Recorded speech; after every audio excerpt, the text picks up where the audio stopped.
Chapter 179. In Medicine City, the Mu, Wang, and Xie clans were the three great clans. Originally, the Wang clan was the leader, but in recent years, the Wang clan's heirs had withered. Long Feiyi had wandered the Jianghu since his youth, and had visited Medicine City many times. He could be considered close friends with the Wang clan's head and knew a lot about the city, including the Mu and Xie clans. However, there were very few people who knew about this matter. It was a chilly spring, but the Wang clan's courtyard was already filled with blooming flowers. Those who didn't know would think they were ordinary flowers, but those in the know would know that this was a garden full of medicinal herbs. In Medicine City, every flower, every blade of grass, and every tree was medicine. In the courtyard's pavilion, Wang Gong and Long Feiyi sat across from each other and drank. One had the air of an immortal, the other mysterious and grave. One white and one black, they formed an indescribable scene in the courtyard. "I heard you brought the Princess Consort. Why didn't she come with you?" Wang Gong asked with a smile. "If I can't get rid of the trouble, why bring her up?" Long Feiyi said indifferently. "I heard this Princess Consort is quite capable? Has she cured a lot of poisons?" Wang Gong asked again. "News sure travels fast," Long Fei remarked mildly.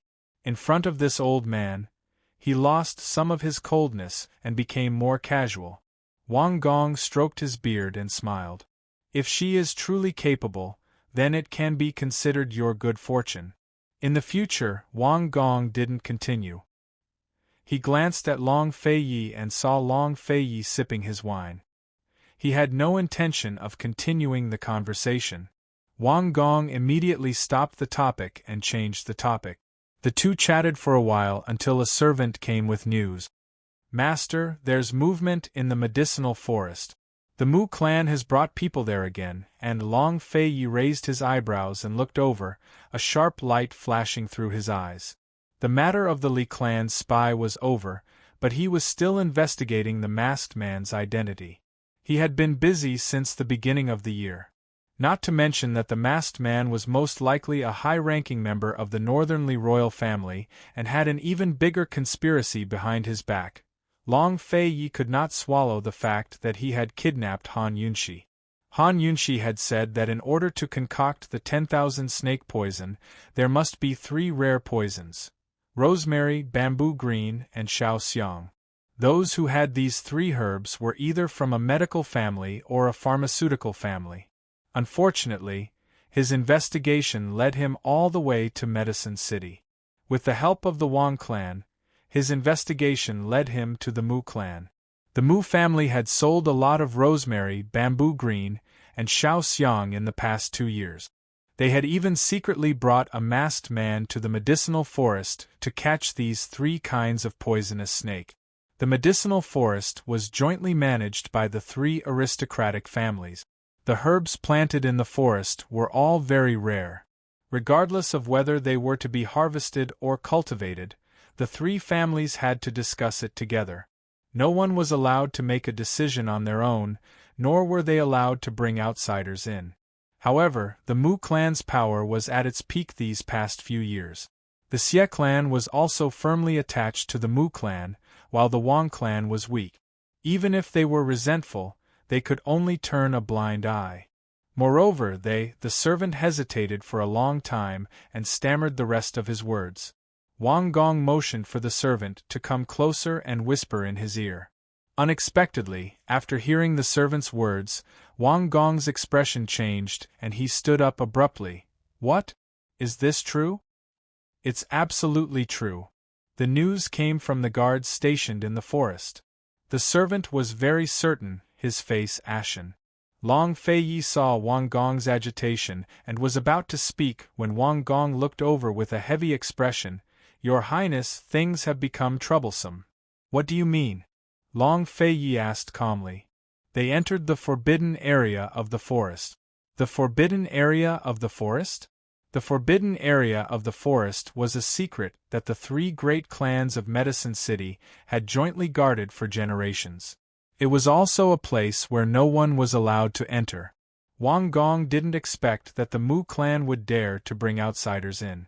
Now that things had gotten to this point, Wang Gong threw caution to the wind and no longer hid it from Long Fei Yi. The medicine forest was a very mystical place.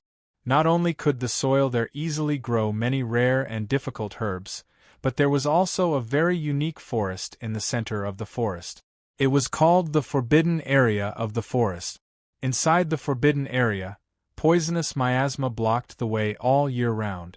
Therefore, even people from the three great clans rarely approached the edge of the Forbidden Area, let alone the inside. According to the legends passed down by their ancestors, there was a medicinal pond in the Forbidden Area. No matter what kind of herbs were grown in water there, they would become poisonous. In other words, as long as one could grow herbs in water there, they could create new types of poisonous herbs. As for the new poisonous herbs, who could detoxify them other than the grower himself? The masked man that the Mu clan had hooked up with was definitely not simple. After hearing Wang Gong's explanation, Long Fei Yi was also very shocked. This matter could be big or small. After all, medicine could save people, but it was only medicine. Poison, on the other hand, could kill people. It was a terrifying weapon. Just who was that masked man? What did he want to do? Duke of Qin, the Forbidden Area has poisonous miasma. We can only wait outside, Wang Gong said seriously. Long Fei Ye's eyes flickered with a complicated look. Capturing the masked man was a big deal, but figuring out the Forbidden Area was no small matter either. He had to go inside and see what they were doing. He stood up and murmured to the guards by his side, "Immediately have Chu Shifeng bring the Wang Fei here." Currently, Han Yunxi was excitedly bidding in the auction hall. It hadn't even been 2 hours, but she'd already gotten her hands on many good things. The feeling of shopping was great to begin with, much less competing with others. She blended in with the crowd and was completely immersed in the activity. She was about to raise her hand again when Chu Shifeng blocked her from behind. Han Yunxi turned back and saw Chu Shifeng, who gave her a fright. "You came too!" "Esteemed Wang Fei, His Highness was anxious to find you." "Don't buy any more, let's go," Chu Shifeng murmured. Han Yunxi grew nervous at the thought of a single room and a single bed. He went back to the inn? "No, esteemed Wang Fei should hurry and leave with me." "It's urgent," Chu Shifeng said. After confirming that he wasn't going back to the inn, Han Yunxi wasn't in a rush. Nothing was more important than replenishing the detox system's reserve. "What's the urgent matter?" Han Yunxi raised her hand as she asked. 3,000 taels. A human life is at stake. Esteemed Wang Fei should hurry and leave. Chu Shifeng was anxious. Han Yunxi withdrew her hand in alarm. A human life is at stake? His Highness? It wasn't easy to talk about it here, so Chu Shifeng could only explain. It's not His Highness. In any case, a human life is at stake. The situation is very serious, so you should hurry and leave. Han Yunxi finally relaxed, but her expression was still serious. I didn't bring much silver, so I won't be able to leave the auction hall. Hurry and pay up, then we'll leave. Chu Shifeng was left speechless. He'd been standing guard here for quite a few hours, but this woman had already lost 50,000 to 60,000 taels. Moreover, it wasn't silver, but gold. This wasn't a small sum. He thought she'd brought money with her and even secretly sighed at how much money she had in her private stash. Who knew? Hurry, a human life is at stake. Han Yunxi urged. She really hadn't brought any money. She wasn't planning to return to the inn tonight, but bid until daybreak. Then she'd have the auction hall send word to Long Fei Yi and have him pay to get her. Without a choice, Chu Shifeng could only act on his own and use up all of Long Fei Ye's cash and gold banknotes before taking Han Yunxi with him. When Han Yunxi was brought to the entrance of the medicine forest and heard the details, she was given a fright. She never expected things to be so serious. New poisonous plants. In other words, once poisoned, I'll be under someone's control. Her detox system seemed to have met its nemesis. As soon as a new poisonous plant appeared, her detox system didn't have any information on it. It was impossible to tell what kind of poison it was, much less detoxify it. For the first time, Han Yunxi discovered that her detox system wasn't intelligent at all. She wouldn't allow such a frightening thing to happen. Let's go in. The poisonous miasma shouldn't be able to stop me, Han Yunxi said seriously. Chu Shifeng had brought many guards with him to stand guard outside the forest. Long Fei Yi brought Han Yunxi with him, their figures as agile as a cheetah as they silently weaved through the forest to avoid the guards. Under the moonlight, Han Yunxi saw many rare medicinal plants, but the matter at hand was much more important. She didn't have time to think too much. Very soon, the detox system notified her that there was poison up ahead. They'd arrived at the forbidden area of the forest. It's still a swarm of poisonous mosquitoes, just like the ones we met before. Han Yunxi immediately analyzed the situation and gave Long Fei Yi an antidote. Han Yunxi was puzzled. This probably wasn't the masked man's first time here. Perhaps all the poisonous mosquitoes they'd met before had been lured out from here. Or perhaps his nest was right here, and this was the first time they'd encountered him? As they entered the forbidden area, the moonlight grew dim. They could barely see things up close. Soon enough, Long Fei Yi reached out a hand towards Han Yunxi. That was the first time he'd held her hand at the inn. It was so fast and forceful that she hadn't even reacted. But this time it was official. This could be counted as asking for her opinion? Should she hold his hand? Han Yunxi stared at his hand for a while, hesitating. But Long Fei Yi grew impatient and said coldly, "Hand, if you lose me, this prince will be in even more trouble." Han Yunxi's face immediately darkened. With a smack, she slammed her hand into his palm. She knew that this guy had a motive for everything he did. Long Fei Yi immediately wrapped his hand around Han Yunxi's hand and held it as they walked. Perhaps because he'd been practicing martial arts for years, the back of this guy's hand was well maintained, but his palm was very rough. Han Yunxi could clearly feel it when he held her hand like this. She didn't know why, but she felt an indescribable sense of security even though she was clearly angry. The forbidden area was obviously different from the outside. There were large rocks all around and there wasn't any vegetation. Gradually, even the poisonous mosquitoes disappeared. It was so quiet that Han Yunxi couldn't speak even if she wanted to, for fear of alerting the other party. The two of them walked in the direction that Wang Gong had pointed out, all the way to the center. Suddenly, Han Yunxi stopped abruptly. Long Fei Yi also stopped and asked in a low voice, "What's wrong?" They saw that Han Yunxi's eyes were closed, and her brows were tightly knitted. She looked like she was in pain. "What's going on?" Long Fei Yi pulled her to sit behind a large rock.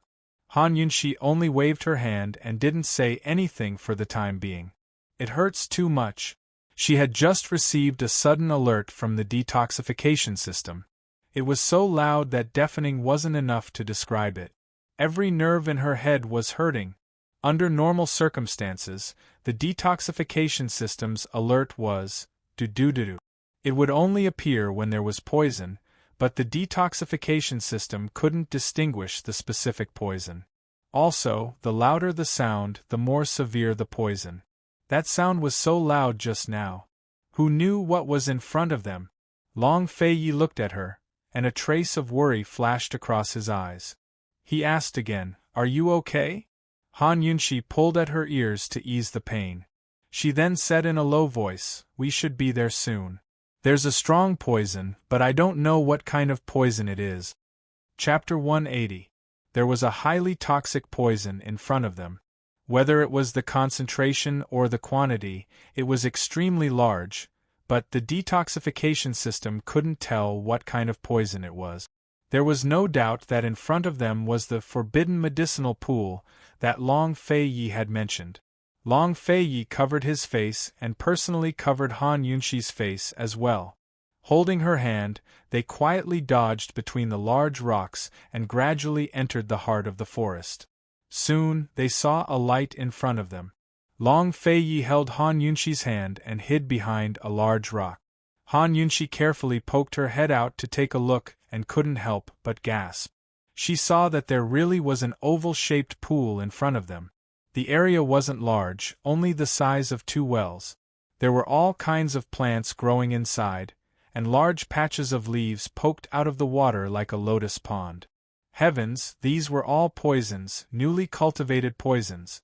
No wonder her detoxification system almost exploded her ears. God knows how long that masked man had been planting poisons here. The pool was surrounded by lanterns, but there was no one in sight. "Where is he?" Han Yunxi whispered. Long Fei's attention was focused on the surrounding forest and didn't answer. He just casually pulled Han Yunxi's head back and pressed it down. Han Yunxi suddenly struggled, but who knew that at this time, a sharp voice suddenly came from the forest. "Who's there? They have a lot of people. Stay here and don't move," Long Fei said in a low voice.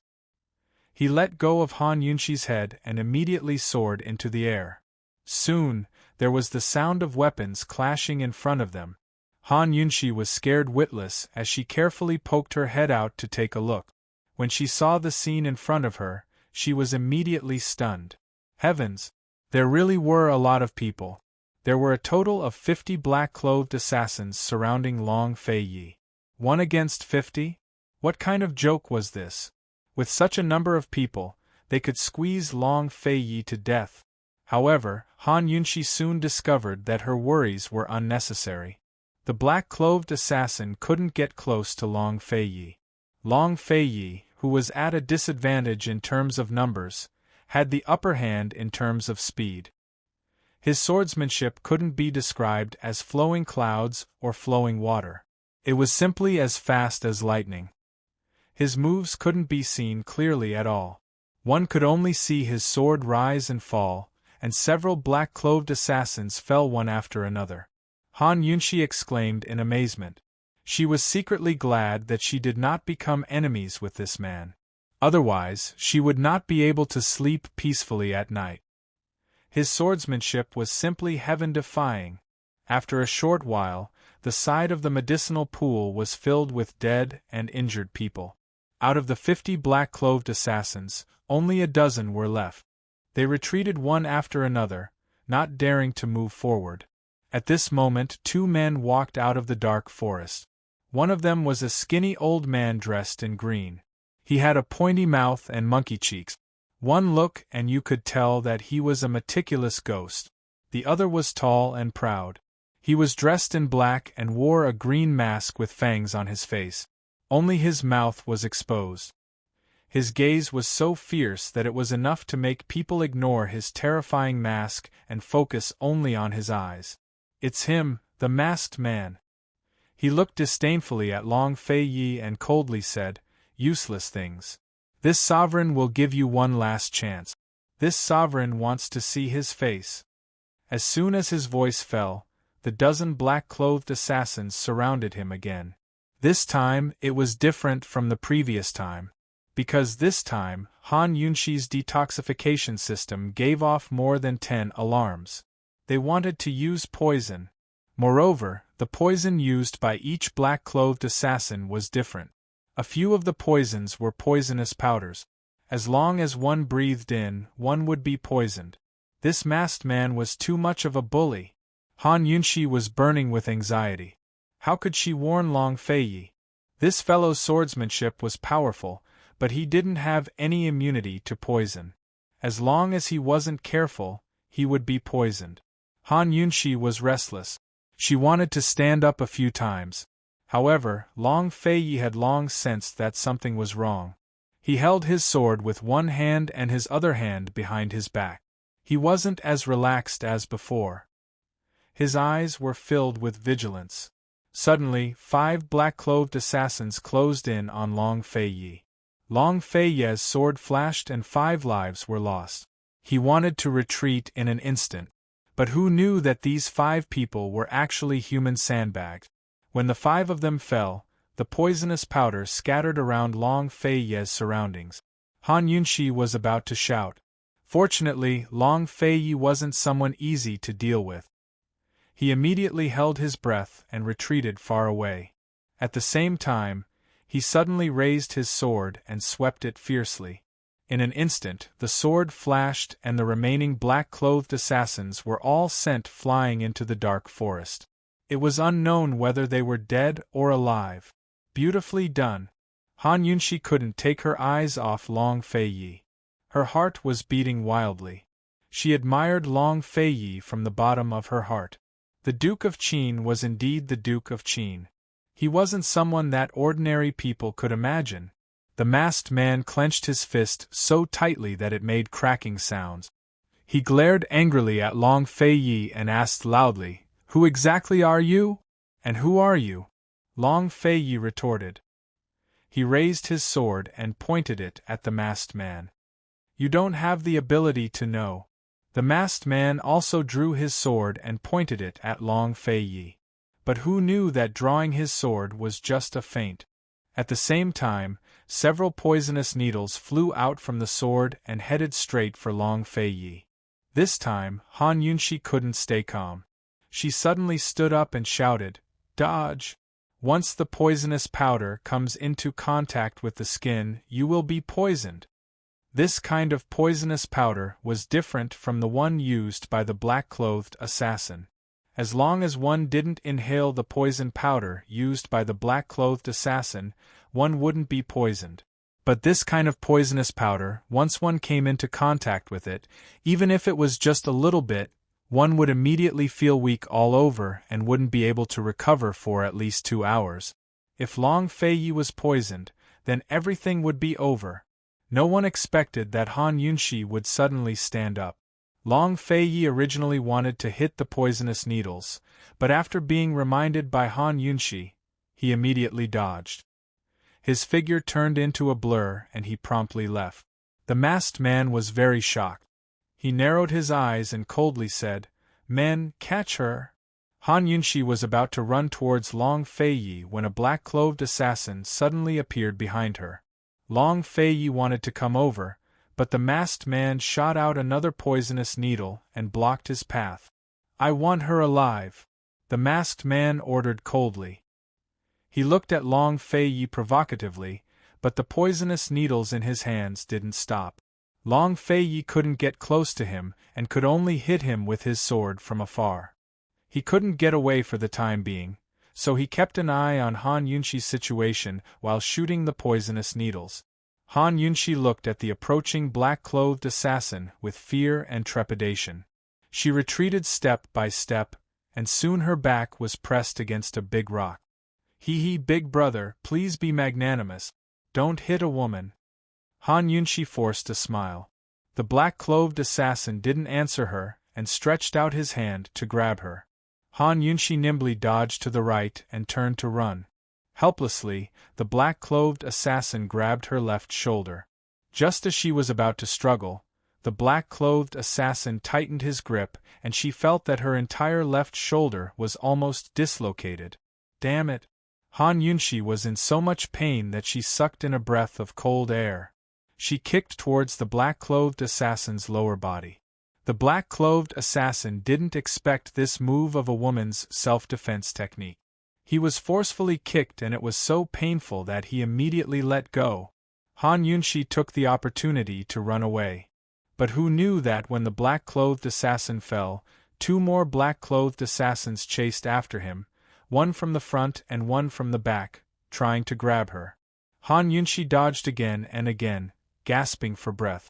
Her hands and feet were very nimble and she also had some superficial skills. But how could she be a match for professional assassins? If it wasn't for the masked man saying to keep her alive, the black-clothed assassins would have drawn their swords and killed her, right? Once again, she was forced to the side of the big rock and gradually had no way to retreat. Suddenly, a black-clothed assassin stretched out his hand and wanted to pull off her mask. Damn it, Long Fei brought her here to help, not to be a burden and even more not to expose her identity. Wait a minute, she was here to help? Han Yunshi seemed to have suddenly thought of something. She quivered and immediately took the initiative. She suddenly stretched out her hand and fiercely slapped the black-clothed assassin's hand. Ah! The black-clothed assassin screamed and looked at Han Yunshi in shock. What are you looking at? He's poisoned. Han Yunshi kicked over and directly kicked the black-clothed assassin down. The black-clothed assassin fainted on the spot and a poisonous needle pierced into the back of his hand. Han Yunshi's heart ached when she saw this. She was too agitated just now and accidentally wasted a lot of poisonous needles. Actually, 2 or 3 needles could have been taken care of. The other black-clothed assassin looked at his companion in disbelief. Taking this opportunity, Han Yunshi waved her small hand and scattered the poisonous pollen. The black-clothed assassin wanted to dodge, but it was already too late. Once the poisonous pollen touched him, his limbs immediately weakened and he fell to the ground. She stepped on the powerless black-clothed assassin and coldly said, "Are you the only ones who know how to use poison? I'll give you your master's poison." Although Madame Li's words had hurt her greatly, she was right. Those who were good at detoxification were the ones who knew how to use poison. How could Han Yunshi always forget that she knew how to use poison? Alright, although using poison went against a doctor's principle, she was going all out tonight. She was here to help Long Fei Yi. After dealing with the 2 black-clothed assassins, Han Yunshi did not dare to delay and rushed towards Long Fei Yi. However, very quickly, a group of black-clothed assassins came and surrounded her. After witnessing Han Yunshi's poison, this group of black-clothed assassins did not dare to underestimate her, and all of them took out their long swords. Han Yunshi's face turned pale. At this very moment, she really wished that she could be like the masked man, who was skilled in using concealed weapons and could kill with a wave of his hand. She knew how to use poison, and she knew all kinds of poisons. However, the way she used poison was completely child's play. Other than injecting needles and spraying poison, she did not know how to do anything else.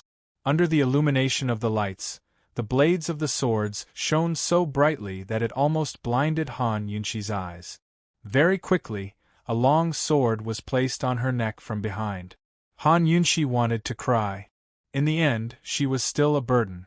However, who knew that at this moment, several sharp swords would suddenly attack from the side. The momentum was like a rainbow, and could topple the mountains and overturn the seas.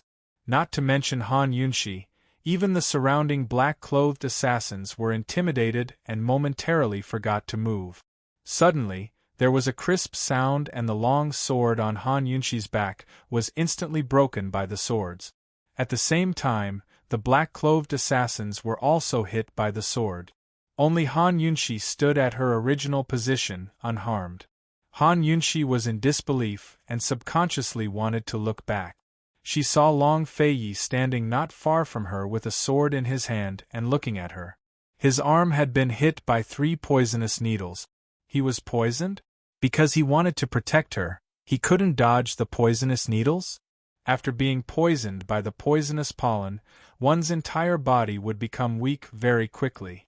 But why didn't she detect any signs of poisoning on this fellow's body? At this moment, the masked man was also looking at Han Yunshi. The 3 of them were in a deadlock. Everyone wanted to move but no one moved. The atmosphere instantly became tense. Unexpectedly, Long Fei Yi's legs suddenly went soft and he fell down on one knee. Seeing this, Han Yunshi was even more puzzled. They were not far away and she was completely sure that Long Fei Yi wasn't poisoned. Presumably, the poisonous needles on his arm didn't really pierce into his skin and the poisonous powder didn't directly touch his skin. Although she was shocked, Han Yunshi kept the shock in her heart. She didn't show it and pretended to be anxious as she ran towards Long Fei Yi. However, the masked man said faintly, "Stop right there." Chapter 181. Did she have to stop just because he told her to? Han Yunshi didn't care and continued to move forward. However, the masked man instantly closed in on her and didn't allow her to escape. He pressed down on her shoulder with one hand and ruthlessly tore off her mask with the other. Once he saw Han Yunshi's clean little face, the masked man laughed. You can smell the poison of the pollen from such a distance. With such great ability, this senior was still wondering who it was. So it's really you. Let go of me.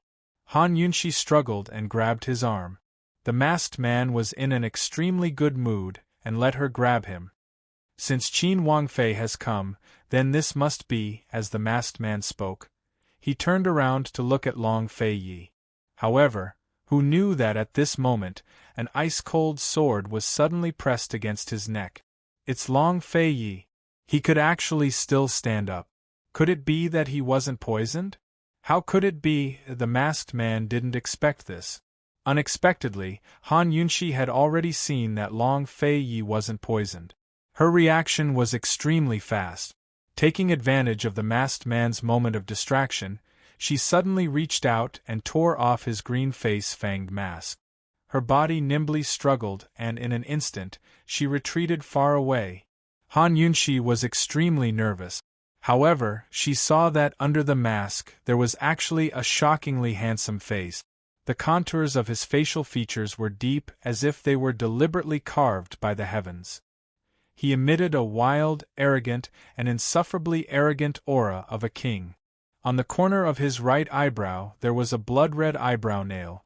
Under the cover of his fine bangs, she couldn't see what kind of totem it was.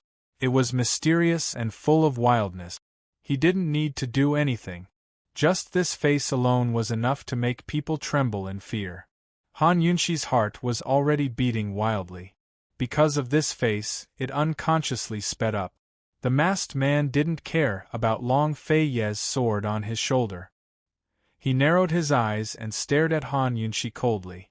Han Yunshi tightly grasped the green face-fanged mask. She only felt a murderous aura rise and subconsciously took 2 steps back. Han Yunshi, very good. The masked man's voice was full of threat.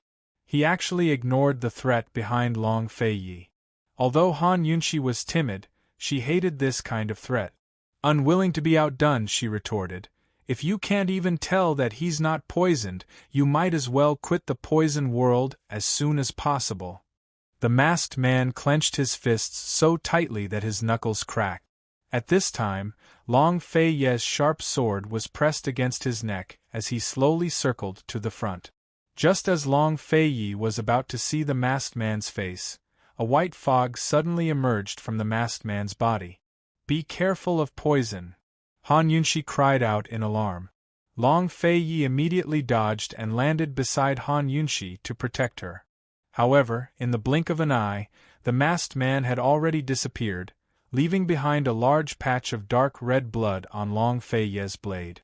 Long Fei Yi had injured him quite badly, but in the end, he still managed to escape. Han Yunshi heaved a huge sigh of relief. That was a close call. If it wasn't for Long Fei Ye's fake poisoning and her quick reaction, she probably would have been a burden tonight. "Do you remember his face?" Long Fei Yi immediately asked. Of course, she would remember such a shocking face. "He has an eyebrow nail at the corner of his right eye. It's blood-red like a totem," Han Yunshi quickly replied. Such a special eyebrow nail must be something very rare. Sure enough, once she said this, Long Fei Yi sneered, "So it's him. Who? Is he from Northernly?" Han Yunshi was very curious. "Northernly's Kong Wang Jun Yixie." Long Fei Yi said word by word.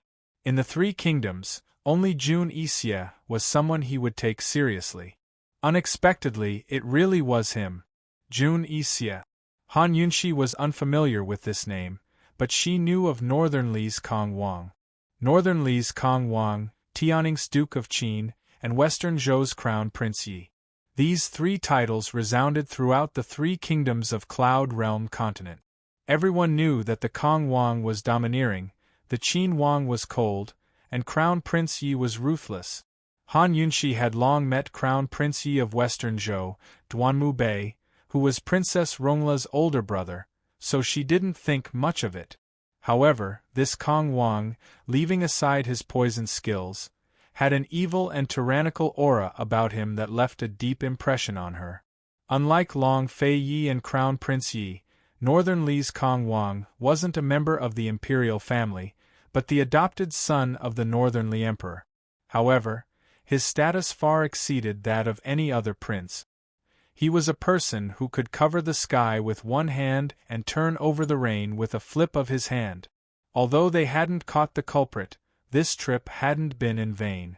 Now that they knew who the culprit was, at least they wouldn't be caught off guard. The truth of the matter of the poisoned traitor had also come to light. Seeing Long Feiye's icy gaze, Han Yunshi thought to herself, Long Feiye definitely won't let this matter rest so easily. Long Feiye wiped away the bloodstains on his sword and sheathed it. He was about to pull out the poison needle from his arm when Han Yunshi hurriedly stopped him. "Don't move, I'll do it." She took out a handkerchief and carefully wrapped it around the needle before slowly pulling it out. The poison on the needle was made of poisonous pollen. If one wasn't careful, they'd be poisoned. Han Yunshi discovered the truth as soon as she pulled out the needle.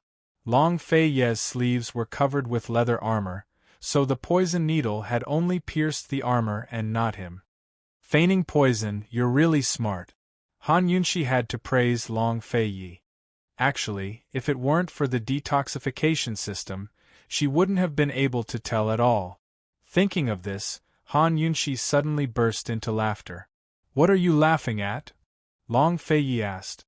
"Majesty Kong must be racking his brains and still won't understand how I knew that you weren't poisoned." Han Yunshi was laughing, but Long Feiye unexpectedly said, "He'll still look for you." As soon as he said this, Han Yunshi's laughter stopped abruptly. Majesty Kang's dangerous eyes appeared in the back of her mind, and she immediately felt a chill run down her spine. All right, as the main culprit who tore off his mask, she was indeed very dangerous. Seeing Han Yunshi's deathly pale face, Long Feiye asked with interest, "Scared?" Han Yunshi immediately put on a pious expression, her gaze burning as she looked at him with a pitiful look. "With your highness here, Chenxia is not afraid of anything." Actually, her pitiful look was just an act. Was she trying to suck up to him? Long Feiye, who had always hated women who put on airs and pretended to be pitiful, actually didn't hate it. The corner of his mouth twitched slightly, as if he wanted to say something, but he didn't say anything. He avoided her gaze and walked towards the poison pool. All right, Han Yunshi had long been used to this cold-faced fellow who was unmoved by force or persuasion. She resentfully shrugged her shoulders and followed him. In any case, she and Long Feiye were in the same boat. If she was kidnapped again, Long Feiye wouldn't be able to get anything out of it. This should be considered a type of fearlessness, right? The poison pool wasn't very big, and the water was very shallow, but the pool was filled with poisonous herbs. Long Feiye and Han Yunshi both frowned, their faces full of worry. The one in front of them was the biggest problem.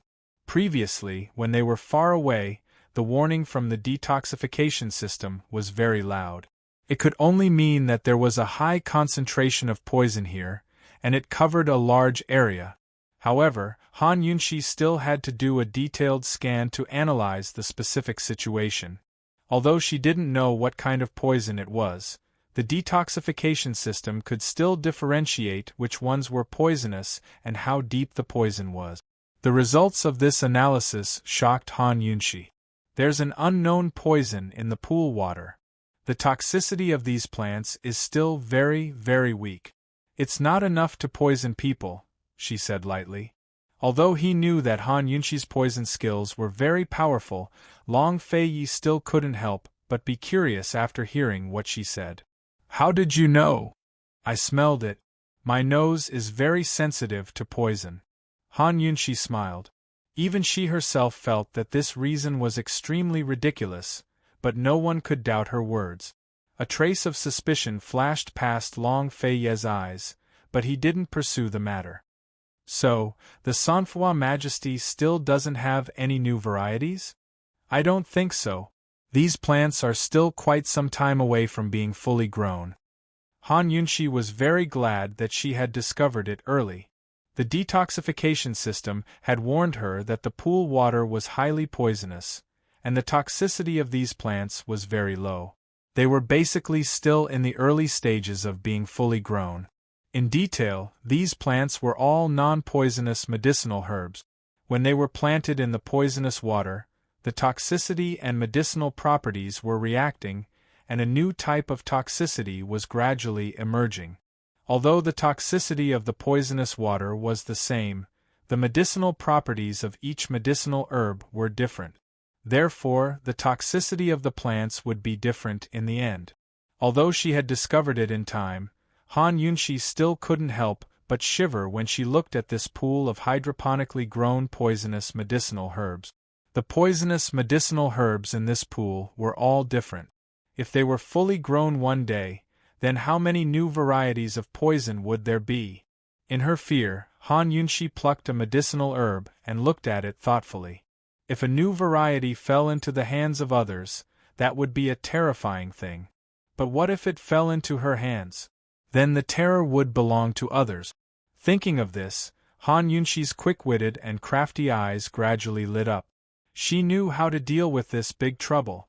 As long as it was a poison that had been recorded in her detoxification system, no matter if the detoxification system had the medicinal herbs or not, it would be able to distinguish it and provide the prescription for the antidote. If it wasn't recorded, then there would be no solution. However, she remembered that the detoxification system still had a function that hadn't been fully developed. That was intelligent analysis. Given enough raw materials for poison, the detoxification system could automatically analyze the various attributes of the raw materials and formulate new poisons. One had to know that the pool water in front of her and the medicinal herbs that had yet to mature were all considered as raw materials for poison. Looking at the pool filled with emerald green, Han Yunshi's lips secretly curled into a sneer. These raw materials, she must have them. Although the quantity was a little large, but with the unlimited space of her detoxification system, she could still eat them. It was just that it would consume a lot of her brain power. Han Yunshi secretly glanced at Long Feiyi, who knew that Long Feiyi also happened to look over. Is there a way to destroy the poison in the pool water? Long Feiyi asked seriously. 4 words immediately appeared in Han Yunshi's mind. What a waste of God's gift. She pondered how to take the pool for herself without arousing Long Feiyi's suspicions. Who knew that at this moment a stern voice would ring out, "Who is so bold to dare trespass into Medicine City's forbidden area? Do you want to become enemies with the entire Medicine City?" The guards of the forbidden area had finally arrived. Han Yunshi immediately covered her face and sneered in her heart. The Sanfua Duke had colluded with the Mu family. Now that the Sanfua Duke had left, the Mu family naturally wanted to lure the guards over. She quickly covered her face and quickly saw a large group of guards emerge from the surrounding forest. The 2 people at the front were the skinny old man who had been standing with the Sanfua Duke earlier. "Let's go." Long Feiyi pulled Han Yunshi and was about to retreat. The poison pool in the forbidden area was shared by the 3 great clans of Medicine City. It was inconvenient for him to publicly interfere with the matters of the 3 clans. He also didn't want to publicly become enemies with Medicine City. Right now, he could only leave first. But who knew that as Long Feiyi grabbed Han Yunshi and was about to escape, countless arrows flew out from all directions. Although the forbidden area was heavily guarded, there shouldn't be so many archers. They were clearly aiming for an expert like Long Feiyi. Otherwise, why would there be so many archers in the forest? Damn it, this must be the Sanfua Duke's instigation. Note to the readers: the identity of the black-clothed men has been revealed. To see the Sanfua Duke Jun Isye's illustration, please follow Jin Mo's public WeChat account, Jimomo 2015. Reply Sanfua Duke and you will see it. Chapter 182. Swoosh, swoosh, swoosh. Streaks of sharp arrows flew over from all directions like a torrential rain. Long Feiyi hugged Han Yunshi tightly in his arms as his figure dodged the rain of arrows like a shadow. It wasn't easy to escape in such a short period of time, but it wasn't that easy to injure Long Fei with just the encirclement of sharp arrows. If it was in the past, Han Yunshi would definitely be afraid, but after witnessing this fellow's valiance, Han Yunshi had long relaxed her heart. She carefully poked her head out from Long Fei's arms and sneakily looked at the poison pool below. Very quickly, she concentrated and entered a state of mind. Under a state of high concentration, she could retrieve poison from the detoxification system. Similarly, she could also store poison into the detoxification system. Just that storing it required more effort than retrieving it. Once Han Yunshi entered a state of mind, she gradually forgot about the surrounding dangers and allowed Long Fei to dodge and defend against the sharp arrows. She devoted all her attention to the poison pool. In the end, she couldn't even hear what was happening around her. In her eyes, the only thing left in the world was the poison pool below. The rain of arrows gradually became sparse and Long Fei took the opportunity to escape. However, at this moment, a shocked cry came from below. The poison pool has disappeared. It's gone. Long Fei turned sideways to dodge the sharp arrows and looked down. He was shocked to see that the forbidden poison pool, which was originally filled with poisonous herbs, was now empty. Not only that, even the water in the poison pool had disappeared. Below, that lean old man and the rest were all stunned. Long Fei was also extremely shocked, but he only took one look and didn't stay for long before he left. Not knowing how long that bunch of guards were shocked, Long Fei still couldn't believe what he had seen with his own eyes after he left the medicinal herb forest. "Did you see the poison pool?" As he asked, he was about to let go of Han Yunshi, but who knew that at this moment, he realized that Han Yunshi had fainted in his arms. When did she faint? Fainted from fright? This woman shouldn't be so weak, right? Long Fei was bewildered. Worry flashed through his eyes, and he immediately brought Han Yunshi back to the Wang family. Unexpectedly, Han Yunshi didn't wake up from her coma. Wang Gong sought out all the doctors in Medicine City, but no one could diagnose what was wrong with Han Yunshi. There was no illness, pain, or injury, and his pulse was normal. He was just a little tired, but he shouldn't have been unconscious for so many days. As for being poisoned, Long Fei did not believe that this woman would be poisoned and not wake up.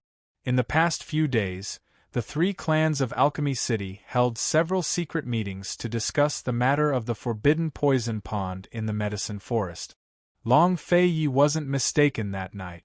The poisonous herbs and water in the pond had indeed disappeared into thin air. Wang Gong went there personally and saw that the poison pool was empty. Duke of Qin, this matter is truly strange. Wang Gong stroked his beard and sighed. Since the Mu family had colluded with the Sanhua king, they must have known that Long Fei and Han Yunshi had barged into the forbidden area.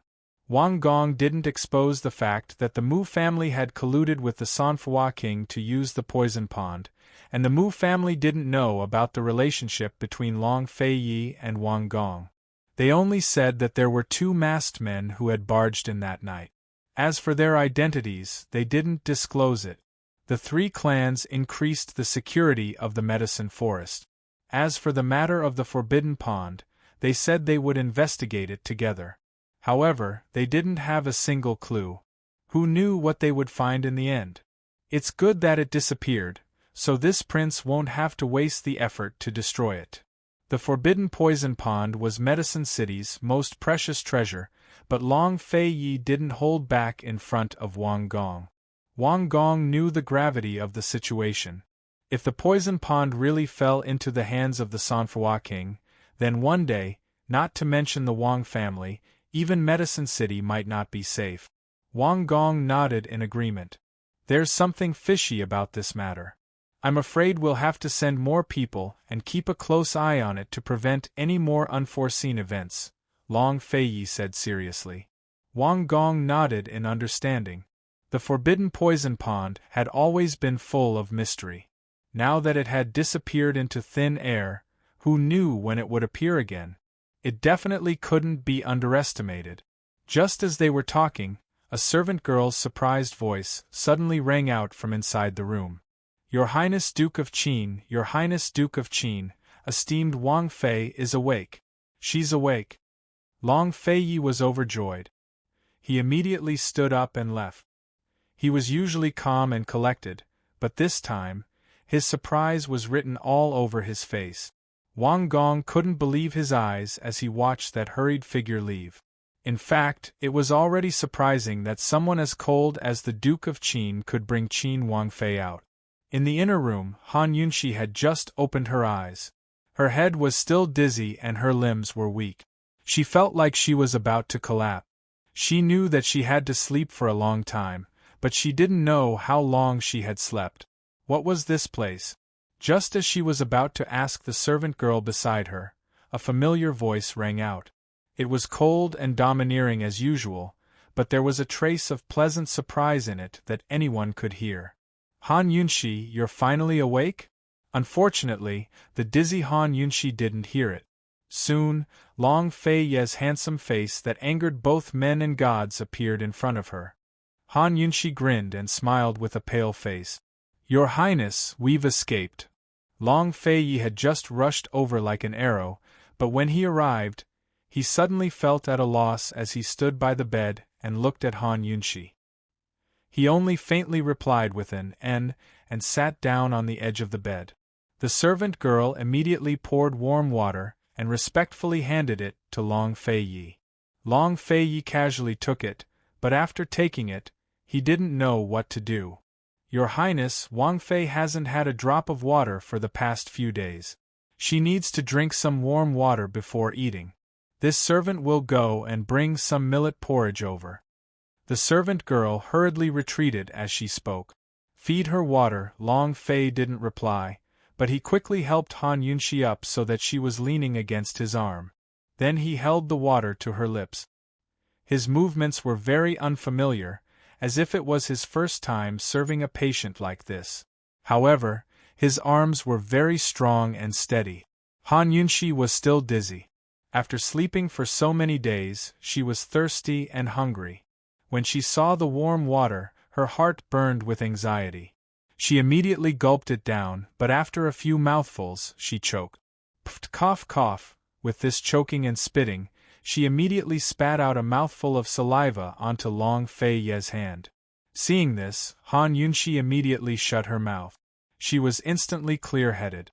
Although her throat hurt so much that she wanted to cough, she still made muffled sounds.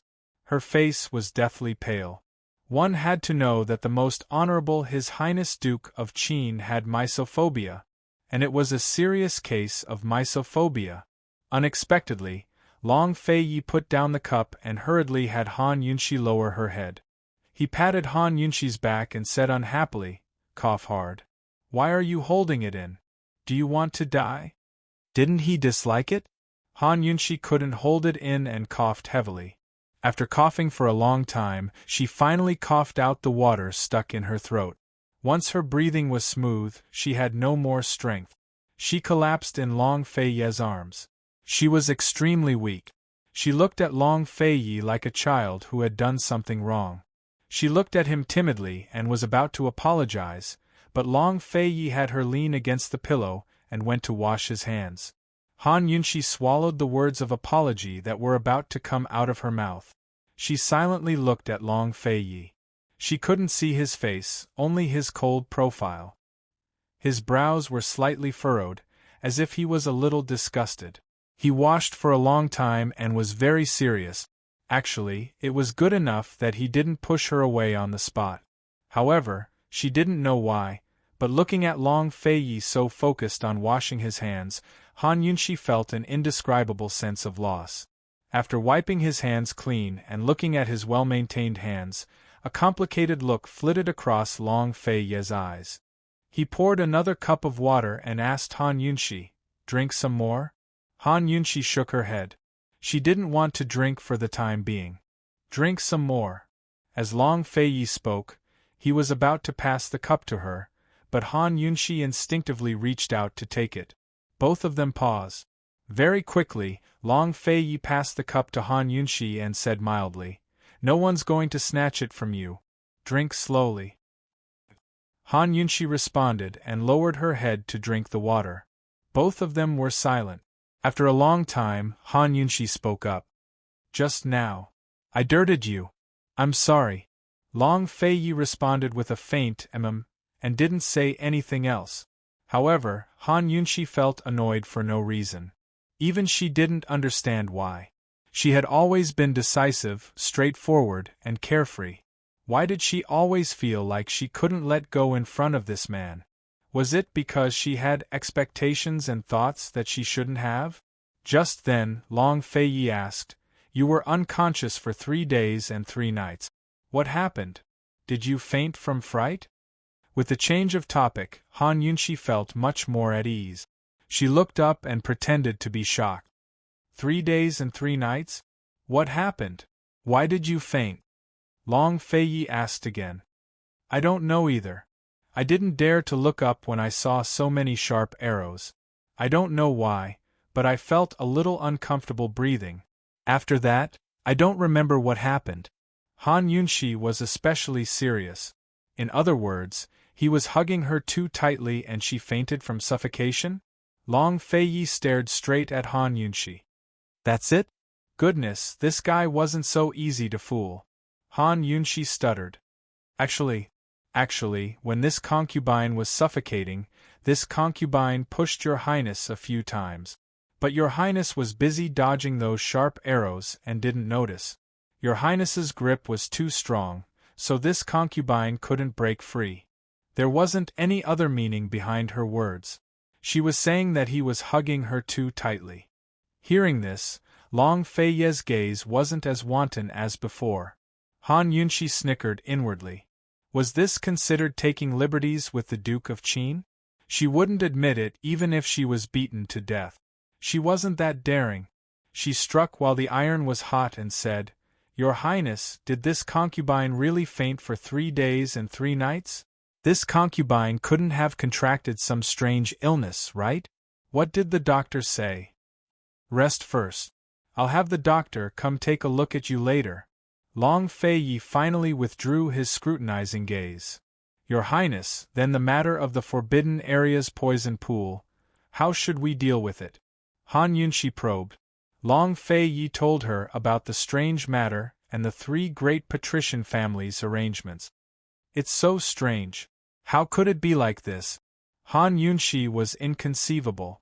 She was very excited, but a trace of craftiness flashed through her eyes.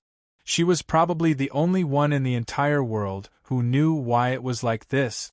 Your pool was strange in the first place. The 3 great patrician families couldn't explain it either. However, it's still a good thing that it's disappeared, Long Feiyi said indifferently.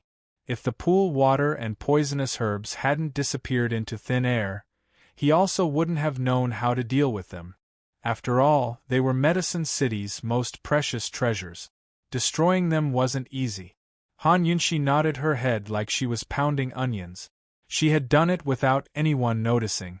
No matter how capable the 3 great patrician families were, they definitely wouldn't be able to find the poison pool. Moreover, it was impossible for the pool to produce water again. She wondered how His Highness, the Duke of Kong, would react when he found out that the new species he had painstakingly cultivated had been uprooted and pocketed by her. She narrowed her eyes slightly and pretended to rest. In reality, her divine sense had secretly slipped into the detoxification system. Only when she saw that the poison pool water and poisonous herbs were all hidden inside did she relax. Her trip to Medicine City this time really wasn't in vain. She didn't have enough energy to try to activate the detoxification systems program to analyze the poison water and poisonous herbs. However, since it was all in her bag, she wasn't in a hurry. Han Yunshi didn't know how much of a surprise the poison water and poisonous herbs had brought her. Of course, this was a story for another time. After resting for a day, Long Feiyi and Han Yunshi finally returned to the inn. At this time, Gu had been looking for them until he was almost in despair. Chapter 183. Long Feiyi and Han Yunshi had disappeared for 6 nights straight. Gu had searched the entire medicine city for clues, but found nothing. Just as he was about to deny Long Feiye's reputation, Long Feiye and Han Yunxi finally showed up. The two of them entered the guest room and were about to close the door when Gu appeared out of thin air. He blocked the door with a hand and narrowed his bewitching eyes, a cold smile on his face.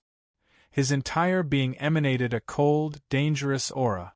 Han Yunxi shrugged her shoulders and openly opened the door to invite him in. Gu didn't blame her for anything, but gave her a brilliant smile. Han Yunxi's lips twitched into a fake smile. Gu looked towards Long Feiye with a mocking smile. Your Highness Duke of Qin's search for information took 6 days. I'm sure you've found out quite a few secrets? Long Feiye ignored him and sat down to brew tea. He even poured a cup for Han Yunxi and gestured for her to sit down. Han Yunxi was about to go over when Gu snatched her spot. He casually picked up the teacup and drained it in one gulp.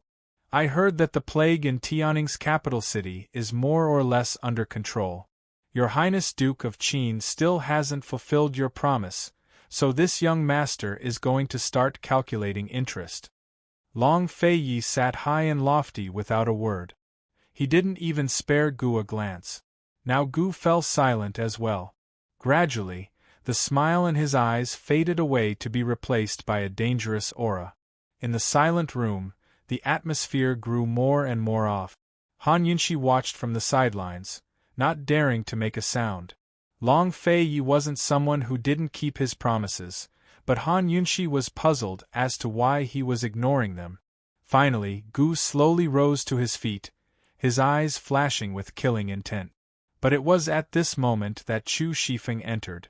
Your Highness, here's the thing you wanted. She saw Long Feiye holding a rectangular brocade box in his hands.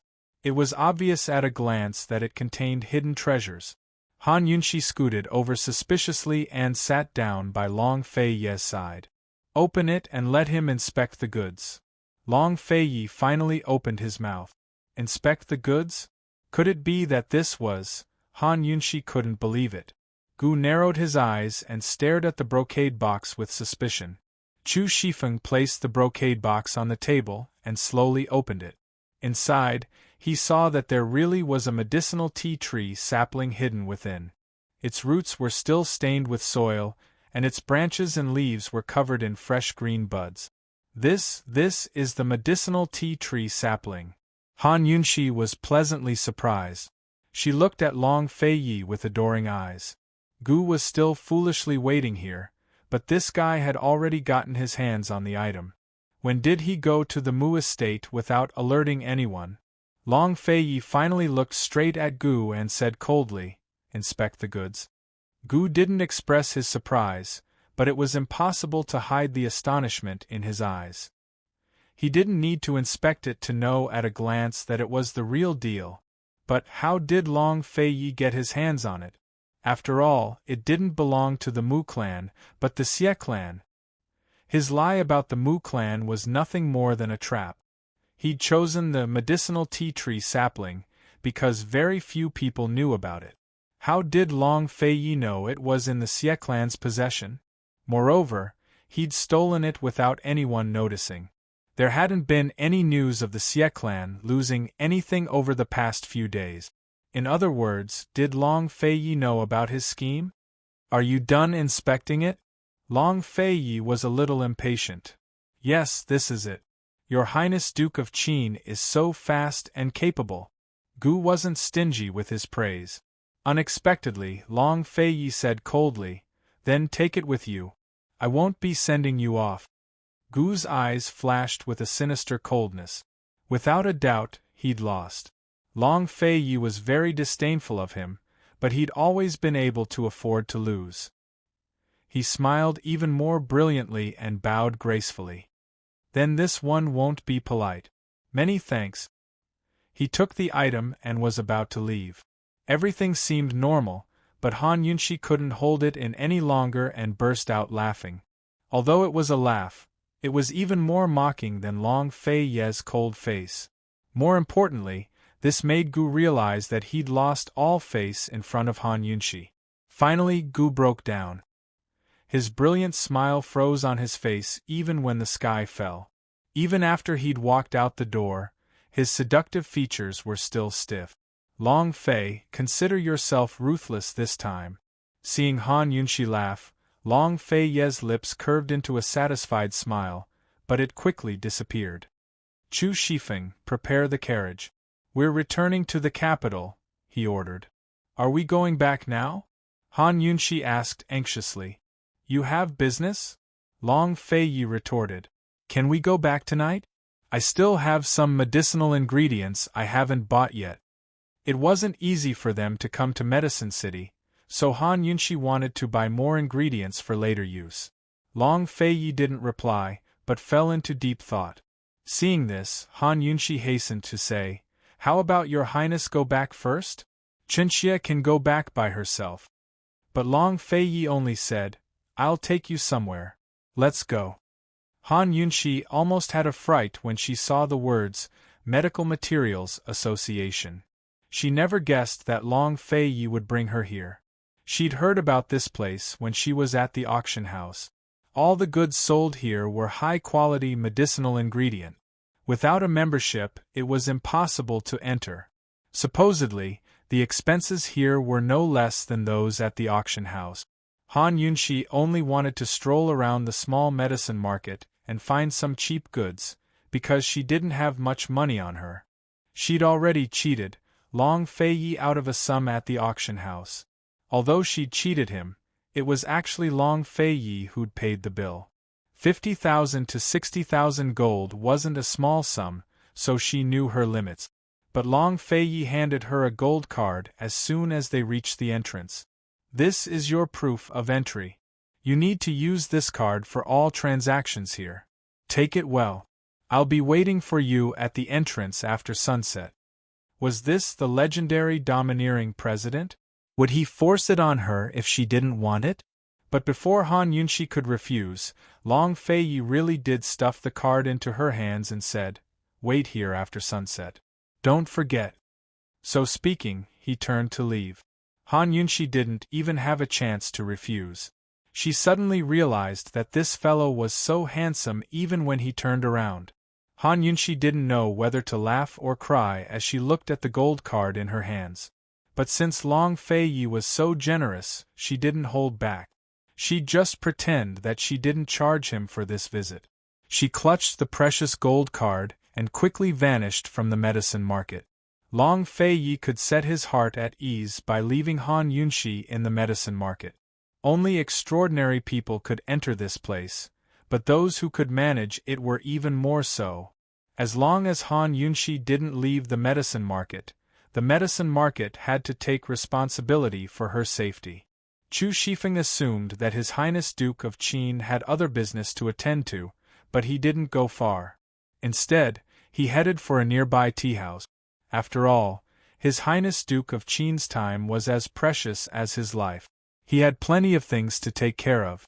Did this count as another way to accompany a woman? In any case, Chu Shifeng didn't dare to imagine it.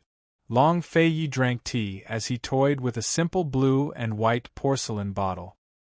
His handsome face was covered in a layer of darkness. Chu Shifeng's heart gave a start at the sight of the bottle. His master hadn't taken it out in years. It contained a poison with a very pleasant name, Perplexing Butterfly Illusion. It was this very poison that had affected His Highness Duke of Qin's entire life. But the Duke of Qin knew nothing about it. A year ago, a similar poison had been found in the Northernly Spy's poison. Although it wasn't the exact same poison, it was the only clue. Otherwise, why would His Highness Duke of Qin have been investigating the Northernly Spy for so long? After all, the greater the threat Northernly posed to Tianning, the less Emperor Tianhui dared to spare any energy to deal with the Duke of Qin. Long Fei Yi stared at the little blue and white porcelain bottle in a daze. After a long time, he looked towards Chu Shifeng and said, Does she recognize this poison? Without a doubt, he was talking about Han Yunshi. Chu Shifeng gave a start and quickly said, Your Highness, please reconsider. Han Yunshi was still a mystery even now. Even if she really was the useless young miss of the Han clan, Her mother, Lady Tianxin, had unknown origins. Because of Han Yunxi's outstanding poison skills, such an important item couldn't be given to her. Long Feiyi looked thoughtfully at Chu Shifeng before quickly putting away the little blue and white porcelain bottle. He didn't say much. Chu Shifeng couldn't figure out his thoughts and wanted to coax him, but after some hesitation, he shut his mouth. After sunset, Long Feiyi met up with Han Yunxi outside the Medical Materials Association as promised. Han Yunxi really was a prodigal daughter. She'd bought a huge pile of medicinal ingredients and filled a carriage with them. Chu Shifeng was a little flabbergasted at the sight, but Long Feiyi didn't even blink. When Han Yunxi tried to return the gold card to him, he only said, "You can keep it for now. In the future, your lordship will find you if I need medicinal ingredient." "No problem. Many thanks, your highness." Han Yunxi was very straightforward. She didn't like arguing with a man about money. On one side, Chu Shifeng was a little flabbergasted at the sight. "I don't have to worry about his highness spending all his savings anymore." Han Yunxi had reaped the most bountiful rewards from this trip to Medicine City, while Long Fei hadn't come in vain. Both of them were in good moods, so they ate dinner at a restaurant before finally setting off for the capital. As for Gu, he'd long been surrounded by the Xie clan and had no time to spare for them. As for why Long Feiyi knew the sapling was in the Xie clan's hands, that was his own skill. As for why the Xie clan knew the sapling was in Gu's hands, it was obvious that Long Feiyi had exposed them. In any case, Gu had lost big this time, while Han Yunxi had gained the most. By the time they reached the capital, the poison plague had already passed. After a thorough cleanup, the capital was much cleaner than before. Even the air seemed fresher. Han Yunxi brought back 2 boxes of premium blood swallow's nest for Grand Concubine Yi, who was surprised.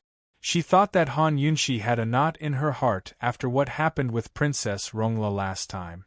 She never expected Han Yunxi to have the heart to bring her gift. Grand Concubine Yi's worries were immediately dispelled. She took Han Yunxi's hand and asked with a smile, "Yunxi, your stomach, it's about time you put in some effort. When will you add joy to our Duke of Qin's estate?" Han Yunxi put on a false smile. She truly felt that Grand Concubine Yi had changed too much. Still, she didn't know that Long Feiyi's words at the New Year's Eve banquet and his defiance of the imperial edict had spread throughout the circles. Her Qin Wangfei was currently being doted on. After a few perfunctory words, Han Yunxi left in a hurry. Meanwhile, Murong Wanru, who hadn't shown her face in a long time, was staring fixedly at her retreating form, her eyes filled with resentment.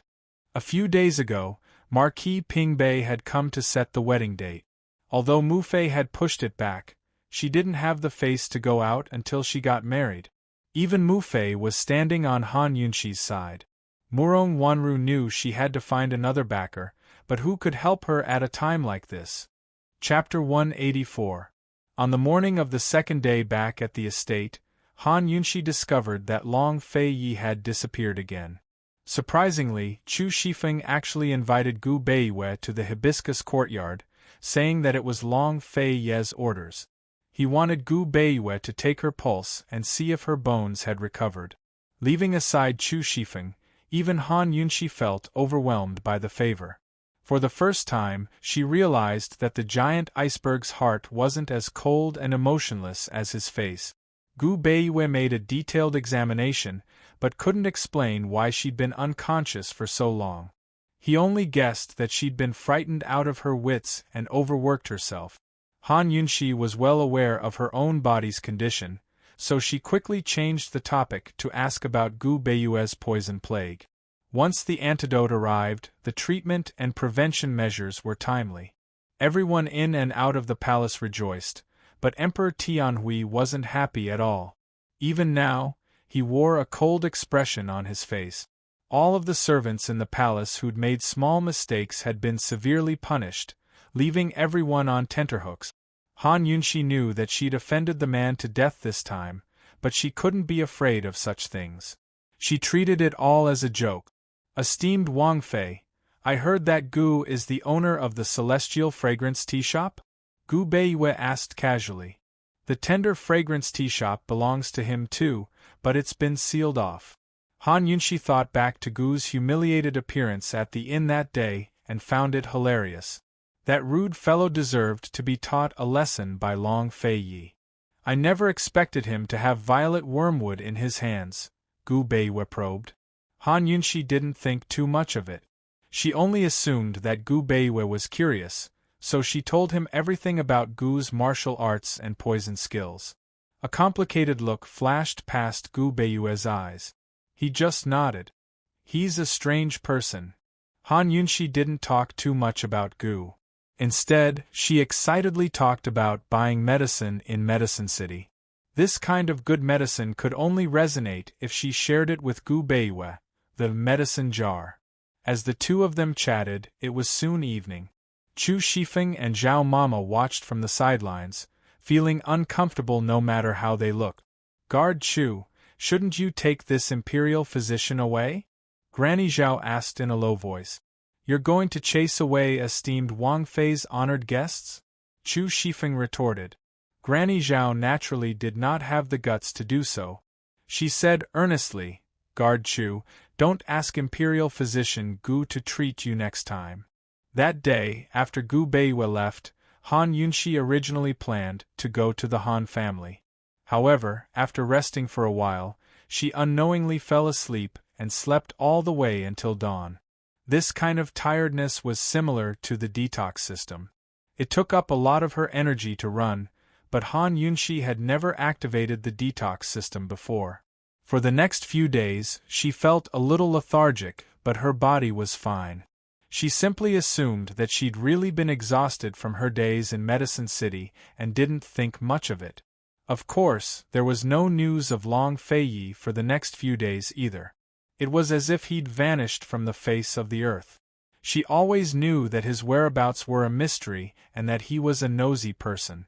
But since when had Han Yunshi started to pay attention to his movements? She wanted to know what he was busy with, when he'd come back and when he'd leave. Didn't he say he'd leave after the new year? Could it be that he's gone on a long journey again? After the poison plague, Emperor Tianhui didn't make any trouble for the Duke of Qin's estate, nor did he bring up the marriage alliance. The situation at the three-way battlefield was enough to keep him occupied. A month later, Tianning and Western Zhou's envoys met at the three-way battlefield. Supposedly, they'd signed a contract for cooperation. Afterwards, Western Zhou began to send back the troops that had left the battlefield in batches. The marriage alliance was ruined, but Western Zhou still sent back its troop. Heaven knows what kind of concessions Emperor Tianhui had made in the contract. In any case, Tianning country must have suffered a great loss since the contract wasn't announced to the public. Han Yunshi didn't understand national affairs, but she could tell that Western Zhou's emperor doted on Princess Rongla's marriage alliance on the surface. In reality, as long as Tianning made concessions in other areas, the two countries wouldn't necessarily have to work together on the basis of a marriage alliance. In other words, Emperor Tianhui didn't have to force Long Fei Yi. But if he didn't force Long Fei Yi, he'd have to pay a higher price. Everything was a means and a tool. Goals were the foundation. Based on this logic, what did the high and mighty Princess Rongla have to be proud of? Since ancient times, how many members of the imperial family could truly control their own fates? Thinking up to here, Han Yunshi felt that she was lucky. Although the Han family had been defeated, they'd still given her absolute freedom. But while Han Yunshi was rejoicing, something big happened to the Han family. By the time little Chen Xiang rushed over, Han Yunshi was still asleep. Ignoring Zhao Mama's attempts to stop her, she rushed straight into the bedroom, so anxious that tears were about to spill from her eyes. Mistress, 7th Madam's been captured by Shuntian Prefecture's people. They said our Han family clinic caused 2 deaths.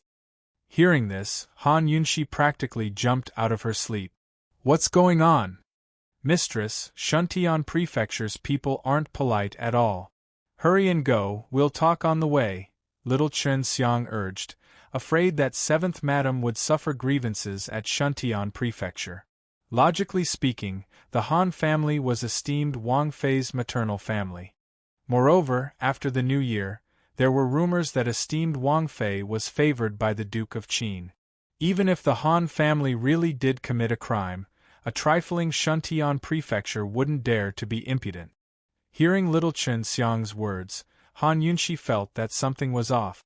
She immediately tidied up and rushed to Shuntian Prefecture with little Chen Xiang.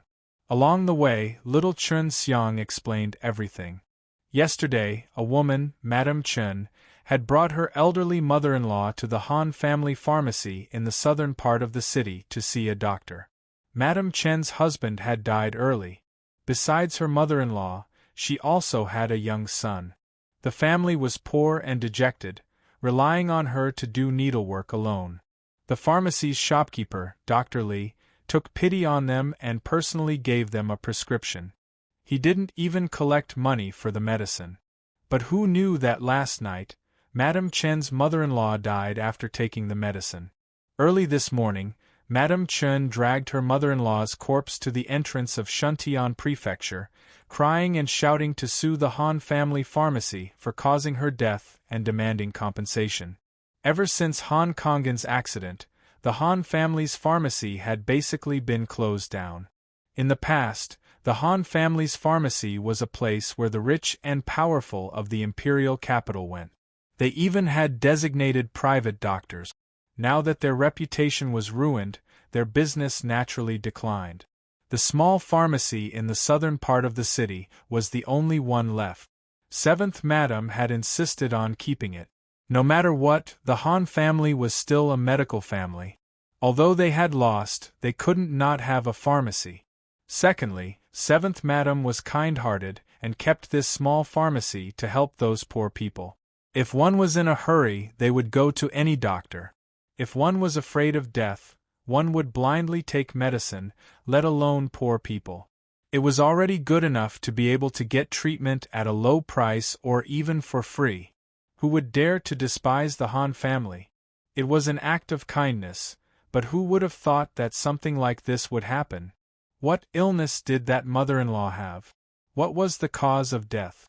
Was it confirmed that it was related to the medicine? Han Yunxi asked seriously. It was a cold.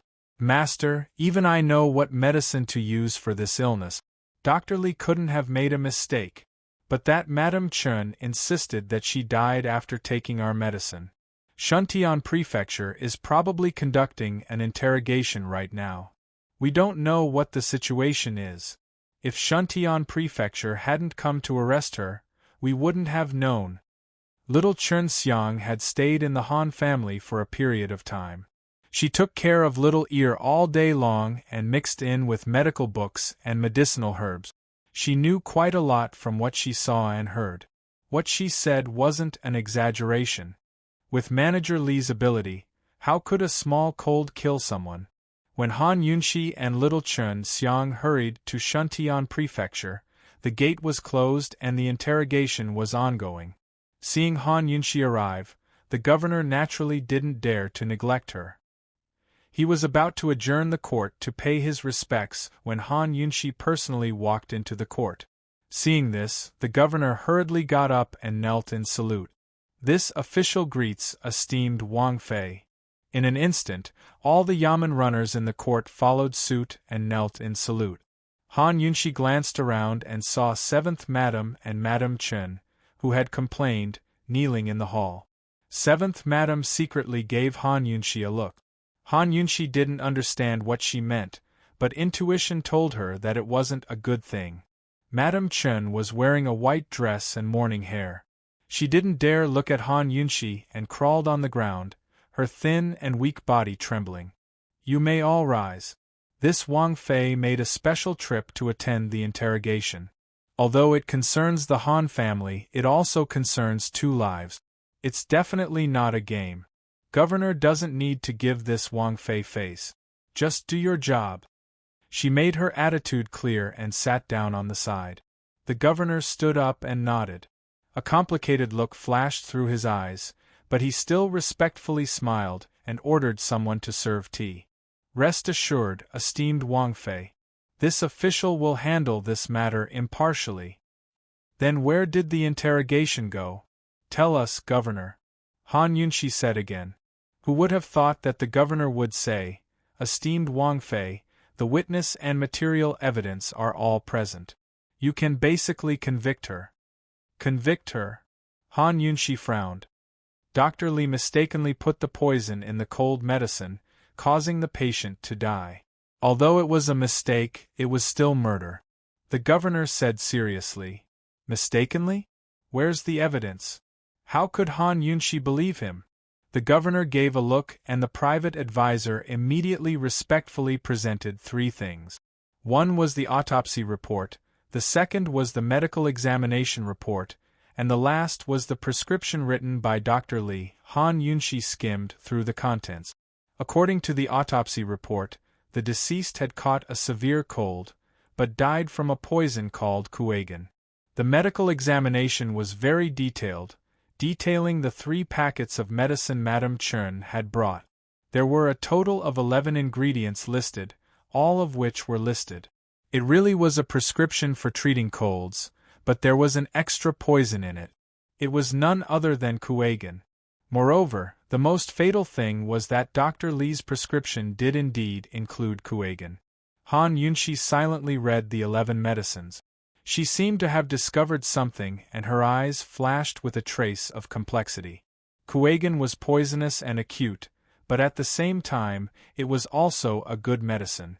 A small amount of kuagen was used together with a certain amount of medicine to eliminate the toxicity and have a better effect. However, kuagen wasn't needed to treat cold. No matter how muddle-headed Dr. Li was, he wouldn't put kuagen in the prescription, right? Although puzzled, Han Yunshi didn't show it and asked indifferently, "Where's Madame Li?" Dr. Li was the main culprit. 7th concubine was only the owner of the pharmacy. No matter what, she had to find Dr. Li. Who would have thought that the governor would say, "Esteemed Wang Fei, Dr. Li is already dead." What? This news made the always calm Han Yunshi explode. How could this be? How did he die? On the way here, he bit his tongue and committed suicide. The governor replied truthfully. To the readers, I know that I don't update much. This period is a bit special. Thank you for your understanding and understanding. I will make it up to you in the future. Chapter 185. Upon hearing that Dr. Li bit his tongue to commit suicide, Han Yunshi's eyes darkened. 7th Madam finally couldn't help but speak up. Esteemed Wang Fei, it's impossible for Dr. Li to prescribe the wrong medicine. Dr. Li has practiced medicine in the Han family's medical clinic for 10 years and has never failed. He definitely wouldn't make such a low-level mistake. 7th Madam, this prescription was written in Dr. Li's handwriting. The reason why this official convicted Dr. Li of manslaughter and not of intentional homicide was because he had practiced medicine for many years and had superb medical skills. Now that the evidence is conclusive, is 7th Madam implying that this official is framing him? The prefectural magistrate was very blunt. 7th Madam had no room to refute and shook her head. Impossible, absolutely impossible. Dr. Li's death is too strange. Dr. Li bit his tongue to commit suicide. In this official's opinion, he didn't commit suicide because he was afraid of punishment, but because he felt guilty and used his death to atone for his crimes. The prefectural magistrate was very certain. It can't be, there must be a misunderstanding here. It can't be. 7th Madam wasn't convinced and looked towards Han Yunshi for help. The Han family's reputation had already been tarnished because of the Crown Prince's incident. Now, even a small medical clinic that was doing good had caused a death. How could the Han family maintain a foothold in the medical world? How could they revive their family business? Dr. Li committed suicide out of fear of punishment and admitted to this crime, but the Han family couldn't admit to it. Han Yunshi narrowed her eyes as she looked at the 3 pieces of evidence in her hands. She had the same thoughts as 7th Madam. Dr. Li's mistake was too outrageous and his death was too sudden. His death undoubtedly forced the Han family into a dead end. At this time, Madame Chen, who had her head lowered, looked resentfully at 7th Madame and choked out, "It doesn't matter if it's a misunderstanding or not. In any case, he died after taking your medicine, so you have to compensate. My husband is no longer here, and my mother-in-law took care of my son when he was young. Now that my mother-in-law is gone, how am I supposed to live in the future?" Han Yunshi was a little worried about this Madame Chen, but seeing her flustered and timid expression, Han Yunshi became even more suspicious. Only, this kind of poor woman, where did she get the courage to frame the Han family for a bit of compensation? It seemed that the main problem still lay with Dr. Li. What 7th concubine was worried about was also what Han Yunshi was worried about. Even if Dr. Li didn't commit suicide to escape punishment, once this case was decided, the one to bear the responsibility would still be Dr. Li. At most, the Han family would have to pay compensation and wouldn't suffer. However, this compensation would also be admitting that the medical hall had killed someone. It was a small matter if the medical hall couldn't continue operating, but it was a big matter if its reputation was ruined. "Your Highness, if there is no problem, this official will be convicted," the magistrate asked tentatively. No problem? There seemed to be no problem, and 7th concubine had nothing to refute. However, there were many problems with Han Yunshi. Han Yunshi drank a mouthful of tea and prepared to ask questions, but a yamen runner suddenly ran in with news. The justice courts wanted to bring this case to trial and wanted the magistrate of Shuntian Hall to quickly hand it over. In Tianing country, most cases in the capital were handled by the magistrate of Shuntian Hall. The justice courts were equivalent to the highest court of justice. Most of them handled major cases, including those involving members of the imperial family. The justice courts also cared about matters between the Han family's medical hall and the common people's families. Were they too idle, or did they overestimate the Han family? Why would the justice courts bring this case to trial for no reason at all? Han Yunshi asked with raised eyebrows. However, the yamen runner began to stammer, not daring to speak. "Answer truthfully," Han Yunshi said coldly. "Your Highness, this one heard from the justice courts that it was the Empress Dowager who just gave the order. The Empress Dowager said that the Han family already had a record of misdiagnosing the Crown Prince. If they killed someone again, they would be severely punished. They would revoke the Han family's right to practice medicine in Tianing country." At these words, the entire hall fell silent. 7th concubine's face turned pale, and she almost fainted. What did it mean to revoke their right to practice medicine? It meant that no one in the Han family would ever be able to treat patients and prescribe medicine again. It meant that the Han family had no fate with the medical world. It meant that the Han family would never be able to rise again. This was a disgrace that no one in the Han family could accept. Han Yunshi's eyes narrowed with cold light. She finally understood what was going on. For the past month, she had been wondering why the two masters in the palace hadn't made any moves after suffering such a huge loss. She didn't expect the Empress Dowager to make her move. She couldn't do anything to her, so she made an example of the Han family. What did this count for? Since the Empress Dowager had made her move, then this time she would let the Empress Dowager know that no one could touch her maiden family. A cold smile rose to Han Yunshi's lips as she said mildly, "Since this is the Empress Dowager's order, the magistrate should do as she says." The magistrate of Shuntian Hall had been waiting for Han Yunshi's words. He immediately adjourned the court and handed over the relevant materials and personnel to the justice courts. The justice courts would open the trial tomorrow. 7th concubine wasn't the main culprit, so she wasn't locked up. As soon as they left the justice courts, 7th concubine couldn't wait to whisper, "Yunshi, Dr. Li must have been bribed." Han Yunshi nodded. Anyone with eyes could see that Dr. Li had been bribed. Moreover, Han Yunshi was almost certain that the person behind the scenes was the Empress Dowager. But the justice courts needed evidence to try a case. Dr. Lee had committed suicide because he had steeled his heart to shut his mouth. It wouldn't be easy to find evidence that he had been bribed. Seventh concubine, you can set your heart at ease. Even if we can't find the person behind Dr. Lee, this matter won't implicate the Han family, Han Yunshi was very certain. Hearing these words, seventh concubine hesitated before murmuring, Yunshi, recently there's been rumors that you've gained His Highness Duke of Qin's favor. This matter, is it true? If you have the Duke of Qin's support, then I can set my mind at ease. Han Yunshi didn't know whether to laugh or cry. What did this have to do with Long Feiyi? She hadn't seen Long Feiyi in days, all right? Han Yunshi took a deep breath and said seriously, seventh concubine, I can handle this matter even without the Duke of Qin's appearance. Trust me. As she spoke, she gently lifted her bangs, her lively eyes flashing with the light of wisdom. It was as if she could see through everything and had a power that made people feel at ease. Seventh concubine realized that she'd misunderstood, but she still couldn't help asking, Yunshi, then the matter between you and the Duke of Qin, it's fine, it's fine. Seventh concubine, you should hurry back. Don't make your worry. Han Yunshi played dumb, as she quickly helped seventh concubine into the carriage and told the driver to hurry off.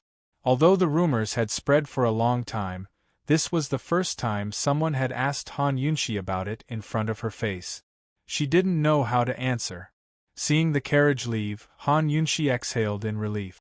But who knew that little Chen Xiang would grumble behind her back, Mistress, I haven't gotten on the carriage yet. Only then did Han Yunshi remember that little Chen Xiang was still here. She turned back, but before she could speak, little Chen Xiang spoke again. Mistress, what do you mean by fine? Han Yunshi's ears immediately turned red as she narrowed her eyes and drew closer. Little thing, your mouth is getting more and more formidable. Little Chen Xiang giggled and was about to escape when Han Yunshi pulled her back. Let's go, come with me to Dr. Li's house. Although Dr. Li's body was still in the justice courts, the Li family had already set up a mourning tent and set up a memorial tablet. The entire family was dressed in mourning clothes and the atmosphere was very heavy. Han Yunshi didn't disturb anyone and only saw Dr. Li's wife, Madame Hong. Sit. There's no one else here, so there's no need to stand on ceremony. Even though Han Yunshi had said so, Madame Hong still didn't dare to sit. She respectfully stood to the side with her head lowered in silence. Was she afraid of her because of her identity? Or was there another reason for her guilty conscience? For something like this to happen, Madame Li, please restrain your grief. Take care of yourself, Han Yunshi said indifferently. Madame Hong quietly bowed. Thank you for your concern, Wang Fei. Madame Li, do you think Dr. Li might have prescribed the wrong medicine? Han Yunshi suddenly asked, getting straight to the point. Madame Hong suddenly looked up, but when she met Han Yunshi's clear eyes, she immediately lowered her head and choked with sobs. This commoner also doesn't believe it, but that prescription, that handwriting is really his. Han Yunshi didn't like people who spoke without looking at the other person. Madame Li, has Dr. Li been acting strangely these past few days? Has he been in contact with anyone? Han Yunshi asked again. Madame Hong still had her head lowered and didn't look at Han Yunshi. She didn't think too much and just shook her head. Everything was fine. How could something like this happen? As she spoke, she began to sob in a low voice. Han Yunshi stood up and walked closer step by step. Madame Hong immediately retreated and lowered her head even more. Madame Li, do you think Dr. Li might have some difficulties? Han Yunshi asked again. Madame Hong's body clearly trembled and she quickly explained, Wang Fei, what difficulties could he have? No matter how difficult it is, he can't harm others. He's a doctor. He must have made a mistake and realized his mistake later on. He must have felt guilty and blamed himself. Woo-woo. As Madame Hong spoke, she began to cry and couldn't continue speaking. Han Yunshi sighed softly and retreated. She didn't make things difficult for Madame Hong and comforted her with a few words before leaving with little Chun Xiang. When they got on the carriage, little Chun Xiang couldn't wait to say, "Master, how could Madame Li be like this? Even I, an outsider, feel that Dr. Li's death was strange.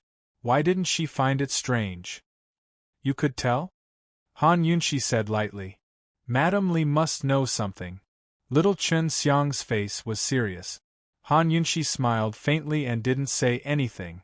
She didn't even go to the small clinic in the south of the city and directly returned to the Han residence. Returned to the Han residence? Haha, she hit a wall, didn't she? When the Empress Dowager heard Han Yunshi's movements after leaving the Li residence, she sneered. Empress Dowager, even if she investigates to Madame Li, as long as Madame Li doesn't speak, no matter how suspicious she is, this case will be convicted tomorrow. The person who spoke was none other than Murong Wanru from the Duke of Qin's manor. Although they were in the palace, they were still paying attention to the murder case at the clinic.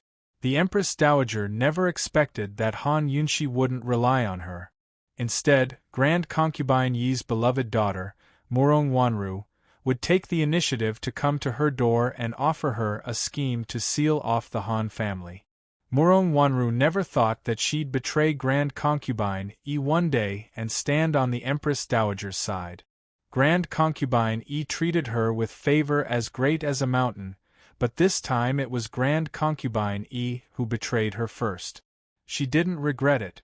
Grand Concubine Yi had said before that she'd marry the Duke of Qin as a concubine and stay at the Duke of Qin's estate forever. But in the end, she'd fallen to the point of losing her chastity and being forced to marry into Marquis Pingbei's estate. Besides getting angry, Grand Concubine Yi didn't fight for anything for her. Grand Concubine Yi had said before that she'd teach Han Yunshi a lesson if she dared to show up, but in the end, not only did the Duke of Qin see her in a different light, but even Grand Concubine Yi seemed to be possessed by a demon. She treated her well and listened to her words. How could Murong Wanru take all this? She refused to admit that she'd lost to Han Yunshi. She only knew that if she continued to place her hopes on Grand Concubine Yi, she'd only end up getting married obediently. Only the Empress Dowager could change all this. Chapter 186. The next day, the justice courts began their trial of the Han family clinic murder case as scheduled. It was supposed to be an ordinary murder case, but the Empress Dowager had issued an order that the justice courts would hear the case and that official Ouyang would preside over it. Actually, the materials submitted by Shuntian Prefecture yesterday were already very detailed and sufficient. Official Ouyang only needed to conduct the final judgment. Official Ouyang understood very well that the Empress Dowager's decision to bring the case to the justice courts was only a pretense. She wanted to add on the Han family's crimes and revoke their right to practice medicine in Tianing country. Everyone was present, but Han Yunshi was still sitting on one side, listening in. Because Han Yunshi was sitting calmly on one side, official Ouyang felt even more pressure. He was careful with every word and word as he patiently combed through the case once more. Seeing that Han Yunshi had no objections, official Ouyang began to pass his judgment. The 3 pieces of evidence all show that Dr. Li wrote the wrong prescription, causing Madame Chen's mother-in-law to die from poisoning. Dr. Li committed suicide to avoid punishment for manslaughter, so we won't pursue his crimes. Here, official Ouyang paused. 7th Madame had wanted to cry out injustice, but Han Yunshi had told her not to worry yesterday, so she could only endure it. Han Yunshi was leisurely drinking tea, looking as calm as ever. She wasn't anxious at all. 7th Madame couldn't figure her out, but official Ouyang was flustered by the sight. Judging from the evidence alone, this case was practically unassailable. Based on his many years of experience, it was impossible to overturn the verdict. However, seeing Han Yunshi so calm and composed made official Ouyang inexplicably uneasy. The room was eerily silent. No one had any objections, so official Ouyang continued. The Han family made a mistake in their use of personnel and failed in their supervision. They can't escape blame and should compensate Madame Chen with 1,000 taels of silver. Here, official Ouyang paused again and looked towards Han Yunshi, only to see that Han Yunshi was still calm and composed, as if she hadn't heard a thing. Only then did official Ouyang relax. He thought, the evidence is irrefutable. Even if esteemed Wang Fei wants to argue, she has no grounds to do so. It looks like this is the only way. As for revoking the Han family's right to practice medicine, that was the Empress Dowager's order. It had nothing to do with the Supreme Court. Withdrawing his gaze, official Ouyang silently exhaled before continuing to read the judgment. According to esteemed Empress Dowager's orders, the Han family's misdiagnosis of the Crown Prince is already a heinous crime. Now that they've failed to repent, they've made such a grave mistake. Therefore, the South Medical Center of the city shall be sealed and all of the Han family's medicinal ingredients shall be confiscated. The Han family's right to practice medicine in Tianning shall be permanently revoked. As soon as he finished speaking, the entire place fell silent. This was too, seventh concubine couldn't hold it in any longer and shouted angrily, "You can't! The Han family is innocent. Dr. Li must be." Before she could finish speaking, Han Yunshi finally raised her hand to indicate for her to calm down. Seventh concubine panted angrily and was extremely agitated. She glanced at Han Yunshi. Although she was unable to calm down, she still forced herself to calm down. Yesterday, the Empress Dowager only said that she wanted to revoke the qualification to practice medicine. Today, she added another condition, which was to confiscate the Han family's medicinal herbs. The medicinal herbs in the Han family's warehouse were equivalent to the Han family's property. Was the Empress Dowager determined to make the Han family lose everything? She still remembered that her old life had been saved by Madame Tianxin. If Han Yunshi didn't stay calm and listen to the end, she really wouldn't have seen the Empress Dowager's ruthlessness. She was simply going too far. Han Yunshi narrowed her eyes and looked at official Ouyang coldly. Official Ouyang was so frightened that he immediately shifted the blame. Esteemed Wang Fei, this is the Empress Dowager's intention and not the Supreme Court's. This official is only acting on behalf of official Ouyang. Didn't you hear seventh concubine cry out for injustice? Han Yunshi coldly interrupted him. This, official Ouyang was stunned, but he immediately defended himself. Esteemed Wang Fei, you are also clear about the entire case. The 3 pieces of evidence are present. If seventh concubine wants to cry out for injustice, then she should bring out the evidence to prove her innocence, right? Evidence? Han Yunshi gracefully put down her crossed legs and stood up. She coldly said, the 3 pieces of evidence in this Wang Fei's hands are evidence. Madame Chen's mother-in-law's death was suspicious. Dr. Li's death was also suspicious. Someone is maliciously framing the Han family. As she spoke, she slammed the autopsy report, medicine appraisal report, and prescription in her hands onto official Ouyang's table.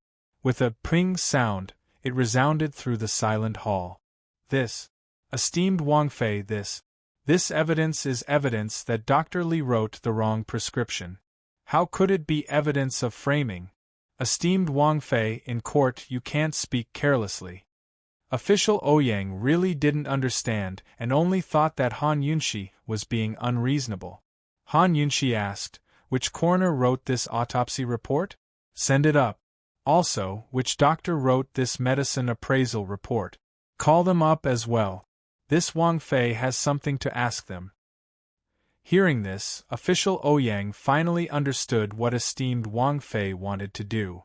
So she was suspecting these 2 pieces of evidence. If the evidence was fake, then there really was a problem with this case. Only, what could be wrong with these 2 pieces of evidence? Not to mention anything else, just based on the prescription that Dr. Li left behind, it was enough to prove that the autopsy report and medicine appraisal report were real. Actually, even without the other 2 reports, just based on Dr. Li's prescription, it was enough to convict Dr. Li and the Han family. The strangest thing about this case was Dr. Li's mistake and suicide. Official Ouyang also knew this, but since the Empress Dowager had given an order, he naturally wouldn't go against it.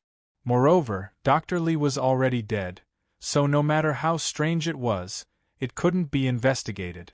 As for the authenticity of the evidence, official Ouyang didn't believe that Han Yunxi would be able to find any flaws in it. He followed Han Yunxi's lead and immediately gave an order: "Someone come, summon the coroner Old Xia and the imperial Dr. Lin." Old Xia was a full-time coroner in Shuntian Palace and Imperial Dr. Lin was an imperial doctor in the Imperial Hospital. They both worked part-time in the Supreme Court and Shuntian Palace. The two of them were first-class professionals and had a good reputation in the circle. Once they heard that Han Yunxi was questioning their report, the two of them were filled with indignation. After coming in and giving a bow, Old Xia couldn't help opening his mouth first. "Princess Consort, I was the one who examined Madame Li's body and wrote the report by myself. If there is any problem, please point it out." Han Yunxi liked straightforward people. Hearing Old Xia say this, she didn't hold back. "Are you certain that Madame Chen's mother-in-law was poisoned by Kuegan and died?" "I'm certain. The report clearly states that Kuegan poison was mixed in with the medicine. The medicine left in the victim's mouth was also found to contain Kuegan after it was extracted." Old Xia was filled with confidence as he said, "Princess Consort is also a person who knows poison. If you don't believe it, you can personally examine the body." Han Yunxi nodded and then asked, "What is the time of death?" "The night before yesterday, 7 to 9 o'clock. After taking the medicine, she immediately died from the poison." Old Xia clearly remembered. Han Yunxi nodded and didn't ask anything else. She looked at Dr. Lin. "Dr. Lin, have you checked the 3 bags of herbs that Madame Chen brought?" Dr. Lin was also very confident. "I've checked them all. There are a total of 11 herbs that are the same as Dr. Li's prescription, including Kuegan." "Are the 3 bags of herbs still here?"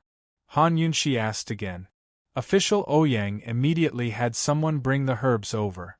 They were all wrapped up and placed on a plate. Han Yunxi looked over it and was very satisfied. She then asked, "Dr. Lin, Dr. Li's prescription clearly stated the quantities, so why didn't you write the quantities in your report? Did you weigh them one by one? Are they all the same quantities?" No one had thought of this problem. The prescription was poisoned and the herbs were poisoned. This was already enough evidence, so what was the use of quantities? Moreover, the quantities in the prescription were just an estimate.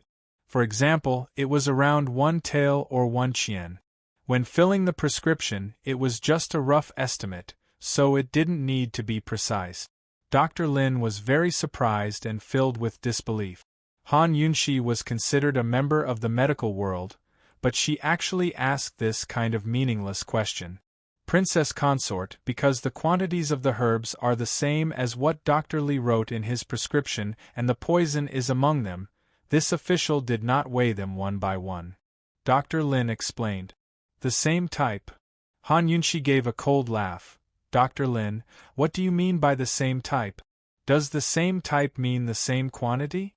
The examination must be strict, meticulous, and professional. Do you need this princess to remind you of this?" When these words were said, Dr. Lin's expression changed. Han Yunxi was simply doubting his professionalism and work ethic. Dr. Lin was also angry, but of course, he did not dare act up. He suppressed his anger and seriously explained, "Princess Consort, this official has been a doctor for over 20 years and has never made a mistake. Madame Chen's mother-in-law was poisoned to death, and it has nothing to do with the quantity of the herbs. As long as the prescription is poisonous, it can be used as evidence. Okra is both poison and medicine. If it was placed in other prescriptions, it would not be poisonous, but if it was placed in Dr. Li's prescription, it would definitely be poisonous. It has nothing to do with the quantity." This Dr. Lin knew quite a bit about Kuegan. Only, discussing poison in front of her, Wasn't he overestimating himself? Hearing this, Han Yunshi gave Imperial Physician Lin a meaningful look. She didn't know why Imperial Physician Lin, who had been full of righteousness and self-confidence, suddenly felt diffident at her glance. Only this was just a fleeting feeling. Dr. Lin firmly believed that there was no need to look into the quantity of the herbs. He thought that Han Yunshi would not be able to refute the results of the trial, so she was trying to nitpick and cause trouble. So Dr. Lin continued, so this official feels that there is no need to check the quantity of the herbs. Han Yunshi nodded and asked with a smile, Dr. Lin, you also know that Kuegan is not only a medicine, but also a poison. Then do you know that the quantity of the poison affects the time it takes for the poison to take effect, and even the symptoms of the poison? Once these words were said, Dr. Lin immediately froze. Coroner Xia on the side was also shocked. Perhaps other people did not react, but these two professionals immediately had a bad premonition. The quantity of the poison. The time it takes for the poison to take effect. Dr. Lin had not considered this. He only knew that Madame Chen had been poisoned to death by Kuegan and the autopsy had confirmed the poison, so everything was logical. Seeing Dr. Lin and old Xia's silence, official Ouyang also felt uneasy. Princess Consort, there will always be a mistake in the quantity of the herbs. How can you be so calculative? Han Yunshi gave a cold smile. Although Kuegan is an acute poison, the quantity is different and the time it takes for the poison to take effect is also different. Coroner Xia had just said that Madame Chen's mother-in-law died the night before yesterday and the poison took the medicine. However, with the amount of Kuegan written in this prescription and the combined effects of the other 10 herbs, even if the remaining 3 packets of medicine were to be consumed, the poison would not take effect. With this amount, it would take at least 3 days for the poison to take effect and kill the patient. Either the quantity of Kuegan in these 3 bags is far more than what is written in the prescription, or the person who poisoned Madame Chen's mother-in-law was someone else. When Han Yunshi said this, official Ouyang was stunned and the entire crowd was silent. Chapter 187. In the silence, everyone looked at each other in dismay. No one thought that it would turn out like this. The difference between dying from the poison as soon as she took the medicine and dying from the poison 3 days later was too big. Moreover, although errors were allowed in the prescription, wasn't it too inconceivable to double the amount? Even if Dr. Li made a mistake in prescribing the medicine, he wouldn't have doubled the amount. How could this be manslaughter? This was clearly intentional murder. If the actual amount of medicine in the 3 packs was the same as what was written in the prescription and Dr. Li didn't make a mistake, then Madame Chen's mother-in-law's death wasn't because she drank the medicine, but because someone deliberately murdered her. What was the truth? Did Dr. Li deliberately kill her, or was the murderer someone else? The originally simple case became complicated and confusing because of Han Yunshi's analysis of the poison. 7th Madame suddenly looked at Madame Chen. In an instant, everyone also looked over. Madame Chen lowered her head very, very low. Her body trembled and she didn't dare to speak. Official Ouyang's eyes flashed with a complicated look. After hesitating for a long time, he still opened his mouth. Dr. Lin, the amount of Kuegan and the time of the poison, is it really like this? When these words were said, Han Yunshi sneered in her heart. Official Ouyang really knew how to ask questions. Asking Dr. Lin like this, it was obvious that he didn't believe her. Dr. Lin was also very tactful. This official is not talented and really doesn't understand. If official Ouyang doesn't believe me, then you can do an experiment on the spot. Han Yunshi coldly said. Today, she wanted everyone to be convinced, whether it was in the hall or in the palace. According to the rules, we do have to test it. Official Ouyang braced himself and said. He had to give the Empress Dowager an explanation. Han Yunshi immediately ordered someone to prepare the medicine according to the prescription and had Dr. Lin verify that the amount of medicine was the same as what was written in the prescription. Then in the hall, she boiled the medicine in front of everyone. Official Ouyang, for the sake of fairness, find someone to test the medicine, Han Yunshi coldly said. Seeing Han Yunshi's cold attitude, Official Ouyang's heart turned cold.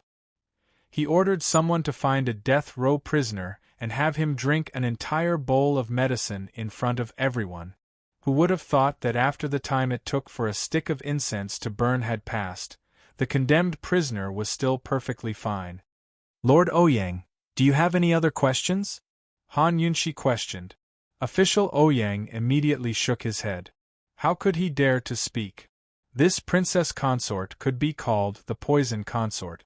Arguing with her about poison was undoubtedly seeking death. Lord Ouyang fell silent, and so did everyone else. Since Han Yunshi's statement had been confirmed, then the truth would depend on the quantity of the poison. Han Yunshi walked to the side and personally opened the 3 packs of herbs. She separated the 11 herbs in each pack into 11 piles. Imperial Physician Lin, can I trouble you to weigh it on the spot? Han Yunshi was still very polite. Although Imperial Physician Lin was familiar with the Kuegan, it was far from being as familiar as Han Yunshi. He had indeed neglected the time of the poison's activation. Moreover, in terms of quantity, if it was any other medicine, he could tell how heavy it was with a single glance. But the Kuegan was very light and he rarely touched it, so it was hard for him to grasp the quantity. Adding in the fact that he had not considered the quantity from the beginning, this made Imperial Physician Lin feel even more guilty. While he was panicking, hearing Han Yunshi's polite words, Imperial Physician Lin nodded in fear. He did not dare delay as he ordered someone to bring over the scale. In the silence, time slowly passed. Imperial Physician Lin's hands were trembling at first, but he quickly entered the right state. He carefully weighed the medicine while making notes on a piece of white paper. Only, when he weighed the first portion of the Kuegan, Imperial Physician Lin's hands suddenly trembled and the weight fell down with a loud, pung sound. This weight not only fell to the ground, it also fell to everyone's hearts. Everyone's hearts were filled with fear as they guessed that there was a problem with the Kuegan's quantity. They were getting closer and closer to the truth. Imperial Physician Lin's face was deathly pale. He looked at Han Yunshi and hurriedly picked up the weight. He weighed it again and hurriedly recorded the quantity on a piece of white paper. Han Yunshi looked at it and calmly signaled Imperial Physician Lin to continue. Soon, Imperial Physician Lin listed the quantity of each medicine in the 3-pack. When he put down the scale, his hands were soft and he could no longer raise his strength. Han Yunshi unfolded the white paper and faced Official Ouyang. Official Ouyang, the prescription is on your table, please compare it. Is it okay? The more polite Han Yunshi's tone was, the more uncertain Official Ouyang felt. His face was ghastly pale as he hurriedly opened the prescription. Once he confirmed it, he plopped down on the main judge's seat. Official Ouyang, what's the result? Han Yunshi asked loudly. Official Ouyang didn't want to answer, but he had to answer. He stood up in fear and answered, it's the same. The quantity of the medicine is the same. The quantity was the same. The quantity of the Kuegan was also the same. That kind of quantity wasn't enough to immediately cause death. So, the person who poisoned her was someone else. The truth. Everyone present was shocked. No one thought that the truth would be like this. 7th Madam was the first to recover. She angrily glared at Madame Chen and angrily cursed, "It must be you. In order to ask for compensation, you poisoned your mother-in-law and framed my Han family. You woman, you're truly vicious. My Han family didn't take a single cent of your medical fees, yet you repay kindness with enmity. Has your heart been eaten by a dog?" Madame Chen suddenly raised her head and anxiously denied, "It wasn't me. It wasn't me. I didn't do anything. I don't know anything." At this time, Han Yunshi's good temper finally ran out. With a cold face, she walked over to Madame Chen step by step. Madame Chen was kneeling and Han Yunshi was standing. This made it seem like Han Yunshi was high and mighty. Adding in the anger coming from her body and her strong aura, Madame Chen was so scared that she almost fainted. She didn't even dare look at Han Yunshi. She crawled on the ground and cried, "It wasn't me, it really wasn't me. I didn't do anything." "If it wasn't you, then who was it?" Han Yunshi coldly asked. She had suspected Madame Chen before, but she didn't believe that Madame Chen had the courage to frame the Han family. Moreover, the mistake in Dr. Li's prescription was very strange.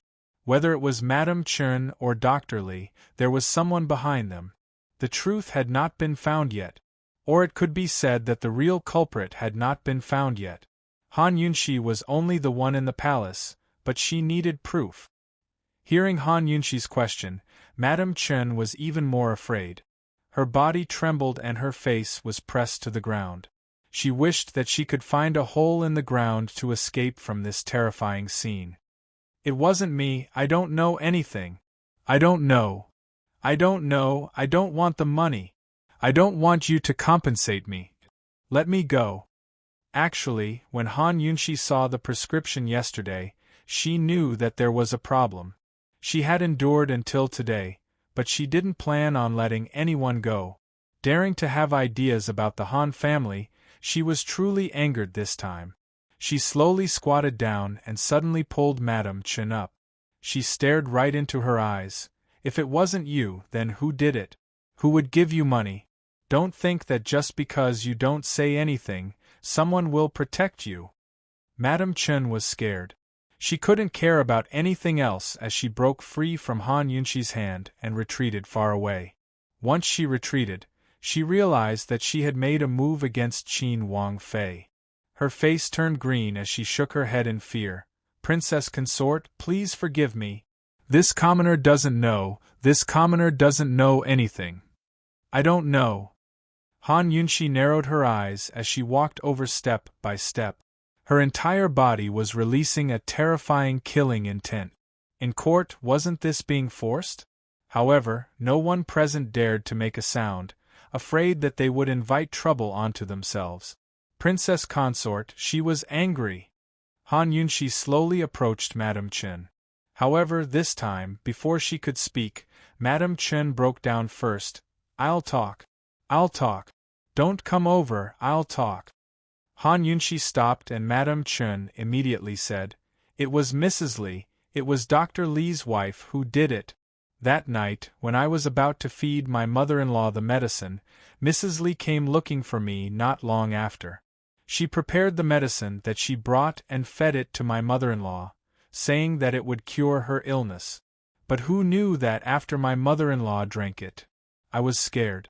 I wanted to report it at that time, but... Saying this, Madame Chen stuttered, not daring to continue. "But say it. Han Yunshi said angrily. Miss Chen's body trembled in fear, but she braced herself to continue. "But she gave me 500 silver coins and told me not to say anything and to report to Shun Tian Manor tomorrow. She said that she had already arranged everything, and after this, not only would I receive compensation from the Han family, I would also receive another 500 silver coins from her. I was possessed and confused. Princess Consort, my mother-in-law wasn't killed by me. It was Mrs. Li, it was her. Please spare my life.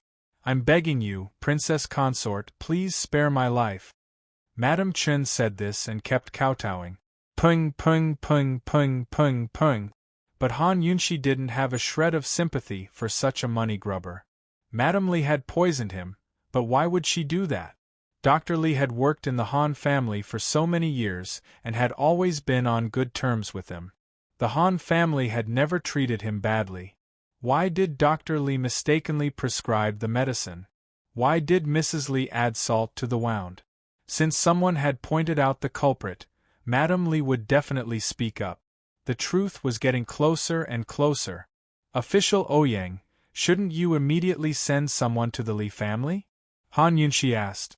Official Ouyang finally came back to his senses. Although he knew that the situation had far exceeded the Empress Dowager's expectations, He couldn't show favoritism in the main hall. He could only immediately send someone to the Li family to arrest Madame Li. However, not long after, the officials didn't bring Madame Li back. Instead, they brought back a corpse.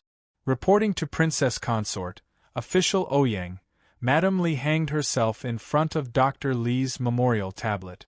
When this subordinate rushed over, she had just been taken down. What? Han Yunxi slapped the table and stood up. She's dead? The corpse was just sent to the morgue. The officials honestly replied. Han Yunxi's face turned pale. She couldn't believe it. Madame Li was the last clue. Coroner Xia, examine the corpse. Han Yunxi angrily shouted as she walked to the morgue. Coroner Xia quickly followed her. Seeing the corpse, there was no need for Coroner Xia to examine it. Han Yunxi could see it herself.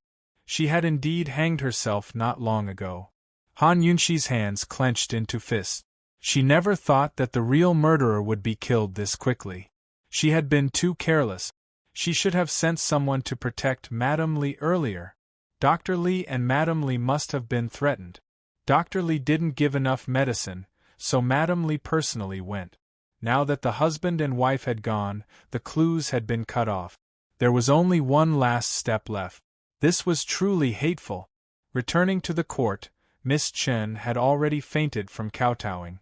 Han Yunxi didn't even spare her a glance as she stared at official Ouyang with an unhappy expression. Official Ouyang felt uncomfortable being stared at by her. He braced himself and timidly said, Princess Consort, this case. Does the Li family still want to? Is this case being tried by your court or this princess? Why are you asking me? Continue. Han Yunxi was very fierce as she sat on the side with a gloomy face. Continue. How could they continue? Official Ouyang was going to suffer a tragedy. Chapter 188. Dr. Li and his wife both committed suicide to protect the mastermind behind the scenes, as well as to protect the safety and future of their children. Official Ouyang knew who dared to provoke the Han family and esteemed Wang Fei. The case had already reached this point, so how could he continue? He could only wrap it up. Official Ouyang lowered his eyes, inwardly depressed. How could he clean up the mess without offending the person in the palace too much and appeasing the person in front of him? Official Ouyang's head was as big as two, and he didn't know what to do. Official Ouyang, continue. Han Yunxi gritted her teeth as she spoke word by word, her displeasure written all over her face. Yes, yes. Official Ouyang nodded repeatedly. He couldn't care less and had to deal with this big Buddha in front of him first. As for the person in the palace, he could only explain after meeting them. Official Ouyang immediately changed the verdict to Madame Li as the real culprit. In view of Madame Li's suicide, he didn't pursue the crime of murder. As for Madame Chen, she didn't report what she knew and was judged to be an accomplice. She could avoid the death penalty, but she couldn't escape punishment and was imprisoned for 10 years. Actually, the Han family clinic was more or less responsible for the mistake in Dr. Li's prescription. However, seeing esteemed Wang Fei's cold face that was comparable to His Highness Duke of Qin's, official Ouyang didn't dare pursue the Han family's responsibility. Therefore, the matter of the compensation was changed to the Li family being responsible for Madame Chen's mother-in-law's funeral and raising the orphan left behind by Madame Chen. After the verdict was read, 7th Madame finally let out a sigh of relief and was overjoyed. Official Ouyang timidly glanced at Han Yunxi, thinking that since the Han family had escaped unscathed, esteemed Wang Fei should be able to vent her anger. But who knew that Han Yunxi would ask coldly, "That's it?" Official Ouyang's heart skipped a beat and he almost asked back, "Then what else do you want?" They all knew that the person behind the scenes was the one in the palace. To be able to clear the Han family's name to this extent was already very difficult. They should stop while they were ahead. Of course, official Ouyang didn't have the guts to say this out loud. He stood up and respectfully said, "Princess Consort, please add on." Han Yunxi sat to the side with an expressionless face. Although she did not occupy the main seat, She emitted a powerful aura of a queen. Coldly, she said, Madame Chun cried injustice at the entrance of Shun Tian Manor yesterday morning, ruining the reputation of our southern city medical center. How can we redeem this? Sir Ouyang's mouth twitched when he heard this. There were many ways to salvage the situation, but once he made a judgment, wouldn't that person in the palace slam the table? One had to know that old Madame Fu was already furious that they didn't manage to force the Han family to their deaths this time. Official Ouyang hesitated again and again. On one side was Qin Wangfei, and on the other side was the Empress Dowager. It could even be the Emperor. The latter was more important. No matter what, he still had to consider the latter. So official Ouyang boldly said, Princess Consort, you also saw Dr. Li's prescription. It was indeed a mistake. Dr. Li's Southern City Medical Center's people, the Han family, more or less has a bit of responsibility. Madame Chen isn't completely slandering you. Han Yunshi arched an eyebrow and nodded thoughtfully. Official Ouyang's words make sense. This Wang Fei is still trying to figure out why Dr. Li and Lady Li would want to poison people. The husband and wife's actions are different from one another. Perhaps this Wang Fei should pay a visit to the Li estate and ask them who they've seen recently, where they've been, and if there's anything strange about them. Official Ouyang shouldn't be in a rush to close the case and continue investigating. Han Yunshi was threatening to eat Guogua. Not to mention whether or not she could find any clues if she went to the Li family. As long as the case wasn't closed, Official Ouyang would have a headache. If she really did find any clues, Official Ouyang would be the first one to suffer. Official Ouyang had the heart to cry in the latrine. The person that didn't want this case to be delayed the most was him. With no other choice, Official Ouyang could only make a concession. He used the name of the Supreme Court to order Shun Tian Manor to make a public announcement to clear the Southern City Medical Center's name and restore their reputation. Who would have thought that Han Yunshi would raise a second question? She said, the Southern City Medical Center's closure is not a small loss. This princess and the Han family's seventh madam have spent a lot of time and effort on this case. Should the Supreme Court compensate us? This, Official Ouyang took in a cold breath. He had been in the Supreme Court for all these years, going from the registrar to the head of the Supreme Court. This was his first time seeing someone ask for compensation from the Supreme Court.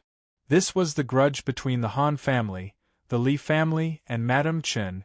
It was their own matter. Spending a lot of time and effort was their own matter. The Supreme Court was only presiding over the trial. Why should the Supreme Court compensate them? Official Ouyang was very angry as he seriously asked, Princess Consort, the one who framed you is Madame Chen and the one who killed you is Madame Li. What wrong did the Supreme Court do? Who would have thought that Han Yunshi would give a cold laugh and say, this case is with Shun Tian Manor, it can be cleared in a day. With this prescription, we can see the clues and find the real culprit. For such a simple case, if the Supreme Court didn't interfere, it would have been closed yesterday morning. Why would it be delayed until now? For these losses, if we don't ask the Supreme Court for compensation, who should we ask for compensation? Hearing this, Official Ouyang's anger was completely extinguished and was replaced by a deep fear. He finally understood. Although the Princess Consort seemed to be targeting the Supreme Court, she was actually slapping the Empress Dowager's face. She was also demonstrating to the Empress Dowager. It had to be known that this case was handed to the Supreme Court by the Empress Dowager's order. Everyone in the Supreme Court knew about Shun Tian Manor. Although everyone knew that it was the Empress Dowager's order, in this kind of situation, Official Ouyang didn't dare to mention the Empress Dowager. Once he did, wouldn't it be publicly admitting that this matter wasn't the Supreme Court's fault, but the Empress Dowager's? Official Ouyang carefully thought about it and felt a chill run down his spine. This loss could only be silently suffered by the Supreme Court. Official Ouyang, what this Princess Consort said is right? Han Yunshi asked coldly. That's right, that's right. The Supreme Court should compensate. Official Ouyang could only admit it. Then how does official Ouyang plan to compensate? As Han Yunshi spoke, she calmly played with her delicate fingernails. She lightly blew on her fingers and casually said, "The medical clinic saves people, time is precious. This princess consort's time is also very precious." When these words came out, everyone, including Seventh Madam, looked over in disbelief. If this was reaching for a yard after taking an inch, then Han Yunshi had to admit it. She even felt that it wasn't enough. This wasn't a matter of the Southern Medical Clinic, but a conspiracy. Because of some people's selfishness, they had caused the death of 3 innocent lives. They had harmed Madame Chen and her young child, destroyed 2 families, and even almost cut off the Han family's livelihood. She wanted compensation from the Supreme Court. She wanted to use the Supreme Court to slap the Empress Dowager's face. It wasn't excessive at all. The Supreme Court didn't compensate her to her satisfaction, so she didn't mind making a fuss. When the time came, she wanted to see who would have a guilty conscience and who would lose more face. She wanted to let that person in the palace know that she, Han Yunshi, wouldn't be soft-hearted when doing things. Official Ouyang lowered his head and said in a small voice, "As for how to compensate, it will all be up to the princess consort." Han Yunshi didn't hesitate and said in a calm tone, "Not much, 10,000 taels is enough. Of course, this princess wants gold." When these words came out, official Ouyang almost choked on his own breath. 10,000 taels of gold. How could the Supreme Court take out so much public money in such a short time? Han Yunshi naturally knew that the Supreme Court couldn't take out so much gold, but didn't they have the old madam behind them? She had plenty of ways to get money. Official Ouyang thinks it's too much? This princess consort wants to accompany His Highness Duke of Qin.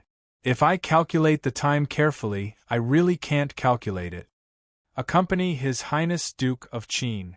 When he heard these 3 words and thought of the recent rumors of Qin Wangfei being favored, official Ouyang's legs went soft. It was as if he saw His Highness Duke of Qin standing right in front of him. How could he dare to think it was too much? He braced himself and immediately agreed. Han Yunshi, this woman, really couldn't be offended. Since official Ouyang agreed, she continued to ask, "Then when does official Ouyang plan to pay this compensation?" 100,000 taels of gold isn't a small amount. I ask that the princess consort be lenient for a few days. Official Ouyang quickly said. Be lenient for a few days? How many days is that? Han Yunshi just had to ask clearly. 10 days, 10 days. Official Ouyang felt like he was about to collapse. He also didn't know how to report this case to the Empress Dowager. In short, he decided to pretend that he didn't know anything.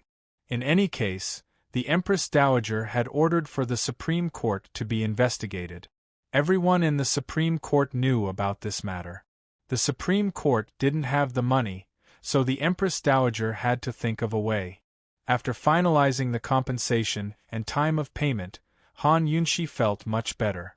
Although she didn't find any evidence to uncover the mastermind behind the scenes, she had still fiercely counterattacked. Since the Empress Dowager was able to silence Madame Li so quickly, she must have been paying attention to the Supreme Court's movements. At this time, her expression must be very interesting. Thinking of this, Han Yunshi's mood became much better. Only then did she leave with 7th Madam.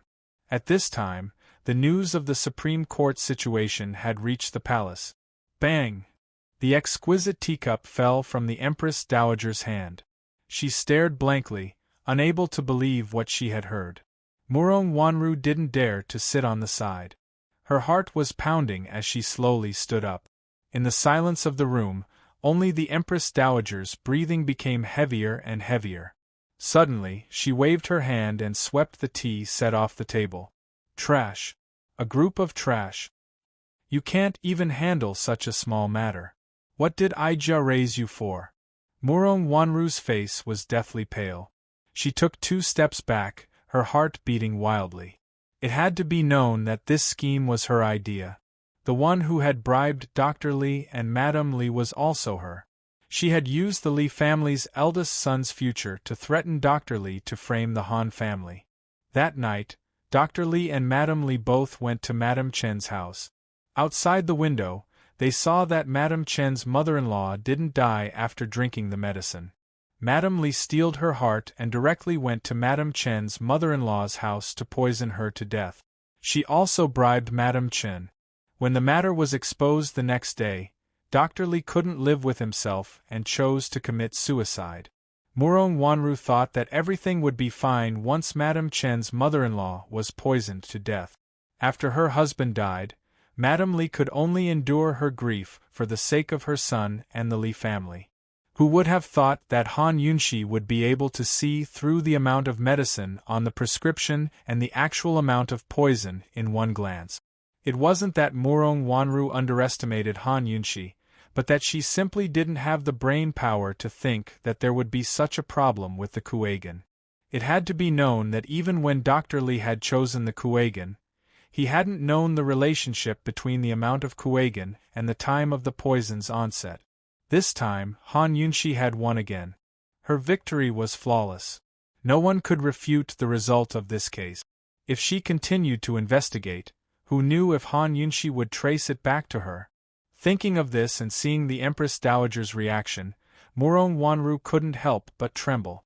Wasn't the trash the Empress Dowager was talking about her?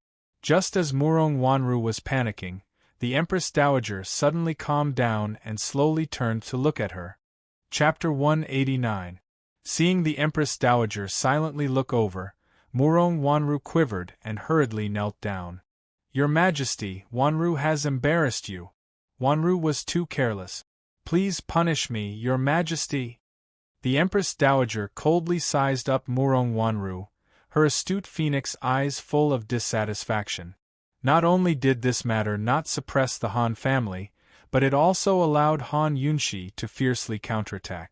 Once such a ridiculous matter spread, not only would the Supreme Court be ridiculed, but she, who had ordered the case to be brought to trial, would also be ridiculed. If it weren't for Murong Wanru's suggestion, she wouldn't have fallen into such a sullen situation. How could the Empress Dowager not resent Murong Wanru? Murong Wanru didn't dare to raise her head. Seeing that the Empress Dowager didn't speak, she was extremely flustered. The Empress Dowager was her last retreat, her last support. No matter what, she couldn't lose her again. She was about to speak, but who knew that a trace of calculation would flash through the Empress Dowager's eyes, and she spoke first. "Get up and speak." Murong Wanru was very surprised. She didn't expect the Empress Dowager to not vent her anger on her, but let her get up like this. She timidly raised her head, her face delicate and pitiful. "Your Majesty, Wanru knows she was wrong. Wanru can't get up. Han Yunxi's ability isn't something that ordinary people can compare to. You being defeated by her, alas, is also considered normal." The Empress Dowager sighed lightly. This sigh clearly flattered Han Yunxi while denying Murong Wanru. Murong Wanru was really incredulous. Han Yunxi had just shown her power to the Empress Dowager, but the Empress Dowager was still so sure of her despite her anger. What right did that woman have? Was she really that capable? She didn't admit it, and she was even more unwilling. Han Yunxi only knew how to use poison. She was just lucky. What else did she know besides poison? The Kuegan incident this time was just a coincidence. Why was the Empress Dowager so sure of her? Murong Wanru's heart was blocked, and she was very unconvinced. She said seriously, "Your Majesty, please give Wanru another chance. Wanru will definitely find her weakness." Wasn't Murong Wanru's fighting spirit exactly what the Empress Dowager wanted? Rather than fighting with Han Yunxi herself, it was better to have Murong Wanru stir up trouble. Although Murong Wanru was Grand Concubine Yi's adopted daughter, she was still a treasure in her hands. The Empress Dowager couldn't bear to see Han Yunxi and Grand Concubine Yi get along. The most troublesome, subtle, and volatile relationships in the world were those between mother-in-law and daughter-in-law. No matter how capable Han Yunshi was, what could she do to Grand Concubine Yi? No matter how good Han Yunshi was, Grand Concubine Yi would still hold a grudge if she made a mistake. If she wanted to sow discord between the mother-in-law and daughter-in-law, the key was Murong Wanru, her sister-in-law. A chance, the Empress Dowager muttered to herself thoughtfully. Of course there is still a chance, but, as she spoke, she personally helped Murong Wanru up and had her sit on the side. Murong Wanru was very nervous.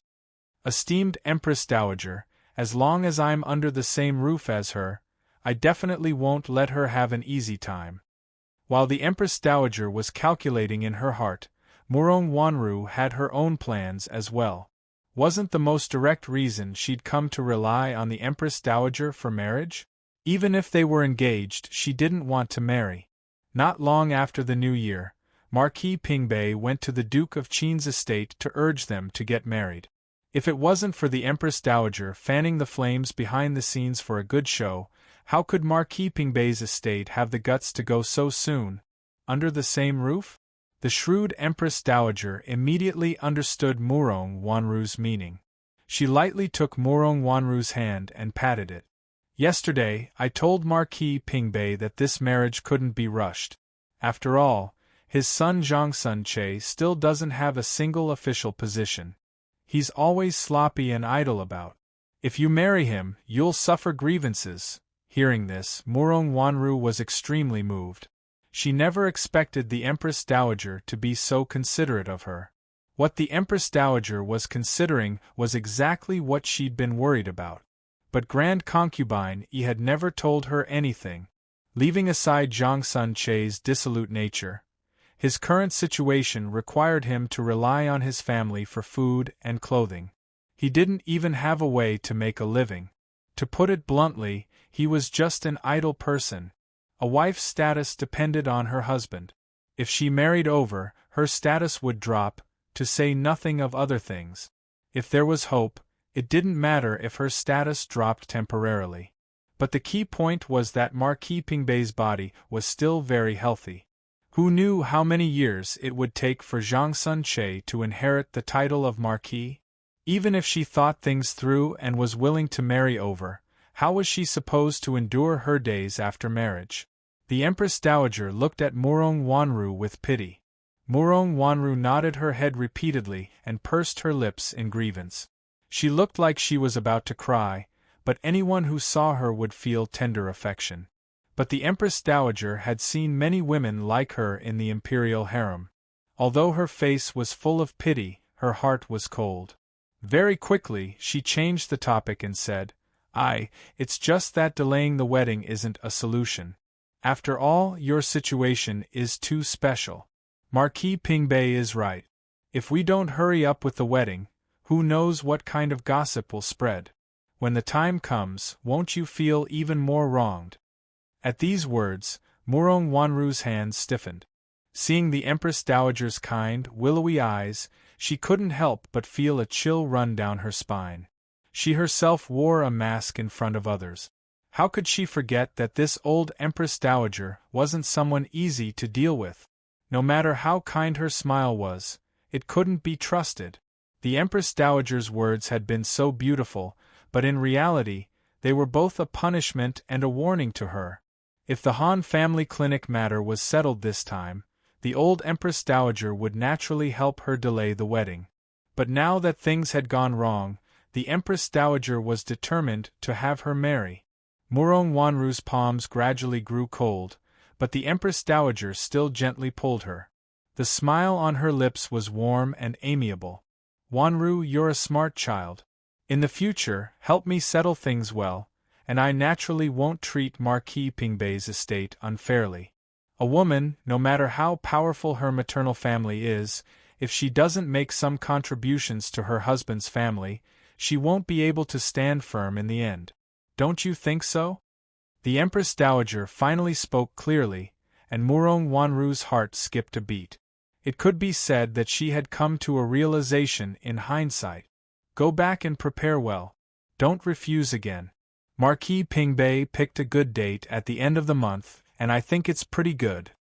As the Empress Dowager spoke, she finally let go of Murong Wanru's hands. At this time, her palms were covered in sweat. The Empress Dowager had used both kindness and coercion on her. She couldn't escape, however. After stepping into the Peace Palace, she had never thought of escaping. It was just that she couldn't accept it. All the way back to the Duke of Qin's estate, Murong Wanru's hands were still tightly clenched. If it wasn't for Han Yunshi, she wouldn't have overreached herself, much less be punished by the Empress Dowager. The Empress Dowager had already spoken. Even if Mu Fei delayed, she had no choice but to agree to the marriage. She simply wanted to vomit to death. All of this was caused by Han Yunshi. From the start of the Plum Blossom meet until now, all of her sufferings had been caused by Han Yunshi. It was Han Yunshi who ruined her future. The more Murong Wanru thought, the angrier she got. Her docile little face gradually twisted into a savage expression. It was at this moment that she saw Han Yunshi and Grand Concubine Yi walking through a nearby corridor. The two of them were chatting and laughing. Anyone who didn't know better might think they were mother and daughter. Murong Wanru's eyes shone with a terrifying hatred. Han Yunshi, even if I get married, you can forget about having a day of peace at the Duke of Qin's estate. Han Yunshi was currently chatting with Grand Concubine Yi when she suddenly felt a chill at the back of her head. She unconsciously turned to look, only to see that the courtyard behind her was completely empty. What's wrong? Grand Concubine Yi asked. Han Yunshi smoothed out her hair. Nothing. Grand Concubine Yi sat down on one side, gesturing for Han Yunshi to sit as well. She said mildly, Yunshi, Marquis Pingbei's estate has already set a date for the wedding at the end of the month. They've even sent it to the palace for the Empress Dowager to look over. I'm afraid they'll send it over within the next 2 days. Wanru, does she know? Han Yunshi asked hastily. It was impossible for her not to rejoice in her misfortune. It had long been an unwritten rule for the young men and women of the imperial clan to ask the Empress Dowager about their wedding dates. If the Empress Dowager took a liking to them, she'd prepare a grand gift for the newlyweds. If she didn't, she'd refuse them at the door. When Marquis Pingbei had come to rush the wedding, she guessed that the Empress Dowager wouldn't miss a chance to disgust Grand Concubine Yi. The languid and leisurely Grand Concubine Yi sighed again and again, extremely vexed. She still doesn't know. That girl's got a stubborn temper. I don't know how to tell her. Mu Fei, she'll have to marry sooner or later. It's better to get married early to avoid all the gossip. Han Yunshi could only console her like this. That Zhang Sun Che might be the son of the Marquis' estate, but he doesn't even have a single official position in the court. All he does is idle about and flirtatious by nature. I was thinking of delaying the wedding for a year or so and finding a decent job for Zhang Sun Che first. That way, Wanru won't be wronged. Grand Concubine Yi had considered many things, but Murong Wanru had always resented Grand Concubine Yi for agreeing to the engagement in the first place. She'd kept her distance and didn't know what Grand Concubine Yi was thinking. Seeing Grand Concubine Yi's worried face, Han Yunshi guessed that Grand Concubine Yi must have doted on Murong Wanru from the bottom of her heart and treated her as her own daughter. Otherwise, why would someone as strong and prideful as her reveal such a helpless expression? Unfortunately, Murong Wanru brought this upon herself. As Grand Concubine Yi predicted, Marquis Pingbei ordered the wedding nanny to deliver the wedding date and auspicious hour within a few days. With the Empress Dowager's approval, Grand Concubine Yi couldn't delay it even if she wanted to. Murong Wanru shut herself in her room and sulked, refusing to see anyone. Still, she didn't say that she wouldn't marry, so the wedding was set in stone. Grand Concubine Yi busied herself with preparing Murong Wanru's dowry and finding an official position for Zhang Sun Che. Unfortunately, things weren't so easy with the Empress Dowager pressuring her from above. Today, Han Yunshi was about to leave the house when Grand Concubine Yi called her back. Yunshi, when the Duke of Qin comes back, have him come to my rooms. Just say there's something I need to discuss with him. Without a doubt, Zhang Sun-che's future prospects would be handed over to His Highness Duke of Qin. Han Yunshi only agreed without much explanation. She didn't even know when the Duke of Qin would come back. He seemed to have been busy for half a month. Actually, Han Yunshi was busy as well. Today, she'd left the house for the justice courts. The compensation from the justice courts had already arrived, a total of 10,000 taels of gold. She'd already found shops in the west, north, and east of the city. She was planning to use the money to open 3 more charity clinics under the Han family's name. They'd provide free medical ingredients for the poor and needy. The Han family didn't have enough manpower, so the decorations of the shops, the selection of medicinal ingredients, the hiring of doctors and apprentices, as well as various publicity matters, were all waiting for her to take care of. Of course, there was still the Li family and Madame Chen's child. Han Yunshi never considered herself a good person. She even admitted that she was a petty person who always took revenge. But she still had a heart of compassion. Madame Chen and Madame Li were both in the wrong and innocent. Their families were even more innocent. In the end, Han Yunshi still allocated some money to the Li family and their child. She even said that as long as they wanted, they could come help out at the charity clinic. Words for the reader: the Duke of Qin is very busy. And he'll be back soon. Chapter 190. With money, everything went smoothly. Within a few days, the Han family's medical centers in the west, north, and east of the city all opened. As a result, the Han family now had medical centers in all 4 directions of Tianning's capital.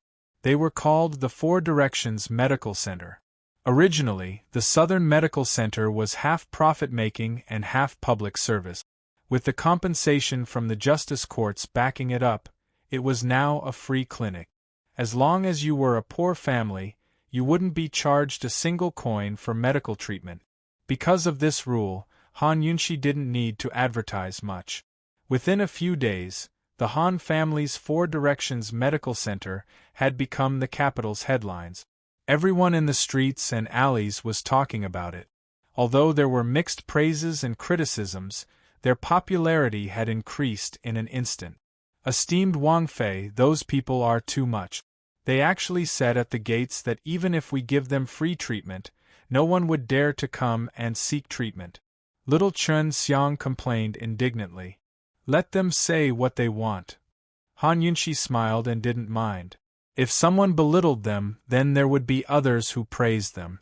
No matter what others said, as long as their popularity increased and the 4 medical centers opened, the Han family of medicine wouldn't be forgotten. Little was the only heir to the Han family's medical skills. He still needed time to learn. During this time, the Han family couldn't just silently withdraw from the medical world, right? Moreover, didn't the Empress Dowager find the Han family an eyesore? She was going to make the Han family famous in the capital and restore their former prestige. After thinking it over, Han Yunshi said, Little Chen Xiang, go post a notice. In the future, this Wang Fei will personally take charge of the Southern Medical Center on the 15th of every month. You? Little Chen Xiang couldn't believe it. Can't I? Are you doubting my medical skills? Han Yunshi narrowed her eyes as she questioned. Medicine and poison came from the same family.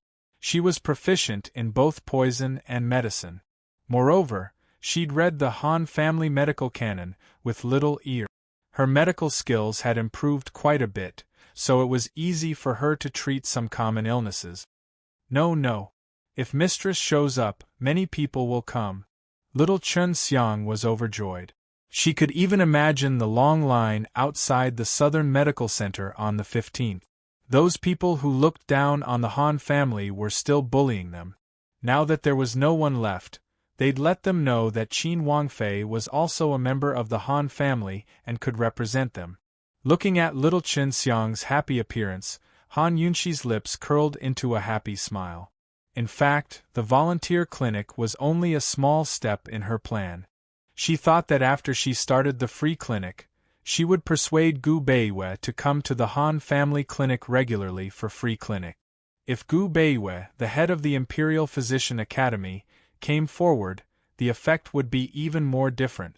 If he came, the other imperial physicians would follow him. Although it might not cause a sensation in the city, at least no one would dare to gossip.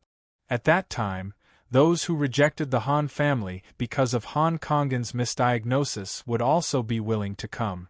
In this way, the Han family's volunteer medical service would not only be a charitable act supported by the poor, but also a charitable act supported by the entire city's citizens. At that time, neither the Empress Dowager nor the Emperor would be able to interfere.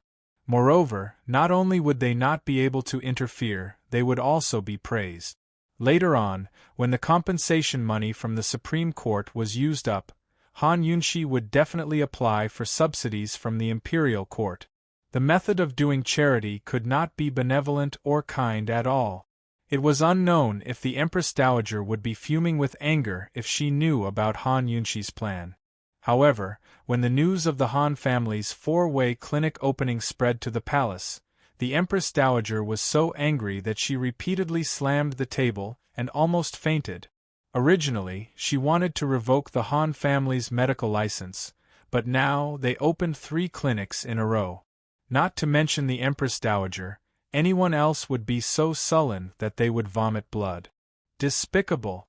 This Han Yunshi is truly despicable. She took Aijia's money to give face to the Han family and be a good person. Aijia wants to kill her. Bang bang bang. Bang bang bang. The Empress Dowager slammed the table with all her strength, as if the table was Han Yunshi. The servant girls in the room all knelt on the ground, and no one dared to make a sound. "What day is it today?" the Empress Dowager asked coldly.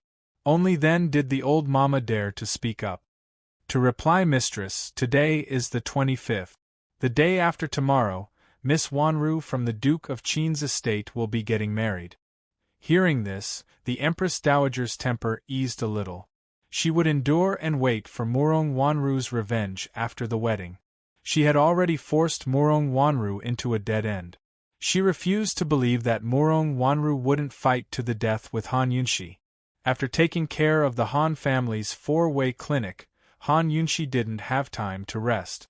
Murong Wanru was getting married, so as her sister-in-law, she and Grand Concubine had to take care of things together. The dowry, clothes, jewelry, servant girls, and old mama were all arranged by Grand Concubine. Of course, the amount of dowry Grand Concubine wanted to give Murong Wanru had nothing to do with the Empress Dowager. Grand Concubine didn't mention it, so the Empress Dowager tactfully didn't ask. What she helped with was the extravagance of Murong Wanru's wedding, the matters of the homecoming banquet, and the piles of congratulatory gifts that came every day. By right, His Highness Duke of Qin should be present at this time. Moreover, he should be the one to receive the guests and receive the gift. After all, everyone was here to see the Duke of Qin and curry favor with him, making their presence known. Unfortunately, Long Fei Yi still hadn't shown up. Even Grand Concubine couldn't find him. Grand Concubine was very busy, so Han Yunshi could only keep watch as her sister-in-law. As a result, the rumors of her being favored were confirmed. To be in charge of matters at the Duke of Qin's estate, what else could she be but favored? Finally, everything was in order. Tomorrow, Murong Wanru would get married in a grand fashion. In the dead of night, the Duke of Qin's estate was still in a festive mood. The spectacle of a daughter marrying off was no less than that of a daughter-in-law. Han Yunshi finished up the matters at hand and was so tired that she was about to collapse. She stretched lazily and was about to return to the hibiscus courtyard when Murong Wanru walked right in front of her. Han Yunshi remembered that she'd rarely seen Murong Wanru after the incident at the Plum Blossom Meet. Why wasn't the bride-to-be sleeping at this time? Murong Wanru seemed to have lost quite a bit of weight. She was dressed in a light yellow muslin gown that made her look even weaker, as if a gust of wind would topple her over. "Sister-in-law, it's been hard on you these past 2 days. When you first married into the family, I didn't help much." When she spoke, Her reserved and well-behaved manner was still very lovable, but the words that came out of her mouth, Han Yunshi chuckled in her heart. If she remembered correctly, when she first married into the family, the enormous Duke of Qin's estate didn't even have a single red lantern. There wasn't even anyone to send congratulatory gift. Compared to today's festive atmosphere with red lanterns hanging high in the air, it was simply the difference between heaven and earth. She had to admit that Murong Wanru's wedding, whether it was the extravagance of getting married or the bridal procession, made people envious and yearn for it. But so what? Han Yunshi smiled. What's the big deal? Sister-in-law married into the family of a higher status, while younger sister married out of a lower status. As long as younger sister is happy, it's worth it no matter how tired sister-in-law is. One married into a higher status and the other married into a lower status. This was simply hitting Murong Wanru's sore spot. Murong Wanru was still inexperienced when it came to venomous tongues. Murong Wanru's face was deathly pale, but she quickly smiled again. She had something even more worthy of showing off. She didn't believe that Han Yunshi wouldn't mind. Sister-in-law, the Duke of Qin is back. He's currently in Lady Mother's room discussing tomorrow's matters with Lady Mother. He said he was too busy, but he still rushed back. Murong Wanru had made a special trip to find Han Yunshi for this very reason. That guy came back? Han Yunshi was surprised. Sister-in-law, the Duke of Qin doesn't like crowds. When you two got married, he couldn't even stay at home. I originally didn't expect him to come, but I didn't expect him to still find the time to rush back. I'm so happy. Murong Wanru couldn't wait to express her good mood and excitedly grabbed Han Yunshi's hand. Sister-in-law, let's go. We'll also go. Han Yunshi stared blankly and allowed Murong Wanru to drag her away. She had to admit that she couldn't refute her. It wasn't Murong Wanru who had exposed her old scars. It was that bastard Long Feiyi who had hurt her. What was he doing here at this time? She had already finished all the things that he, as her older brother, should be busy with. What did he come back for? To attend tomorrow's wedding in a relaxed state? He didn't even attend his own wedding, but he actually took the time out of his busy schedule to attend someone else's wedding. She had thought that he wouldn't easily give others what he didn't give her. He wouldn't force himself to do what he didn't like for her, nor would he force himself to do it for others. But reality proved that she'd thought too much. He really did come back. The entire way to Grand Concubine Yi's courtyard, Han Yunshi was silent. She really wanted to be willful for once. If Long Feiyi really did attend tomorrow's wedding, then she wouldn't show up. But after seeing Grand Concubine Yi, she told herself not to be willful or make trouble without reason. Murong Wanru was Long Feiyi's adopted sister. They'd grown up together, so even if they weren't related by blood, they were still family.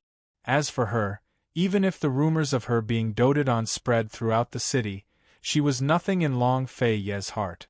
At most, she could be used occasionally. Sister-in-law, the Duke of Qin is in the room. I didn't lie to you, did I? Murong Wanru said in a low voice. Seeing Han Yunshi's soulless state, she finally felt smug. What's there to be pretentious about? Han Yunshi spurned herself in her heart before recovering to smile brilliantly at Murong Wanru. I didn't say you lied to me. Without a trace, she broke free of Murong Wanru's hand and strode into the room with a grin. Your Highness, as her older brother, have you prepared a present for little sister Wanru?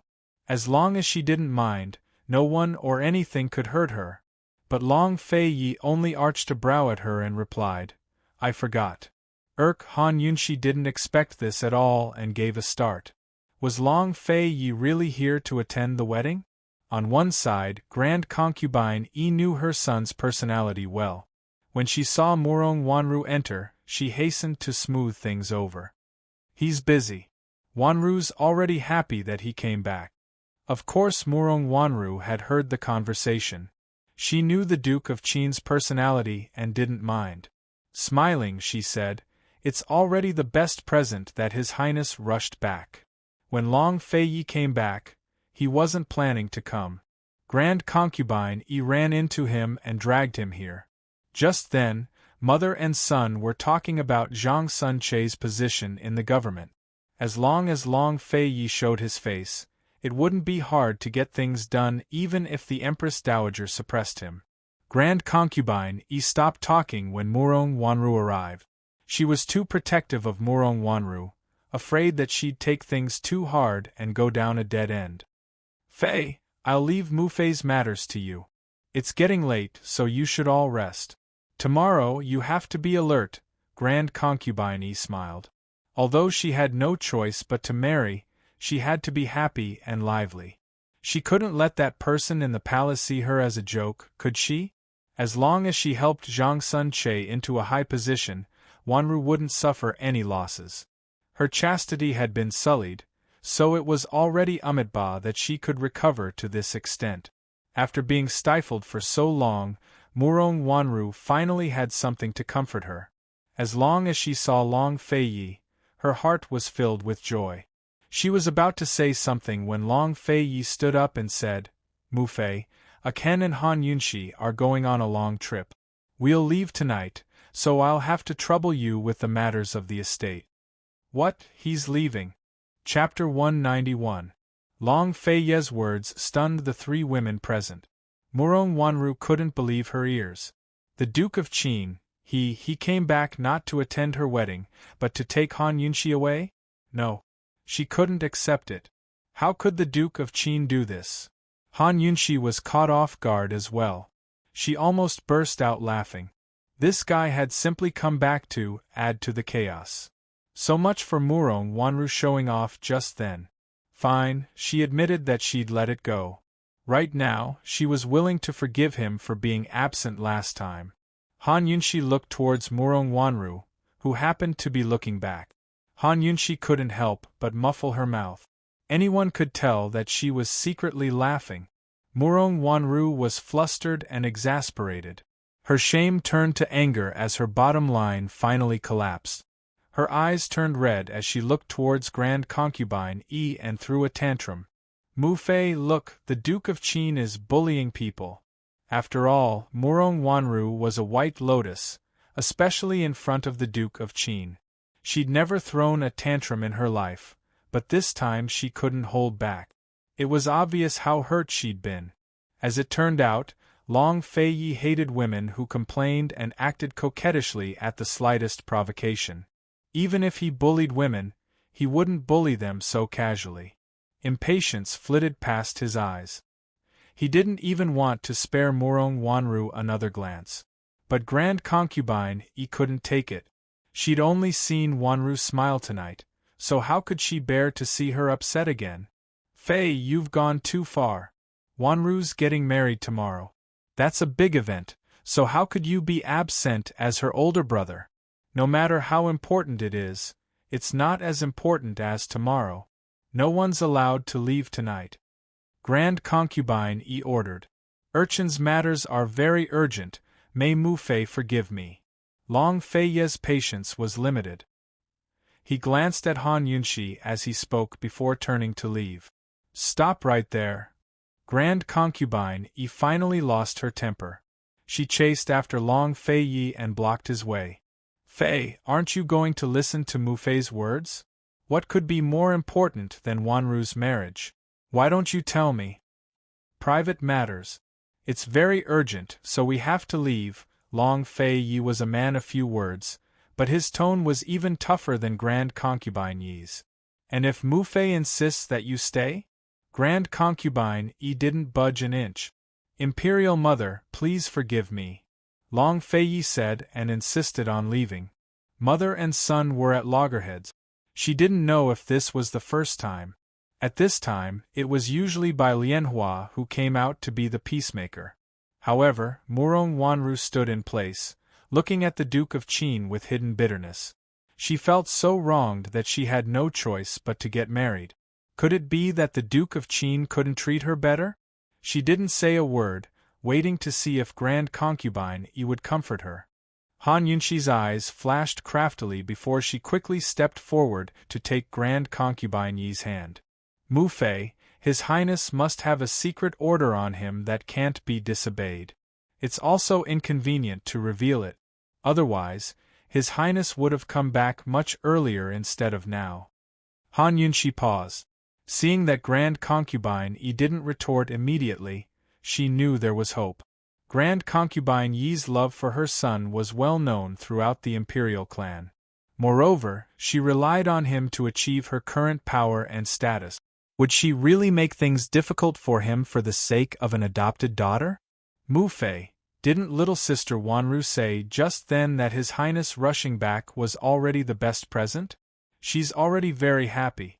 I'm sure little sister Wanru will understand the Duke of Qin, Han Yunshi coaxed again. Of course Grand Concubine Yi knew and understood all of this, but she didn't want to compromise this time. Wanru's marriage was too unjust.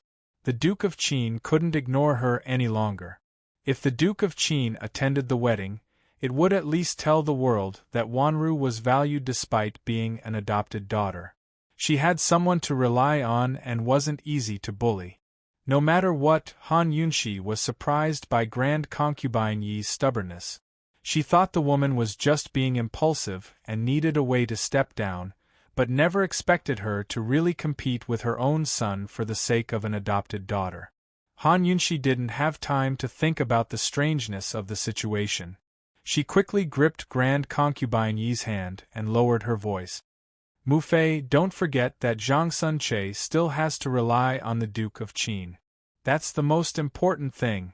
Her reminder finally calmed Grand Concubine Yi down. A complicated look flitted past her eyes. She understood the Duke of Qin's temper best. If he was pushed to a corner, he wouldn't even stay behind. Even Zhang Sunche's affairs would be out of the question. The wedding was only temporary, but Zhang Sunche's future prospects would affect Wanru's entire life. Mu Fei, the Duke of Qin and I will go and come back quickly. Just let us go, Han Yunshi continued to lay out the stairs. Although Grand Concubine Yi was in a difficult position, she had no choice but to step aside and say, "Go quickly and come back quickly. Try to make it back in time for the banquet in 3 days." Many thanks to Mu Fei. Han Yunshi rejoiced as she winked at Long Fei Yi with a smile. Long Fei Yi didn't say much, but turned to leave. Han Yunshi quickly chased after him, while Grand Concubine Yi sighed helplessly. As soon as she turned around, she saw Murong Wanru sobbing soundlessly behind her. Wanru, Grand Concubine Yi's heart clenched. She was about to explain when Murong Wanru stomped her foot and turned to run away. An adopted daughter was an adopted daughter. Today, she finally saw clearly that no matter how good Grand Concubine Yi was to her and treated her like her own daughter, she was still an adopted daughter in the end. Han Yunshi had married into the family while she was married out. In the end, she'd become an outsider. Grand Concubine Yi, you can't even satisfy such a small wish of mine. What right do you have to say that I'm your own daughter every day? If you're heartless to me, then don't blame me for being unjust to you. Han Yunshi had already followed Long Fei Yi out the back door of the Duke of Qin's estate, but she was still smiling. She still couldn't believe that Long Fei Yi had chosen to take her away at a time like this. Murong Wanru really reaped what she'd sown. If she'd known her place from the start, how could she have ended up like this? Rather than blame the heavens and accuse others, it was better to reflect on herself. Long Fei Yi suddenly stopped. What are you smiling about? Han Yunshi recovered her senses and coughed lightly. It's nothing. Do you know what your lordship wants to take you to do? Long Fei Yi asked next. Fine. She'd only wanted to leave and was overjoyed. She hadn't thought of this question. Where to? What to do? But she didn't need to think too much about it. This guy wouldn't visit a temple without a cause. What else could he want from her? Detoxification, of course. Han Yunshi said mildly. But Long Fei Yi only said, poison. Poison? You want to harm someone? Han Yunshi's face was full of astonishment. Kill someone. Long Fei Yi was expressionless as he mounted his horse and extended a hand towards Han Yunshi. What's going on? Han Yunshi looked at him suspiciously, not moving. You still owe me a favor. Take care of this and we'll be even, Long Fei said. At this time, Han Yunshi finally noticed that something was wrong with this guy. The usually calm him seemed to be a bit impatient today. Last time, when she'd begged him to take her to Medicine City, she had indeed owed him a favor. It was just that last time, he'd asked her who wanted to be even with her.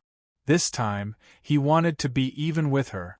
Han Yunshi pursed her lips and stretched her hand out. If he didn't say anything, she couldn't be bothered to ask. As soon as she mounted the horse, he wrapped his arm around her waist. It was so natural that she didn't pay much attention to it. It was as if she was used to it. Poison, actually, it was as simple as detoxification for her. However, reality proved that this was purely Han Yunshi's wishful thinking. After a night of galloping, Long Fei actually brought Han Yunshi to an abandoned courtyard in the wilderness. If it was someone else who brought her here, Han Yunshi would definitely suspect that she was being kidnapped and sold. However, it was Long Fei. Fine, she was overthinking it. As soon as she entered the room, she saw an extremely good-looking back. Han Yunshi never thought that a man's back could be so good-looking. It was as if the phrase "back view killer" was created just for him. His figure was tall, thin, and handsome. His clothes were whiter than snow, and his ink-black hair was casually tied up with a white jade hairpin. It was like an ink painting frozen in a desolate courtyard. One black and one white, it formed a world of its own. Tang Li, did you bring everything? Long Fei Ye's cold voice broke the silence of this ink-painting world. Only then did the man named Tang Li turn around and look at Han Yunshi. Han Yunshi was shocked once again. That was an otherworldly face. Although it wasn't as handsome as Long Fei, it had the same cold aura as Long Fei. However, Long Fei Ye's coldness was cold, solemn, and cruel. On the other hand, his coldness was a kind of purity that made people only dare to look at him from afar. Tang Li lightly flicked his sleeve on the stone table, and rows of golden needles appeared out of thin air. Han Yunshi frowned and looked over. She saw that these golden needles were of different thicknesses, lengths, and shape. They were definitely not medical needles, nor were they embroidery needles. Without a doubt, these were hidden weapons. This guy's surname was Tang. Could it be that he was from the Tang sect? And these hidden weapons were the legendary Tang sect's hidden weapons? The Tang sect was neither righteous nor evil. They didn't interact with people from the righteous sects, but they also disdained to associate with those from the evil sections. They had always been alone and stood aloof from worldly affairs. However, the world coveted the Tang sect for no other reason than the power of the Tang sect's hidden weapons. Han Yunshi was shocked. However, Long Fei casually took a few golden needles and threw them away after a glance. He said with disdain, "These will take a long time to learn. Do you have any ready-made ones that can be used?" "No." Tang Li was very straightforward. "What about the pear blossom storm needles?" Long Fei asked. As soon as he said this, Han Yunshi immediately sucked in a breath of cold air. Even if she didn't have common sense, she still knew what the pear blossom storm needles were. This was the second hidden weapon of the Tang sect. It was said that there were only 2 of them in existence. Oh my God! What was Long Fei trying to do? Tang Li suddenly frowned. His celestial-like cold expression immediately changed. Impossible! Long Fei unceremoniously stretched out his hand. "I'm temporarily borrowing it. Give it to me." Tang Li gritted his teeth and angrily asked, "That thing is gone once it's used. How do I borrow it?" There were a total of 27 golden needles hidden in the pear blossom storm needles. They could be fired one by one or multiple at the same time. As long as one learned the technique, they would be able to use it. Because of the special design, the strength and speed of each golden needle fired was very shocking. The strength was enough to pierce through stone. As for the speed, there were very few experts in the world who could dodge it. However, if one of these things was fired, it would be gone forever. Seeing Tang Li's angry and boorish appearance, Han Yunshi was a little stunned. Basically, the truth would be revealed as soon as he turned around. And when this guy opened his mouth, it was also the truth. He wasn't some otherworldly celestial man. He was just a little better looking. It's not like I'll use them all up. Long Fei Yi didn't think much of it. These words made Tang Li even angrier. Long Fei Yi, if you want to deal with that group of people, I can go with you. Why bring a burden along? Burden? Was he talking about her? At this moment, Han Yunxi's last remaining good impression of Tang Li instantly disappeared. You really couldn't judge a book by its cover, especially a man. Chapter 192. Han Yunxi looked at Long Fei Yi and Tang Li, the corners of her mouth twitching. She was full of doubts. She only knew that Long Fei Yi wanted to take her to poison someone. As for the specific situation, she didn't know anything.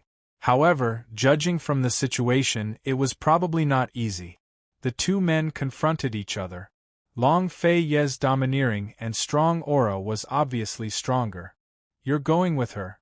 Cut the crap and hand over the thing. Otherwise, this prince will immediately send you back to the Tang sect. Long Fei Yi gave an ultimatum. You! Tang Li was furious. He had escaped from the marriage with great difficulty. He would never go back even if he was beaten to death. Long Fei Yi's hand was already in front of him. Tang Li could only compromise in the end. Long Fei Yi, you better make sure that this woman can poison those people to death. Otherwise, there won't be a next time. As he spoke, he reluctantly placed a palm-sized, diamond-shaped black iron tool in Long Fei Yi's hand. Was this the legendary pear-flower storm needles? Han Yunxi immediately came over to take a look. Her eyes were as bright as a searchlight. Long Fei Yi looked at it thoughtfully. Just as he was about to activate the mechanism, Tang Li hurriedly stopped him. Please, don't waste it, okay? Once the mechanism was activated, a golden needle would be wasted. One had to know that there were only 27 golden needles in a single pear-flower storm needles. It could only kill 27 experts. Only God knew what kind of heavenly treasure Long Fei Yi would be interested in. No matter how nervous Tang Li was, he didn't care. Of course, he didn't really activate the mechanism. He just gestured and taught Han Yunxi how to use it. A good concealed weapon was not only good for strength and speed, but also for ease of use. After Long Fei Yi gave a simple explanation, Han Yunxi immediately understood. The 27 golden needles corresponded to 27 small mechanisms. As long as it was lightly pressed, the golden needles would immediately fly out and explode the opponent. Han Yunxi sighed inwardly. This thing was almost comparable to modern handguns. Do you understand? Long Fei Yi was quite patient. Han Yunxi nodded and took the pear-flower storm needles. Who knew that she would almost drop it as soon as she got it? This thing didn't look big, but she didn't expect it to be so heavy. Seeing this, Tang Li sneered disdainfully. Long Fei Yi is the woman you like? Like? Long Fei's face was expressionless. It wasn't clear whether he heard her or not. Han Yunxi narrowly avoided choking on her own saliva. There were so many meanings behind those words, so what did Tang Li mean? Aren't you a little too weak? Tang Li grinned. This guy was like a banished immortal when he didn't speak. Once he opened his mouth, he really made people dislike him. This was the first time they met. She really didn't know how she had offended him. Han Yunxi was angry. She held the pear-flower storm needles in one hand and her wrist in the other. Her index finger was on the mechanism. She narrowed her eyes and aimed at Tang Li in a very professional way. She said coldly, "You can try if I'm weak or not." Tang Li was shocked and immediately ran away. In the world, except for his father, no one knew the power of the pear-flower storm needles better than him. If he was careless, he would lose his life. Han Yunxi put away the pear-flower storm needles and blew on the needle coolly. She looked at him coldly. How can a grown man be so easily frightened? So weak? Seeing Han Yunxi's carefree and handsome appearance, Tang Li couldn't help but be a little stunned. For a moment, he forgot to refute. He only felt that the pearflower storm needles seemed to belong to Han Yunshi. The way she held the needles was very pleasing to the eye. Well, since Long Feiyi took her, he would believe her this time. Long Feiyi also saw Han Yunshi's posture just now. A touch of satisfaction flashed across his face. There was a fierce battle coming up. Since it was a fierce battle, it was also a test. He hoped that this woman would continue to satisfy him. Long Feiyi and Tang Li were about to leave, but Han Yunshi stopped them. Wait! She pointed at the various golden needles on the stone table and asked curiously, "Are these also hidden weapons?" "Of course," Tang Li answered coldly. "Don't you want them?" Han Yunshi asked again. Tang Li smiled coldly and didn't bother to answer. Compared to the pearflower storm needles, these golden needles on the stone table should all be thrown away. There was no comparison at all. Long Feiyi asked him to provide hidden weapons for Han Yunshi, so he just casually grabbed some. Who knew that he couldn't get away with it? "If you don't want them, then give them to me. By the way, teach me how to use them. I learn very quickly." Although the pearflower storm needles were good, they were useless once used. God knows how many years and money it would take to make a second one. But these golden needles were obviously mass-produced. Last time when she was besieged by the black-clothed killers in the medicinal herbs forest, Han Yunshi deeply realized how weak her poisoning ability was. Learning how to use hidden weapons was a good way. These golden needles were very small. If she applied poison on the golden needles and used hidden weapons to poison people, as long as she practiced diligently, she would be able to do it easily. Han Yunshi had a favor to ask of him, so she smiled very flatteringly. Tang Li still had a lingering fear after being threatened, so he wouldn't give Han Yunshi any face. He raised his eyebrows and looked at her, then said coldly, "This young master still wants these things. Don't touch them." Stingy scum. This guy was the man who couldn't be judged by his appearance the most. Han Yunshi immediately threw away the golden needles in her hand. She didn't want them. Who knew that Long Feiyi, who was about to leave, would turn back and personally pick up a few golden needles and throw them to Han Yunshi? "Keep them well. If you can go back this time, this prince will personally teach you." Go back? Han Yunshi was stunned. Did he have to make it sound so serious? "Your Highness, who exactly are you taking me to poison?" Han Yunshi asked seriously. "You'll know when we get there." Long Feiyi turned around and left after saying that. Along the way, they passed through mountains and ridges, speeding along like an arrow leaving a bow. Han Yunshi only knew that this young master Tang Li, who couldn't be judged by his appearance, was the young master of the mysterious Tang sect. He had escaped from the Tang sect because he was dissatisfied with the marriage arranged by his father, and the Tang sect had issued an arrest warrant for him. She didn't know anything else. She had already asked Long Feiyi twice, but he still didn't say anything. Han Yunshi naturally felt uneasy. He wanted her to poison him, and then he gave her the pear blossom rain needles. Who knew how terrifying the person she wanted to kill was? With this in mind, Han Yunshi secretly trained her hand strength. Along the way, she held the pear blossom rain needles in the air with one hand. Gradually, she got the hang of it. A few days later, they arrived at a mountain stronghold not far from Medicine City. The night was dark and the wind was strong. 3 figures flashed through the main gate of the mountain stronghold like ghosts and lay in ambush under a fence on the side. This mountain stronghold wasn't big, but there were many people. They were all dressed in black with their faces covered. Even the guards at the gate exuded a thick murderous aura. Finally, Han Yunshi couldn't remain calm and said in a low voice, "Your Highness, what exactly do you want to do? Can you tell me now?" "There's a poison master in the innermost room. She's the only one left alive." Long Feiyi finally opened his golden mouth. "So?" Han Yunshi still didn't understand. "There are at least 100 black-clothed assassins lying in ambush in this courtyard. Leave them to Tang Li. There are 10 experts lying in ambush in that loft. They're all poison men. I'll leave them all to you." Long Feiyi said. "Poison men?" Han Yunshi was too surprised. The first time she saw poison men was when she was kidnapped at the Celestial Fragrance Tea House. At that time, Madame Li and He Sha were both poison men. She had later told Long Feiyi about this matter. Madame Li and He Sha must have been raised by the sang-froid Duke. Poison men were people who were immune to most poisons. It wasn't easy to raise even one such person. She didn't expect that there would be 10 of them here.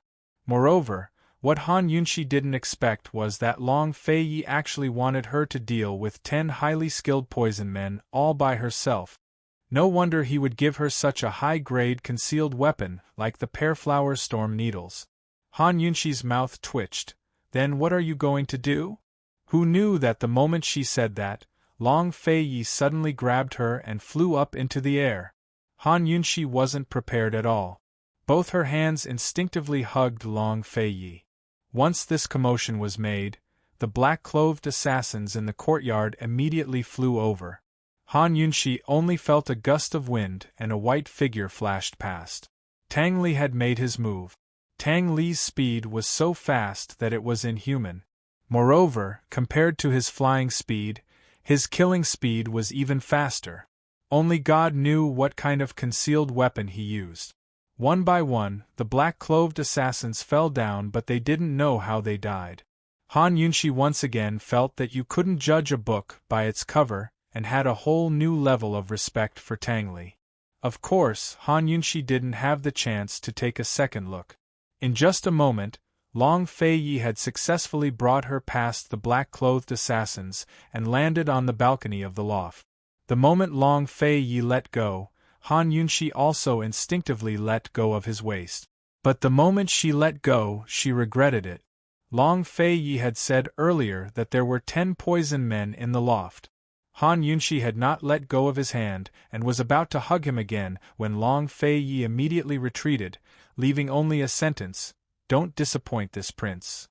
As his voice fell, he also disappeared. Pei. Han Yunshi was furious. What did Long Feiyi mean by that? Although the poison men all knew how to use poison, they couldn't possibly be as powerful as that Duke Kong. 10 poison men, Long Feiyi should still be able to handle them. Why did he want her to deal with them alone? Even if she had to poison the poison men to death, he would still have to help her, right? Long Feiyi, you're the one who will disappoint this Princess Consort, all right. Just as Han Yunshi was feeling indignant, the detoxification system suddenly alerted her that there was poison rapidly approaching her from behind. Han Yunshi whipped her head around to look and actually saw that a black-clothed female assassin had appeared behind her at some point in time, holding a long sword in her hand and was rapidly stabbing towards her.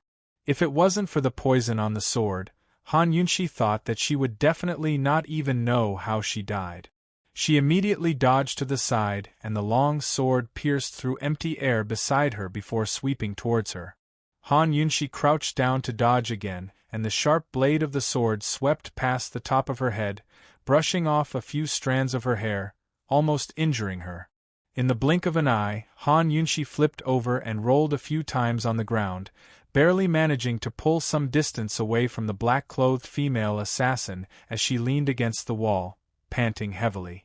That was so scary. Han Yunshi heaved a sigh of relief, but the black-clothed female assassin did not stop. The sword continued to draw closer and closer, and Han Yunshi had nowhere to run. Just at this critical moment, she finally remembered that she had a weapon in her hand. This time, she did not dodge. Although she was terrified, she still braced herself and faced the piercing sword head-on. With lightning speed, she pulled out the pear blossom storm needles and pulled the trigger, shooting out a gold needle. Xiao! The black-clothed female assassin had never thought that Han Yunshi would have this kind of weapon and use this kind of move. The gold needle pierced her heart and she stood there in a daze as blood dripped from her lips. Very quickly, she fell to the ground. Seeing this, Han Yunshi spat out a mouthful of foul air. Just as she was about to stand up, who knew that a black figure would suddenly appear out of thin air and land in front of her? There were a total of 9 people, and they were all black-clothed female assassins. all 9 of them came together? Han Yunshi only felt her scalp turn numb as she cursed Long Fei Yi in her heart 1,000 times.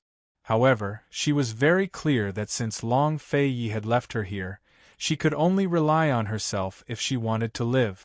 Chapter 193. 9 female assassins in black stood in a semicircle and surrounded Han Yunshi at the foot of the wall. Long Fei Yi, who was hiding in the shadows, looked at them with a complicated look in his eyes. He still had urgent matters to attend to and had to go to the attic immediately. Otherwise, he wouldn't need to call Tang Li over for help. But when he saw Han Yunshi was surrounded and he couldn't even see her figure, he stopped. Would this woman be able to pass this test? Why was there no sound at all? He thought that she would scream for help and call for him and Tang Li to save her. But everything was so quiet. Don't tell him that she fainted like she did in the medicinal herbs forest. However, Long Fei Yi didn't see that Han Yunshi, who was surrounded at the foot of the wall, was holding the pear-flower storm needles in a very professional way with a calm face. When she was practicing medicine to save people, she was also so calm and meticulous. But now, she was not saving people, but killing people. Han Yunshi told herself very firmly that she was not killing people, but saving herself. She must save herself. Even though she was completely surrounded and seemed to be in a hopeless situation, she was very clear that this position was only beneficial to her. Her back was against the stone wall, which could completely guarantee her safety. In other words, she had no worries and could wholeheartedly deal with the danger in front of her. The only thing she could use was the pear-flower storm needles. But there were 9 masters in front of her, so it was a competition of speed. Was her hand faster, or the sword of the female assassins in black? The 9 female assassins in black were all holding long swords. They could take her life in one move. But it was obvious that the things in Han Yunshi's hands made these women afraid. They didn't act immediately and were all vigilant. The leader of the female assassins in black asked coldly, "Pearflower Storm Needles, are you from the Tang sect? You know it's the Pearflower Storm Needles, yet you still dare to come?" Han Yunshi was not to be outdone. Although she was sitting on the ground, her momentum was not inferior to the 9 people who were standing. The black-clothed female assassin sneered disdainfully, but she didn't move for a long time. However, Han Yunshi's detoxification system had already sent out an alarm. Poison had appeared. It was ecstasy poison. There was ecstasy poison in the air, and its concentration was increasing. The poison humans were immune, so naturally they were not afraid. The 9 of them stood and looked at Han Yunshi with disdain. Petty tricks. Han Yunshi sneers in her heart. She has been holding her breath for a long time. The female killer in black wants to play poison with her. It's just what she wants. Soon, Han Yunshi pretended to be poisoned. She frowned slightly and fainted. Seeing this, the leader of the assassins in black snorted in disdain. "You dare to come here? Why don't you find out where this place is?" The other 8 people immediately let down their guard, and the female assassin in the lead personally walked towards Han Yunshi. Looking at the pear-flower storm needles in her hand, her eyes revealed a greedy gleam. Obtaining this treasure, his lord would definitely reward her handsomely. The moment the leader walked forward, Long Fei Yi, who was behind her, immediately saw Han Yunshi's condition. Seeing that she was unconscious, Long Fei Yi was about to make a move. But seeing that her hand was still holding the pear-flower storm needles in a suave posture, Long Fei Yi then realized, and his lips suddenly curled into a relaxed smile.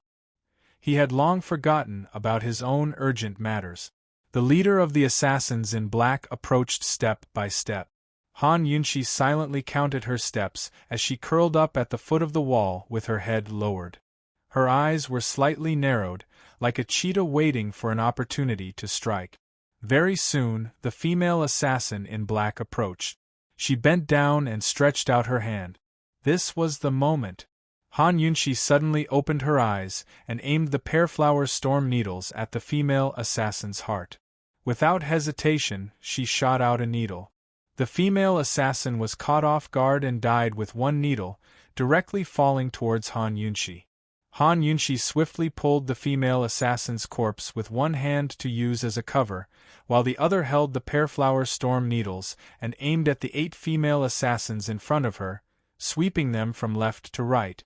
Following the movement of the Pearflower Storm Needles, she continuously pulled the trigger.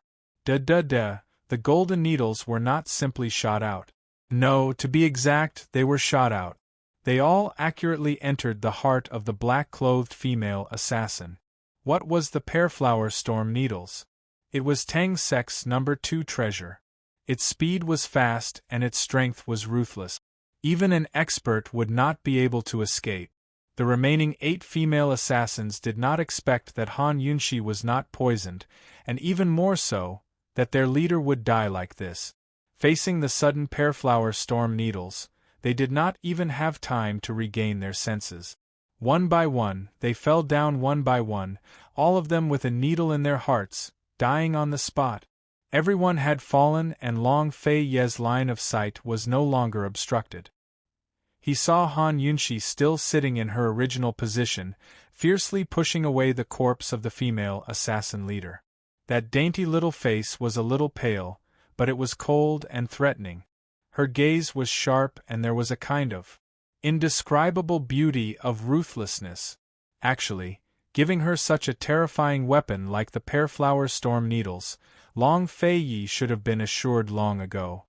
With such a powerful weapon, if she still could not survive, then there was no point in keeping her, wasn't there? But he had still watched from the beginning to the end. However, he had to admit that although she had the help of the Pearflower Storm Needles, but the speed in which Han Yunshi blew up these 10 poison men had far exceeded his expectations. She was straightforward and did not lose out to any expert's skill. Han Yunshi did not know that Long Fei Yi was watching her from the side.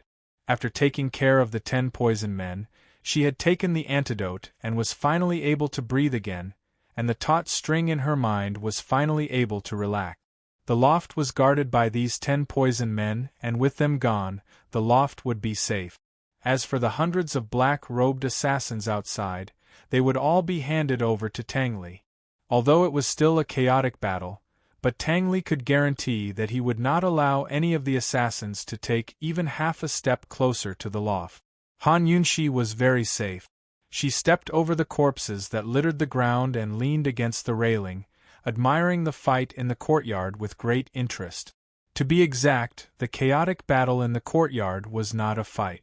With Han Yunshi's intelligence, she very quickly saw through Tang Li's routine. This fellow only had 2 abilities.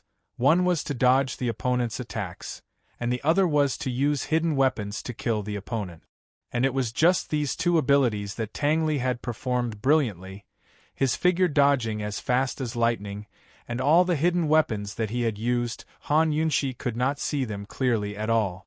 She could only see that all the corpses that had fallen had all been hit in their vital areas by the hidden weapons. The more Han Yunshi watched, the more serious she became, and the more engrossed she became. She thought, if she could also learn Tang Li's ability to smear lethal poison on the hidden weapons, even if it did not hit any vital areas, she would still be able to kill people in the blink of an eye. With that thought in mind, Han Yunshi suddenly realized that she was also a potentially dangerous person, and she couldn't help but feel happy. Long Fei Yi, who was standing at the side, had not left yet.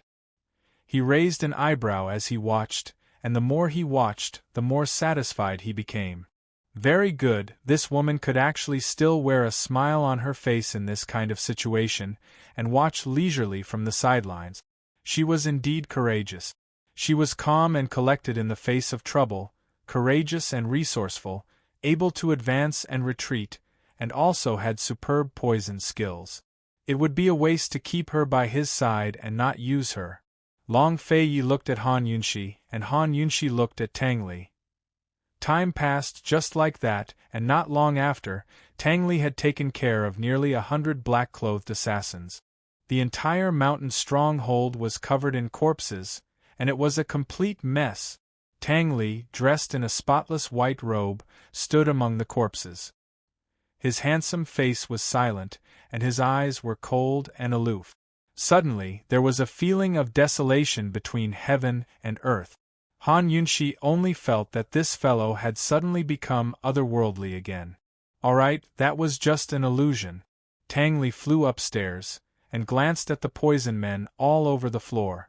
With one glance, he could tell that these people had all died from the pear blossom storm needles, and all of them had died from a single needle. Although the pear blossom storm needles were powerful, Han Yunshi had never used it before. For her to be able to produce such a level of power on her first try, she had to admit that Long Fei Yi had good taste. A hint of appreciation flashed past Tang Li's eyes, but it quickly disappeared. He opened his mouth and said, "Where are the pear blossom storm needles? Hand it over." His tone made it sound as if she would pocket it for herself. Han Yunshi handed over the pear blossom storm needles without hesitation. She didn't care for it. Tang Li even fussed over it, and after confirming that it was not damaged and that only 9 golden needles were missing from the needle holes, he kept it. Han Yunshi watched, and the corner of her mouth twitched. She said in a low voice, "Hey, this white robe that surpasses snow doesn't suit you, really?" "What?" Tang Li did not hear clearly. "Nothing." Han Yunshi chuckled. Tang Li did not pursue the matter and asked casually, "Where's Long Fei Yi?" Han Yunshi did not know where Long Fei Yi had gone. That despicable guy had left her here and left, and there was no sign of him till now. "He didn't come out?" Tang Li was very surprised. "He came out. Is he in the loft?" Han Yunshi was also surprised. She glanced inside and saw that there was no one in sight. That's right, she remembered. Long Fei Yi had said that there was a poison master in the loft, and he wanted her alive. Could something have happened to her? Tang Li was shocked. Long Fei Yi had come back to exterminate this mountain stronghold, this time precisely because of the female poison master in the loft. Because he was afraid that there would be a delay and something would go wrong, he had asked for his help. Otherwise, even if there were poison humans around, Long Fei Yi would still be able to handle it all alone. Now that the entire mountain stronghold had been exterminated, he still had not returned? At this moment, Long Fei Yi, who had been hiding at the side, finally walked out. He glanced at Tang Li and Han Yunshi, and with an expressionless face, he walked towards the loft. Han Yunshi was completely confused. She still did not know what this guy was doing here, and Tang Li chased after him in disbelief. "Long Fei Yi, where did you go just now?" Long Fei Yi's eyes were filled with a trace of irritation. He did not answer, but quickened his steps. He should have come in earlier, but he had unknowingly dragged it out for so long. By the time Long Fei Yi reached the center of the loft, it was already too late. He saw a woman committing suicide in the loft, her wrist dripping with blood, no longer breathing. Han Yunshi saw the table full of poisons and knew that this woman was the poison master that Long Fei Yi had wanted to keep alive. Unfortunately, she was dead. Tang Li stared at Long Fei Yi as if he was staring at a monster. He had never thought that this guy would fail. What on earth had he gone off to do just now? It must be known that he had lost a large number of spies to find out about the situation in this mountain stronghold. This was the territory of Northern Li's Duke of Kong. This female poison master was weak, but she was an expert in concocting poisons. She was the Duke of Kang's right-hand woman, which was why the Duke of Kong had deployed so many men to protect her. Back then, the Northern Li spy had used a poison that was very similar to the perplexing butterfly illusion, called bone fragrance, and it had been concocted by this female poison master. To be more precise, Long Fei Yi had come for the bone fragrance, but now she was dead, and he could not get anything out of her. He had wasted his time. "Where did you go just now?" Tang Li asked suspiciously. The Duke of Kang's subordinates were all very hot-tempered. If they knew that they could not escape, most of them would commit suicide to silence them. Long Fei Yi knew this, but he still came so late? "It's urgent." Long Fei Yi did not explain much, as if nothing had happened. He casually threw a small blue and white porcelain bottle to Han Yunshi and said calmly, You can try to figure out the poison inside. Seeing the blue and white porcelain bottle, Tang Li was shocked. He was about to speak, but Long Feiyi gave him a look that intimidated him. Chapter 194. Inside the little blue and white porcelain bottle was perplexing butterfly illusion. This was a poison related to Long Feiyi's origins and his entire life. It contained a world-shaking secret. Tang Li knew that Long Feiyi had brought Han Yunxi this time to see if she was worth nurturing and keeping for his own use. Han Yunxi's performance was indeed worthy of recognition, but he never expected Long Feiyi to toss such an important item to Han Yunxi to figure out. After all, no one else had ever seen such a thing besides him and Chu Shifeng. Chu Shifeng had warned him multiple times before that Han Yunxi was a mysterious woman. She was completely different from the useless trash of the Han family, and full of suspicions. Moreover, her birth mother was a woman of unknown origins who had connections with the medical academy. In other words, this woman wasn't simple, nor was she safe. Tang Li wanted to stop him, but was stopped by Long Feiyi's sharp glare. Moreover, Han Yunxi was present, so he couldn't say too much. He could only shut his mouth resentfully. Han Yunxi was puzzled as soon as she received the little blue and white porcelain bottle. Normally, she'd know as soon as it came close to poison. But she'd opened the bottle and sniffed it multiple times without finding any trace of poison. One had to know that even though she didn't know what kind of poison it was in the forbidden poison pool of the medicinal herb forest, at least it was difficult for her to detect that it was poisonous. However, facing the transparent liquid in this small porcelain bottle, she actually didn't detect it at all. Strange. Is this really poison? Han Yunxi looked doubtfully at Long Feiyi and asked, "What's this thing called? Where did it come from?" Tang Li immediately looked over vigilantly at these words, but Long Feiyi was very calm. "Once you've figured it out, just tell your lordship." In other words, she didn't need to know that much. "What do you want to know?" Han Yunxi asked next. "Poison, poison formula, antidote, and how long has this bottle of poison been stored?" Long Feiyi said seriously. A complicated look flashed across Han Yunxi's eyes. She asked again, "How are you so sure that this thing is poison?" Unexpectedly, Long Feiyi took out a little bit of the venom and dripped it on the female poison master's corpse. From the spot where the venom dripped on, the skin, flesh, and bones started to corrode. Just like that, the corpse disappeared into thin air, not even leaving behind a trace. It only turned into a wisp of green smoke that emitted a strange fragrance. Soon, the green smoke dissipated, and so did the fragrance. Han Yunxi took a few steps back as she watched the horrifying scene unfold before her eyes. She felt a chill run down her spine. This thing was 100 times scarier than modern highly concentrated sulfuric acid. Poison, this was definitely the most terrifying poison she had ever seen. At this moment, Long Feiyi took out another bottle of venom and got Tang Li to find a corpse to poison. Han Yunxi didn't say a word as she watched silently. She saw that where the venom touched the corpse, the clothes, skin, and flesh were instantly corroded into powder, leaving only the eerie white bones. The bones also emitted a faint fragrance, but it was different from the green smoke earlier. "This is the poison concocted by this female poison master. It's called—" Before Long Feiyi could finish his sentence, Han Yunxi could roughly guess what he meant. She interrupted him. "This is called bone fragrance. It can corrode a person's skin, flesh, and hair, leaving only the bones. This kind of poison is very cruel and not commonly seen. But compared to the poison in your porcelain bottle, although it looks similar, it's actually completely different." After witnessing Han Yunxi's professional standards, Long Feiyi wasn't curious. His deep eyes flashed with a hint of relief. He thought that this female poison master's death today wasn't in vain. Since it was a completely different poison, he wouldn't be able to get much valuable information out of her. Handing the perplexing butterfly illusion to Han Yunxi seemed like a good choice. However, Tang Li raised his eyebrows and sized up Han Yunxi. Are you sure it's different?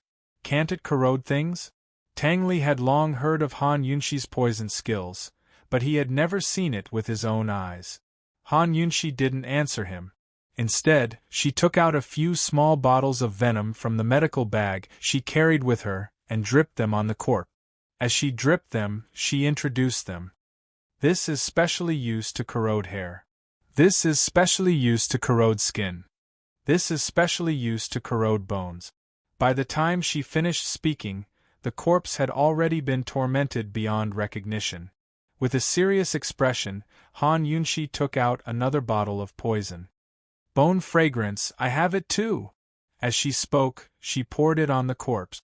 Sure enough, the situation just now happened. Han Yunxi lined up the poison bottles on the table and pointed at the various signs of poisoning on the corpse. She introduced the effects of the poison, the formula, the color, and the smell in detail as if she was very familiar with them.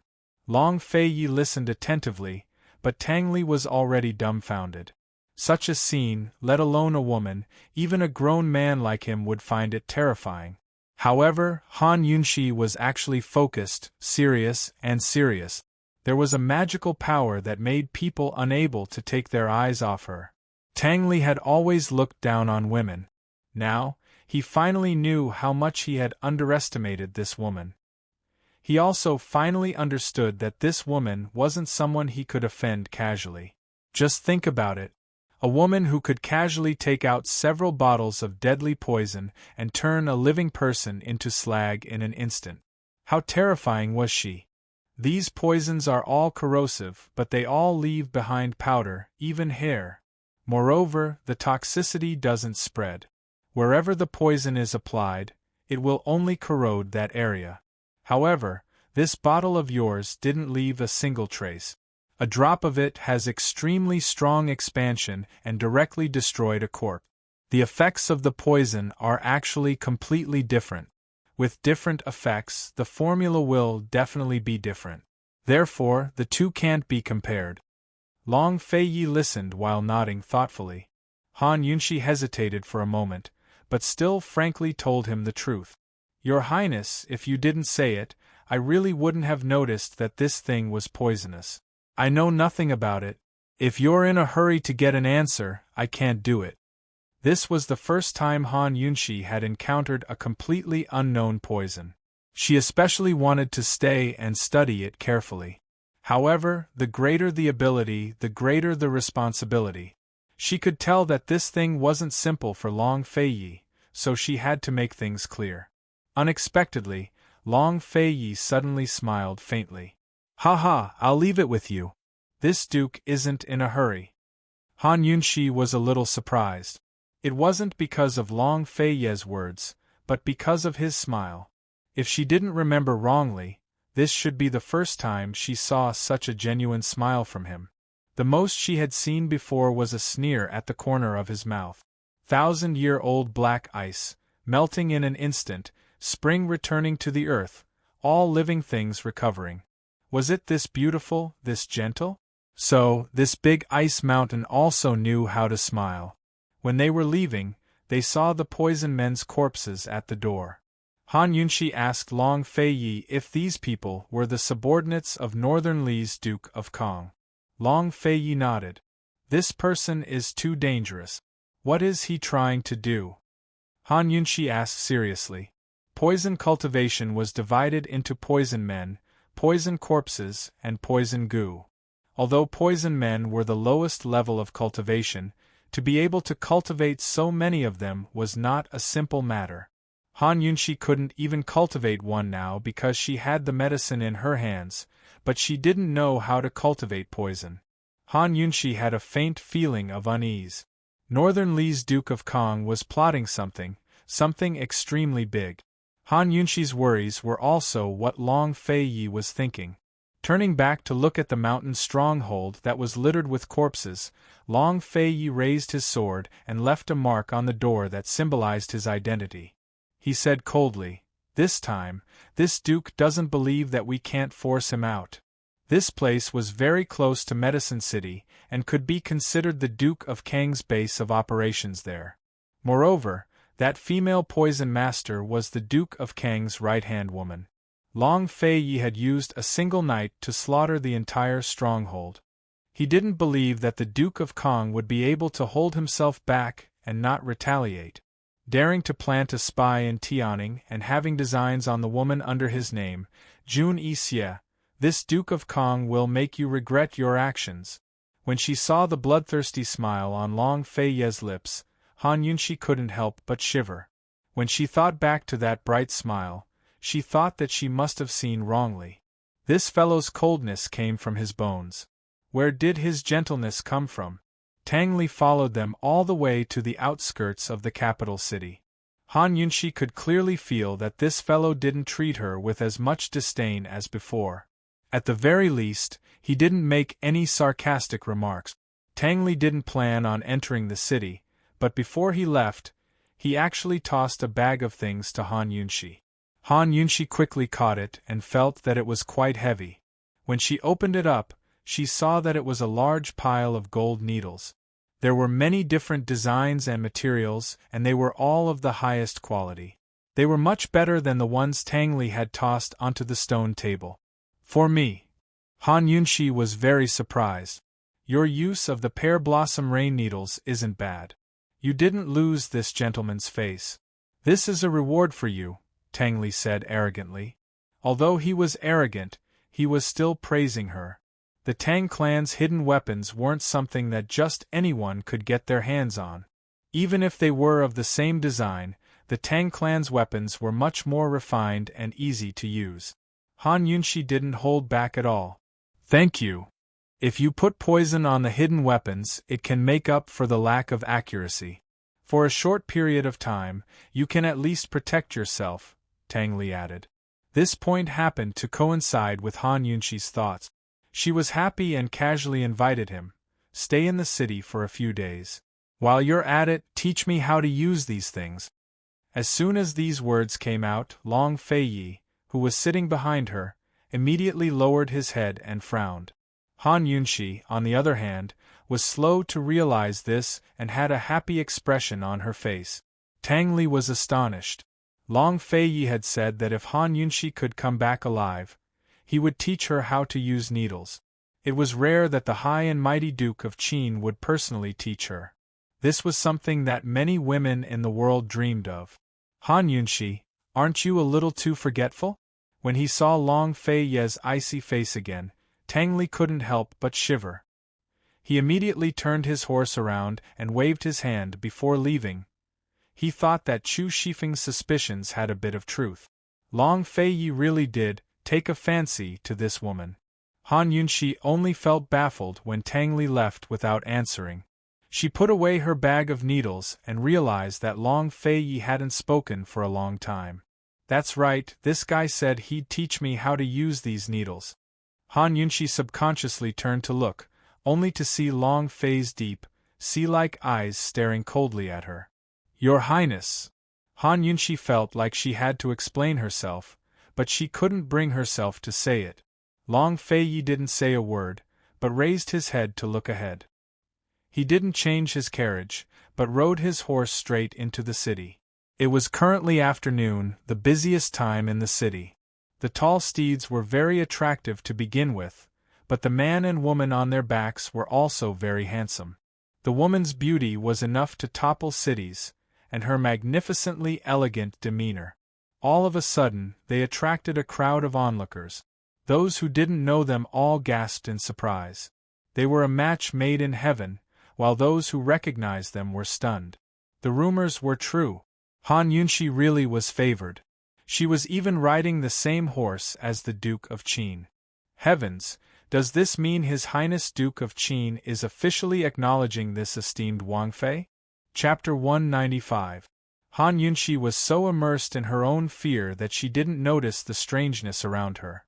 Long Fei Yi, on the other hand, was riding high on his horse like an arrogant king.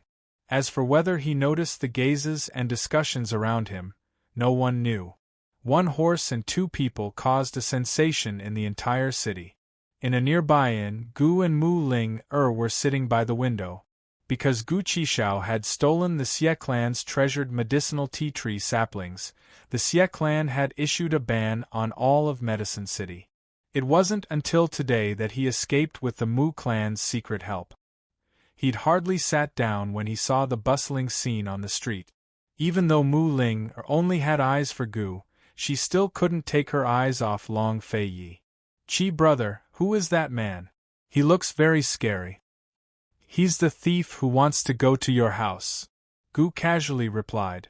Even though he hated Long Fei Yi, he wasn't someone who would use hatred to torture himself. He still remembered Long Fei Yi's grudge and wasn't angry at all. His attention was completely on Han Yunxi. He noticed that she had lost a lot of weight in just a few days. She looked very tired. Did she and Long Fei Yi just return to the city? What did they do together? Did Long Fei Yi bring her back to the city on purpose, or was it just an accident?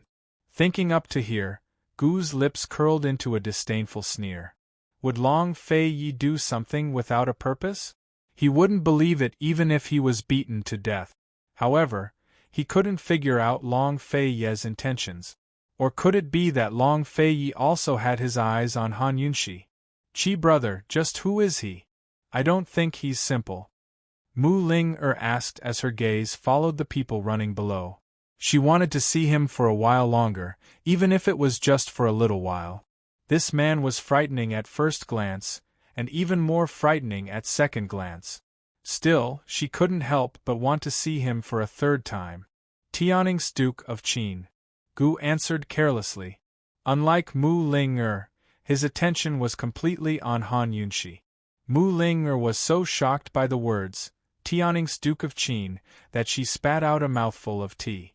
"What did you say?" Gu glanced at the tea on the table in disgust, then continued to look down the stairs. "He's Tianning's Duke of Qin? You, if my father, I promise, will kill you." Mu was so shocked that her face was white. Of course, her shock wasn't because of the Medicine Forest incident. The collusion between the Mu clan and Northern Li's Duke of Kong was an extremely secretive affair. Even Mu Ling didn't know about it, much less the truth behind the theft of the Medicine Forest. As the Mu clan's most talented pharmacist and the one with the most potential to inherit the position of clan head, she never cared for such details. She only knew that Qi brother had suddenly run to find her one day and asked her to help him set up a trap to lure someone to the Mu clan. She'd agreed without a second thought and obtained her father's approval to deploy troops to set up an inescapable net. But she never expected that the person Qi brother wanted to scheme against was Tianning's Duke of Qin. It wasn't that the Mu clan couldn't afford to offend the world's #1 cold duke, but they couldn't offend him so casually. If her father found out about this, wouldn't he lock her up for 8 to 10 days? After Gu rolled his eyes at her, Mu Ling tactfully wiped the tea table clean. Then she asked, "Qi brother, do you have a grudge against the Duke of Qin?" It wasn't clear whether Gu didn't want to pay attention to her, or if he didn't hear her at all. In any case, he just stared outside without reacting. Mu Ling suspiciously followed his gaze and finally realized that Gu was staring at none other than Han Yunxi. Seeing Gu's absent-minded state, the clever Mu Ling more or less understood what was going on. Her clear and melodious voice lowered. "Qi brother, that woman is Qin Wangfei Han Yunxi, right?" But Gu still didn't answer. When he saw Long Fei Yi and Han Yunxi walk past the door of the inn, he rose to leave as well. Mu Ling hurriedly followed. "Qi brother, where are you going?" Gu lovingly stroked her bangs with an enchanting smile. "Little Ling, you should go back to the city. Be good." Mu Ling anxiously grabbed his hand and asked without thinking, "She's the one in your heart?" This girl was smart, but she couldn't hide her thoughts, especially when it came to Gu. She couldn't hide even half a sentence or half a secret. When she was 10 years old, she snuck into Medicine City's Medicine Forest to play by herself and bumped into Gu while he was stealing medicine. At that time, Gu was only 13 years old. The two children had a fight and became friends from then on. However, the 13-year-old Gu was no longer a child. His mental age was at least 10 years more mature than other children his age. That encounter wasn't a coincidence either. It was intentional on Gu's part. Of course, Mu Ling-er didn't know any of this. Since then, Mu Ling-er had always called this older brother who was prettier than her, Chi brother. She only knew that he was an orphan who grew up eating the bread of hundreds of families. She had never seriously investigated his background. Chi brother had always been carefree, frivolous, and unrestrained. She had never seen him so serious before. But the way he looked at that woman, he was clearly captivated. That night on the roof of the Mu estate, Chi brother said that there was someone in his heart. It must be her. Mu Ling-er was extremely stubborn. She blinked her big bright eyes and stared at Gu. Unexpectedly, Gu's smile became even brighter. He was very happy. Ling-er, you're getting smarter and smarter. You guessed right. Mu Ling-er's bright eyes immediately dimmed at these words. She subconsciously let go of Gu's hand, but she quickly grabbed his arm again. She said in a low voice, "You're shameless. You like a married woman. I'll go tell the Duke of Qin right now." A trace of disdain flashed through Gu's eyes. He suddenly became serious. "Really?" Mu Ling-er nodded very seriously. "Right away." Gu was amused and laughed heartily. He pinched Mu Ling-er's rosy cheeks and said with a smile, "Silly girl, you're getting easier and easier to fool. You're so silly." Mu Ling-er was stunned. Her dim eyes immediately lit up with joy. "Chi brother, you're so bad. You lied to me again." "Silly girl, how can you be so easy to fool?" "Ha." Gu Qishao smiled, but before he could finish speaking, he vanished from sight. In hindsight, Mu Ling-er realized that she hadn't gotten to the bottom of things yet. Was Chi Gij lying to her about having someone in his heart, or was he lying to her about liking Han Yunxi? "Chi brother." Mu Ling-er chased out of the inn. Unfortunately, he had already disappeared. At this moment, Han Yunxi and Long Feiyi had already returned to the Duke of Qin's residence. After a massacre and a few days of rushing, she did not know whether Long Feiyi was tired or not. Anyway, Han Yunxi at this moment was not tired at all. Not because of anything else, but because of the matter of learning concealed weapons. On the way back, she had been thinking about how to explain it, but she still did not know how to explain it when they were already back at the residence. When they arrived at the fork in the garden, one turned left and one turned right. Han Yunxi silently walked behind. When she saw that Long Feiyi was about to turn left, she finally opened her mouth. She did not explain and was very direct. "Your Highness, you said that you would teach me concealed weapons if I could come back. Does that still count?" Long Feiyi turned around and frowned. It seemed like he wanted to say something, but when he saw Han Yunxi's serious expression, he suddenly felt helpless. He did not know what to do with this woman. If she asked like this, could he say, "Doesn't count"? When has your lordship ever gone back on his words? Long Fei retorted coldly. Han Yunxi realized that her anxious question had actually left Long Feiyi with no room to refuse. How could the dignified Duke of Qin go back on his words? Seeing Long Feiyi's cold expression, Han Yunxi couldn't help but snort with laughter. Long Feiyi's face grew even colder as the two of them exchanged glances with tacit understanding. Han Yunxi couldn't help but laugh. "Your Highness Duke of Qin's words are worth 9 cauldrons. Starting tomorrow, Chenxia will learn concealed weapons from your Highness. May your Highness not be stingy with your guidance." Long Feiyi had never liked women's glib tongues, but he didn't seem to reject Han Yunxi. In fact, he felt a sense of helplessness. Of course, he didn't like this feeling very much. "I'm not free tomorrow." A few days later, he said coldly before leaving. "You just came back and you're busy again?" Han Yunxi muttered as she turned right, carrying the heavy bag of concealed weapons back to Leisurely Cloud Pavilion. As expected, Long Feiyi was very busy. The lights in his quarters hadn't been lit that night, so Grand Concubine he couldn't find him to help Zhang Sun Che find a job. In the days they'd been gone, Murong Wanru's wedding was all over. The wedding banquet was over as well. Grand concubine Yi had done her best for her foster daughter. Although Long Fei Yi wasn't here, she didn't idle around either. She continued to run about finding a job for Zhang Sunche. Han Yunxi saw all of this and was puzzled. She didn't understand why the lofty grand concubine Yi seemed to owe Murong Wanru something. Of course, she didn't think much of it. She was busy researching the needles. First, she had to figure out how to use them, then figure out how to apply poisons and what types of poisons to use. Some poisons were easy to apply because they could be preserved for a long time after sticking the poison onto the weapon. But others needed to be quenched, in other words, put in the poison to refine. Han Yunxi thought to herself, I'm going to be busy in the future. Today, she was trying to apply poison to the needles in the courtyard when a gust of wind suddenly blew by. A red figure flashed by and a sleeve brushed past her cheek like a gentle caress. Who is it? Han Yunxi was alarmed. She sprang to her feet and looked over, only to see a handsome man who looked like the reincarnation of a fox demon. He was dressed in red robes and stood to one side, his long, narrow eyes narrowed as he gave her a harmless smile. Who else could it be but Gu Qishao? Han Yunxi narrowed her eyes as well, her expression dangerous. It's you again.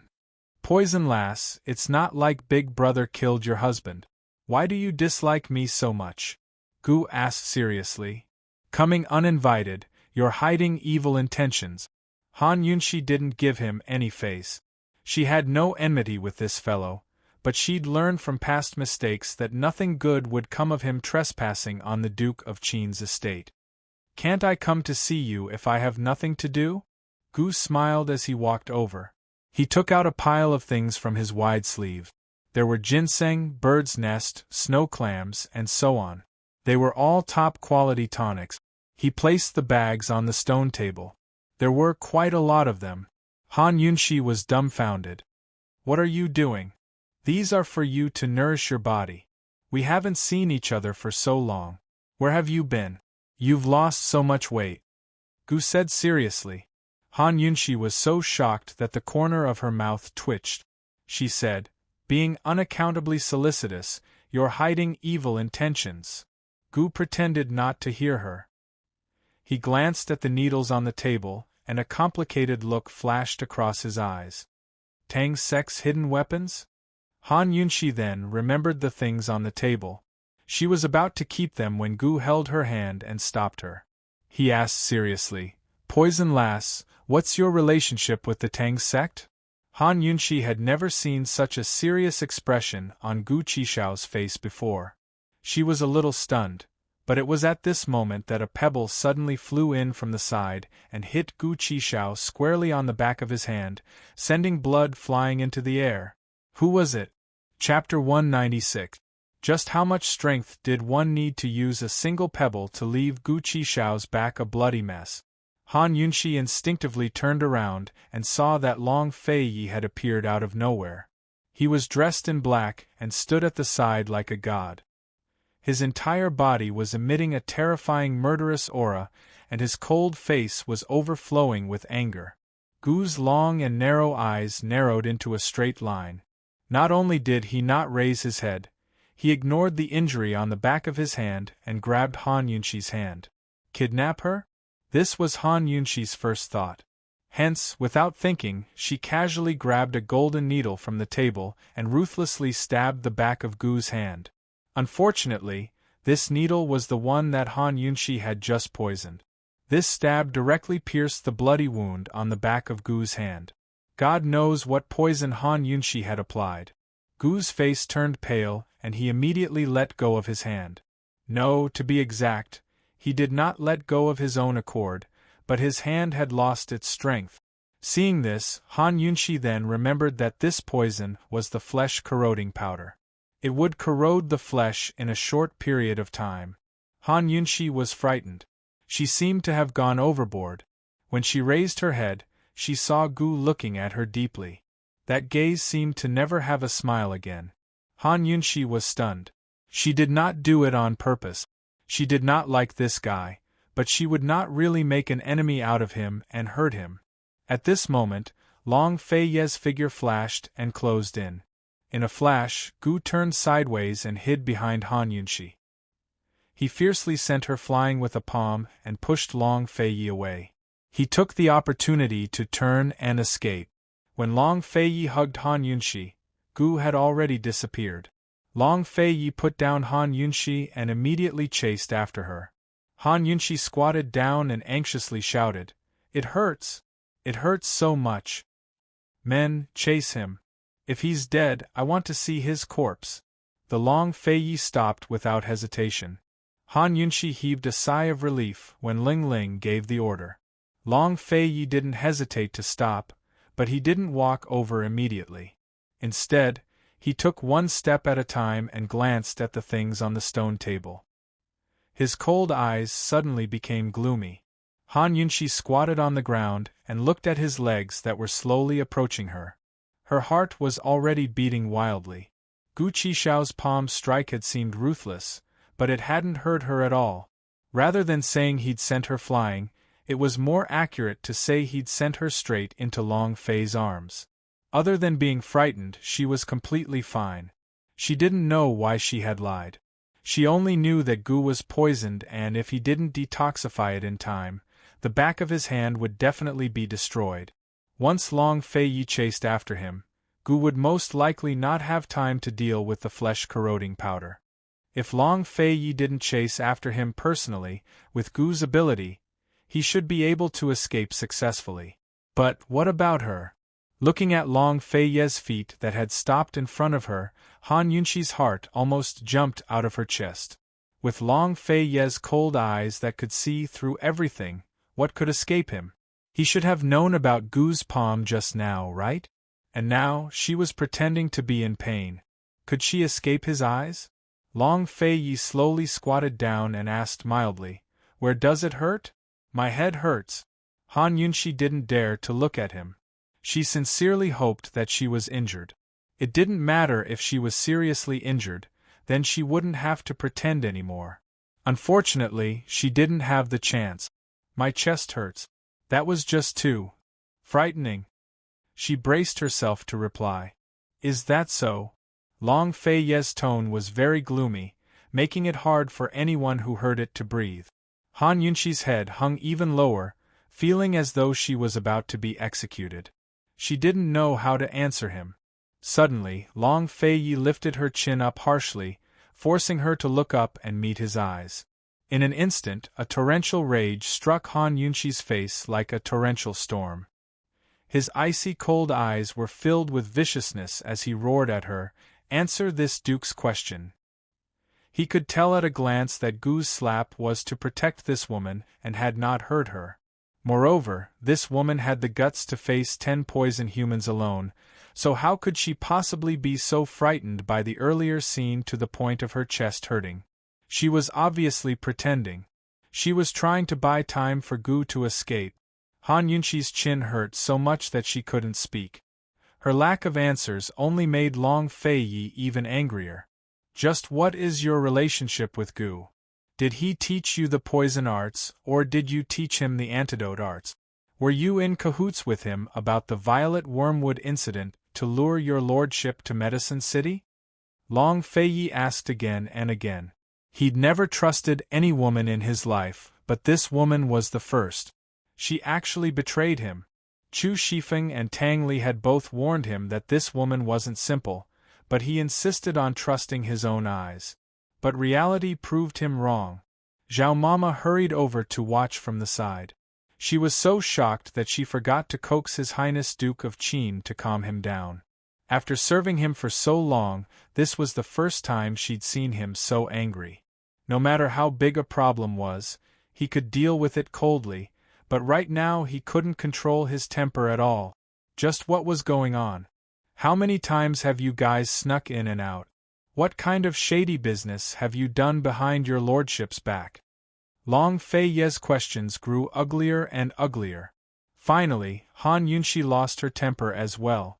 She hadn't done anything, so why was she feeling guilty? Just as Long Fei Yi was about to ask more questions, Han Yunshi suddenly shoved his hand aside. Long Feiyi was caught off guard, but Han Yunshi managed to break free. Unexpectedly, Han Yunshi not only brushed his hand aside, but gave him a vicious shove as well, sending him tumbling to the ground. She was angry too. She stood up and leaned towards Long Feiyi, her voice high and mighty. Long Feiyi, I'll have to trouble you to clean your mouth. I, Han Yunshi, might be your wife in name, but it's not up to you to question my innocence. Gu and I never did anything. He's him and I'm me.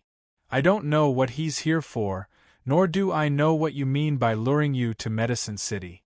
Also, I'll have to trouble you to send more guards to guard the courtyard. Otherwise, don't blame me the next time some shady people barge in. Also, I only pretended to be in pain to help him escape because the needle I stabbed him with was poisoned. If I didn't explain the antidote, it would have ruined the back of my hand.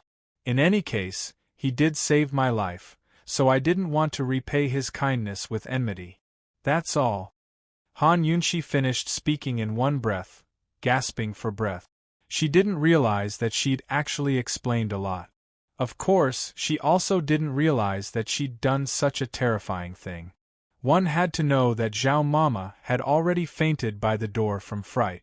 Even the current emperor would have to think twice before being so fierce to His Highness Duke of Qin. Han Yunshi actually pushed the Duke of Qin to the ground and acted so high and mighty. Long Feiyi propped himself up on his elbows and stared at Han Yunshi in shock. He had to admit that he was caught off guard. He never thought that Han Yunshi would react like this. This woman, she actually dared to be even fiercer than him. Moreover, she was so fierce in such a magnanimous manner. Was she trying to explain herself in the last few sentences? He narrowed his eyes and stared at her with cold eyes. Even though he was lying on the ground, his aura was still a level higher. Han Yunshi also stared back at him, cold eyes, vowing to defend her dignity to the death. The two of them glared at each other, neither of them backing down an inch. Suddenly, Long Feiyi stood up, and Han Yunshi immediately retreated. Seeing him stand up, her anger still hadn't subsided. Her face was full of anger, and she didn't even blink. It was as if she wanted to bore a hole in his face with her glare. Who would have thought that Long Feiyi would immediately approach her as soon as he stood up? She took a big step back and continued to stare at him stubbornly. Long Feiyi then took another big step forward. Han Yunshi retreated again, but her gaze didn't back down. Long Feiyi continued to approach, and Han Yunshi continued to retreat. Very soon Han Yunshi's back was pressed against the wall, and Long Feiyi was right in front of her, just a step away. The two of them were still fighting with their furious gazes, and the whole world was silent. Not knowing how long the silence lasted, suddenly, Long Feiyi took a step forward and pressed his hand against the wall beside her head. It was just a step, but in that instant Han Yunshi felt that his proud body was as tall as a mountain. His mysterious black robes contained a power that could split heaven and earth apart. Everything came crashing down on her with an earth-shattering force. Finally, Han Yunshi realized what she had just done. Xia was afraid. Long Feiyi, Han Yunshi subconsciously wanted to explain, but who knew that Long Feiyi suddenly lowered his head and sealed her lips with a kiss, sealing all her words. His lips were so cold. This was Han Yunshi's first thought. She didn't have time to feel more before the coldness immediately retreated. And at this moment, her heart fiercely thumped as she panicked. Long Feiyi, what do you mean? Han Yunshi, from today onwards, your innocence is Ben Wang's. There won't be a next time, remember this well. After Long Feiyi finished speaking, he let go of her hand and turned around to leave. Han Yunshi was left in a daze on the spot. Her heart was beating frantically, and she couldn't regain her senses for a long time.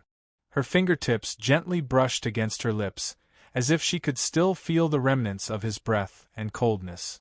But why did she feel that everything just now was like a dream, so unreal? Although it was just a peck on the lips, it was a real kiss. Long Feiyi, what do you mean by that? What did Long Feiyi mean? Perhaps even he himself didn't know. As soon as he left, he immediately issued an order: deploy all forces to investigate Gu and Medicine City's Mu family. When he returned to his sleeping quarters, he lightly leapt onto the roof. Only then did his tense lips relax.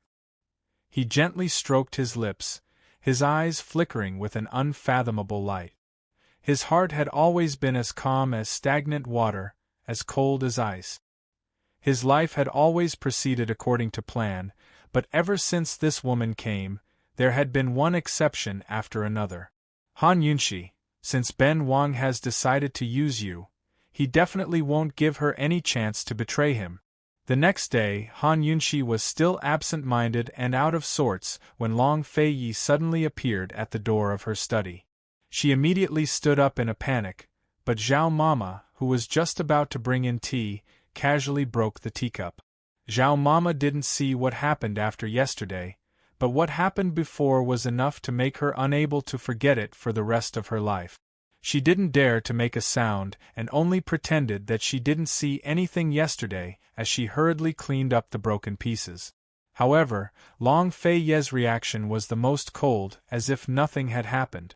He said to Han Yunshi coldly, "Come out." "Do what?" Han Yunshi asked in her heart.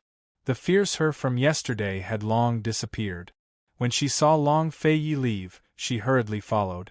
When the two of them arrived at the courtyard and saw a table full of golden needles and concealed weapons, Han Yunshi finally understood that this guy had come to teach her how to use concealed weapons. She had been absent-minded from yesterday until now and had forgotten about this matter. He was actually calm and could even come in person. She didn't know why, but a trace of disappointment flashed through Han Yunshi's heart.